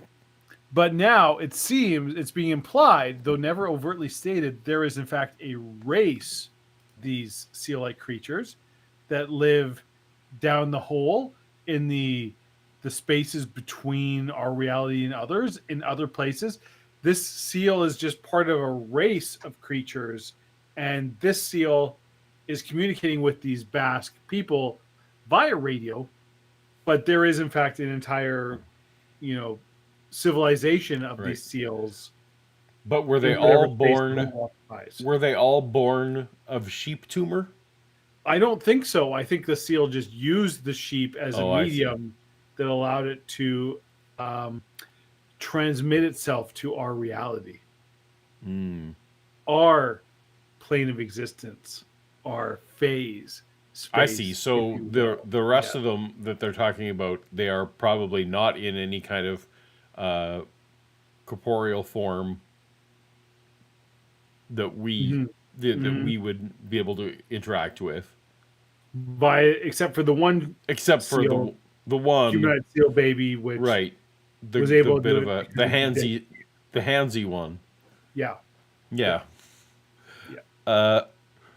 Rosina Keller, Adobe only wants to add new features, never fix or optimize existing code. It's why Flash was also never usable on mobile, including Android. But I mean, to be fair, Flash really, really predated mobile devices. Or Oh, yeah, by a long shot. Yeah. yeah.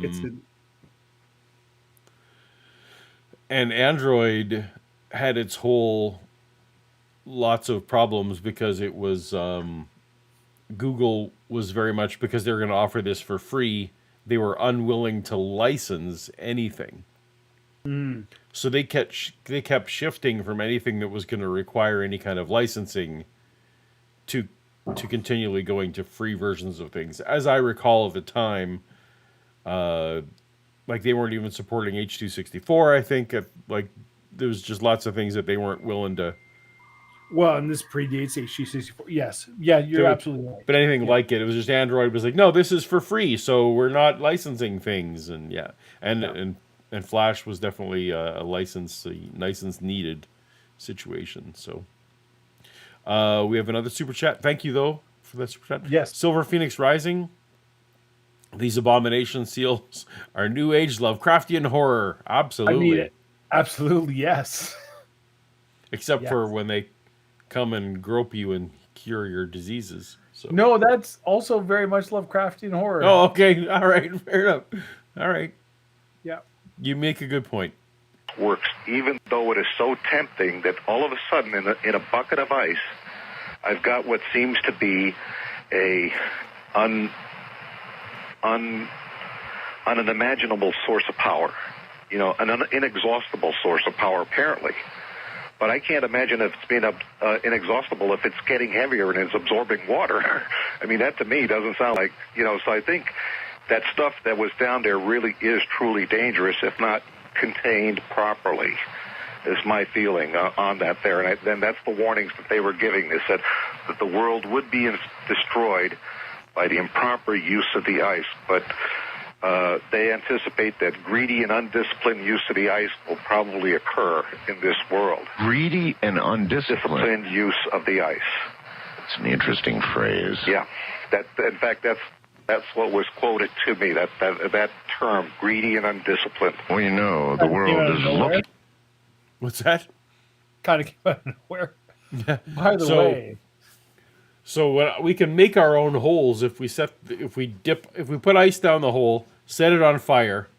Yeah. Then we can make our own holes. Infinite free energy. But there's a downside. Yeah. And that downside is nebulous. Yeah. This is 100% just Kurt Vonnegut, Ice 9. We're just straight up stealing his bit whole cloth now. Yeah. I see. All right. Yeah. Well, I'm not as familiar, so I didn't note the plagiarism, but okay. For new power sources. Anything that burns, Mel, and changes its own weight in that manner has a great deal of power. Yeah. Don't forget our sponsor tonight, Fire. Fire. Very apropos sponsor, it turns out. Yeah, that's right. This kind of reminds me of something. We're a fossil fuel-based economy, right? And we've been using oil for the last 150 years, crude oil, petroleum. Long time. Before that, the oil that we used was whale oil. And some of the most famous whalers in the world were the Basque. That's true. Now, okay, sure. Not true, but whatever. I don't think that's true. Yeah. Poor Claire. Welcome, Poor Claire. You've been in the chat, but welcome back. This sheep talk. Go ahead. Makes me want a mutton sandwich real bad. Now that you've said it, I'm also like, fuck, I could really go for a mutton sandwich right now with like some good mustard on there. Oh, man. My mouth is watering just thinking about it. When this is done, I'm going to have to go get some food, Paul. Post-show sandwich. Post-show sandwich. Yep. I told you some time ago that there was a way. It's going to be a sandwich. bone, and it's stuck in a tree in Ellensburg. You know, I remember that. And I've been told by the Basque that they left that there. That they were Basque in the area of the Washington Hole. And they left that whalebone there kind of as a mark. I'm not a true historian, but I may not know much about Basque whalers, but I'll tell you what I do know. Mm-hmm. I know about whalers on the moon. They carry a harpoon. There ain't no whales, so they tell tall tales and sing a happy tune. Do you have any idea what I'm talking about at all? No, I don't. That's a Futurama season 1 joke where they go to like this Disneyland-ish park on the moon, and there's like whalers, but they're like just cardboard cutout whalers, and they're like, we're whalers on the moon, but there are no whales. We're whalers on the moon. But there ain't no whales, so we sing tall tales. Yeah. Is this like the Saskatchewan Pirates song? Yes, exactly. Oh, it's everything I can do not to break out into song right now. Well, we get through art. So You got to get through this art. We got to get All I through want this. to say about that, but that's what I've been told. Do you think that somehow those beneath ground understood something about what we needed? Or what they thought we needed? Well, I'll tell you this much, because there were other things that were said that, and this might explain some things to you, but, you know, we talked about the greedy and undisciplined use of the ice, and they said that these seal creatures, they can travel between these worlds, and that there are other people in other worlds that have designs on this world because this world is in pretty good shape. There are some people out there in other worlds that are similar to ours, but their world is so horrible. Well, our world is at least above ground. Yeah, but their world is so horrible that if we had suffered a nuclear holocaust on this world, they would be happy to inhabit it. There are people there, and what they were told is there are other worlds similar to ours that have designs on this world, and that they monitor what happens on this world. And they listen to me now. We're almost out of time, Mel. Anything critical to get out? Just that they are looking at our conditions, and they are saying, hey, the world that is the Earth that we know is on a collision course to disaster, and a lot of them think this is good, that then when we're gone, they can come here, and they think they're smart enough to use the ice that's here. That's the word I'm getting. Okay, I'm not a prophet. I'm not anything. I'm just was reporting. The implication in that the ice was kind of throwing some real Pacific Rim shit at the end. By the way, the seals told me there's other realities, other worlds that want our world. It's fine. Yeah, and apparently, they're fine with irradiated nuclear wastelands. Also fine. Yeah, that would still be good. Is the message here, Dave, perhaps that he's not quite articulating well, that we should be thankful for what we have because there's other entities that would love to have this world that we have? Is that the message? It's like you probably had a similar experience when I was growing up. If you didn't eat your food, it's like, well, there's starving kids in That's Africa. right, yes. That would love to have. Well, can you mail them this food? Because I don't want it. They would love this broccoli. Yeah. Yeah. Oh. Quasimodo sends a super chat. We need Discord Toast to Toast channel or Seal will hunt us. All right, well, I guess I can look into that. I mean, you do have to right-click on your Discord server. No, it doesn't seem. It seems like I did set it up initially, so it seems like a thing I should be capable of doing. Yeah, it would. Yeah. It would involve 7 to 8 clicks on your Discord server. So, and Rosina sends another super chat. I love super chats with emojis in them. By the way, I love it. Do the seals visit your hole often, Mel? You don't let those seals slip into your hole. Yeah, that's my takeaway. Guard your holes, everybody. Guard your holes. Guard your holes. Yep. From whatever's coming in or out.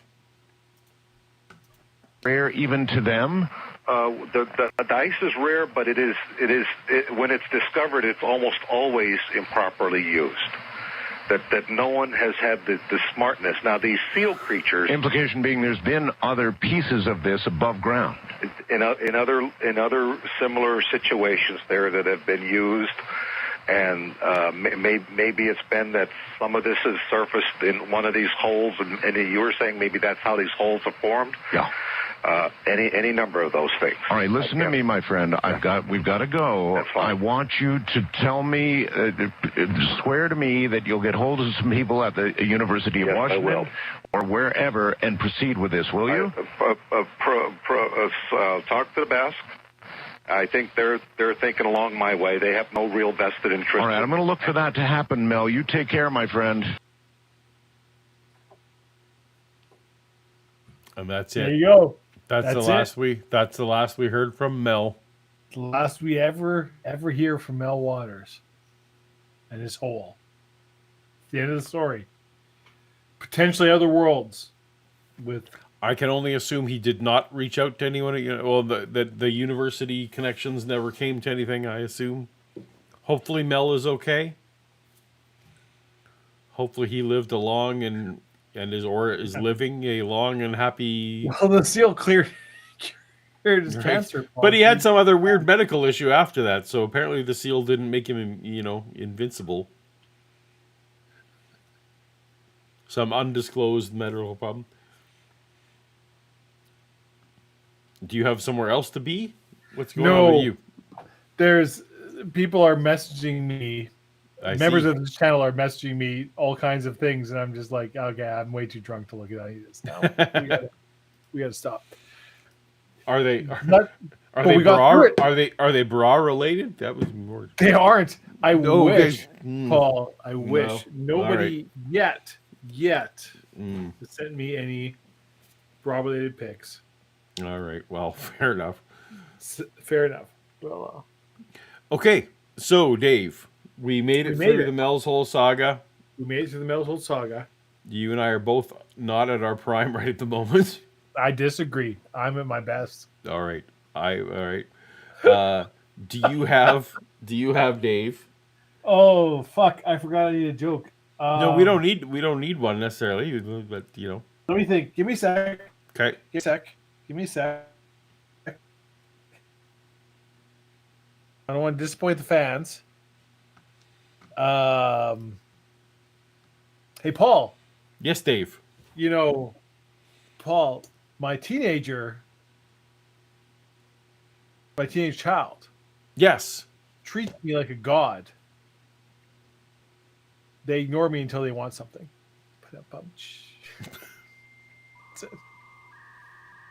That's not my best. All right. All right. Well, but we'll take it. It was very good. It was caught off guard. I should have been better. Yeah. Brain Cramp writes $5. The hole went to the Kaiju Hollow Earth, which explains everything. Yep. Mm-hmm. It's the same cheap thing that's happening in whatever that Godzilla movie that's playing in theaters today. I was thinking more Pacific Rim, but yep, that's good too. Yep. Godzilla X Kong, whatever that X means. Well, it's not out yet, is it? Yeah, it came out tonight. Was this week? Oh, well, there you go. Yep. Tonight being Friday, because for me it's Saturday. Yeah. It's Saturday where I am too now. But yes. I don't think I'm going to go see that one. I don't think I'm going to see it, even though, I've seen the reviews. I watched the trailer where it's like, we've taken the best parts of this movie and cut it. I'm like, this doesn't look good. This is fine. So the critics hated it. Everyone I know personally who's seen it, says it's stupid but fun. Okay, well then maybe it'll be like, I'm okay with that. If you go in knowing it's like, this is just stupid, fun monster fighting bullshit. And I love Godzilla stuff, so I'm gonna see it, but I'm going in. So I still haven't seen Godzilla -1. Oh, I have seen Godzilla -1. And that's what I'm desperate to see. So it's so good, Paul. It's really good. Yeah. You should see that. And it's almost unfortunate for this Kong Godzilla thing that it came out the same year, because it's kind of like, we just saw like the really the Oscar winning one. In fact, it did win an Oscar. It did win an Oscar. Yep. Versus this one, which is just dumb fun. Anyway, Vishanti writes, "Here's the joke: your mom." Yeah. With a "for the Bible tells me so" emoji. Your mama. And J. Victor, thank you, Vishanti. J. Victor writes, "Enter the Basque Mafia." Either the Basque Mafia got to Mel, or the cancer-curing properties of extra-dimensional seals were vastly oversold. Yeah, well, one of those things might have been true. You know what? Big Cancer, they are always trying to suppress the seals. That's what I always hear. The big radiation, big chemo. Big chemo wants to keep Big chemo wants to keep you. Can you imagine the big chemo companies? They would lose all their profits if you knew just mutant seals could just cure things. There was some drug that's being sold where it's like, so the average cost is $1,000 a month, and somebody released it. So like, yeah, we figured out like what it costs to make this, and it's less than $5 a month to make doses for this medication. Okay. And it's being sold for over $1,000 a month. And that's like not just ingredients, it's like produce cost, like lab costs and everything, like to make a dosage cost less than $5, and the pharmaceutical company is selling this for over $1,000. Do you mean insulin? No. Oh, okay. Because insulin is no longer copyright protected, so anybody could just like it was some, I can't remember what it was. So it was somebody that it was like a particular drug. There's a patent on it, right? So like nobody else. Okay, gotcha. And it's basically just like, and of course the company is just like, well, we have no comment. It's like, yeah, yep. Don't you? Because it sounds like you are making 500% profit on. Well, we don't need to get into the ethics of drug research at the moment because we are. I feel like I'm at the end of what I am capable of doing for this evening. Well, that's fair. I appreciate everyone for hanging with us for 5 episodes of Mel's Hole. Mel's Hole. I feel a little bad because this was literally like, this is the best. This is as good as Art Bell ever gets. But that's okay because Art Bell is mainly our excuse with which to hang with all of you people. That's true. And like you said, we have the Mad Markham stuff to do. We have the Mad Markham stuff. You have no familiarity with, and is Paul. It's very good. It's very good. I feel like some of our other series have a couple parts left to go as well. Yep. Anyway, thank you so much, everyone. I am that's my second yawn, so I am going to end the stream. Thank you for joining us all. Have a happy Easter weekend if you celebrate. Happy Easter, everybody. And that's the end of our show. Now I'm waiting to turn off the stream.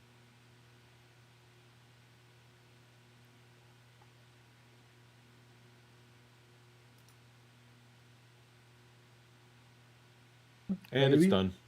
Oh, it's done.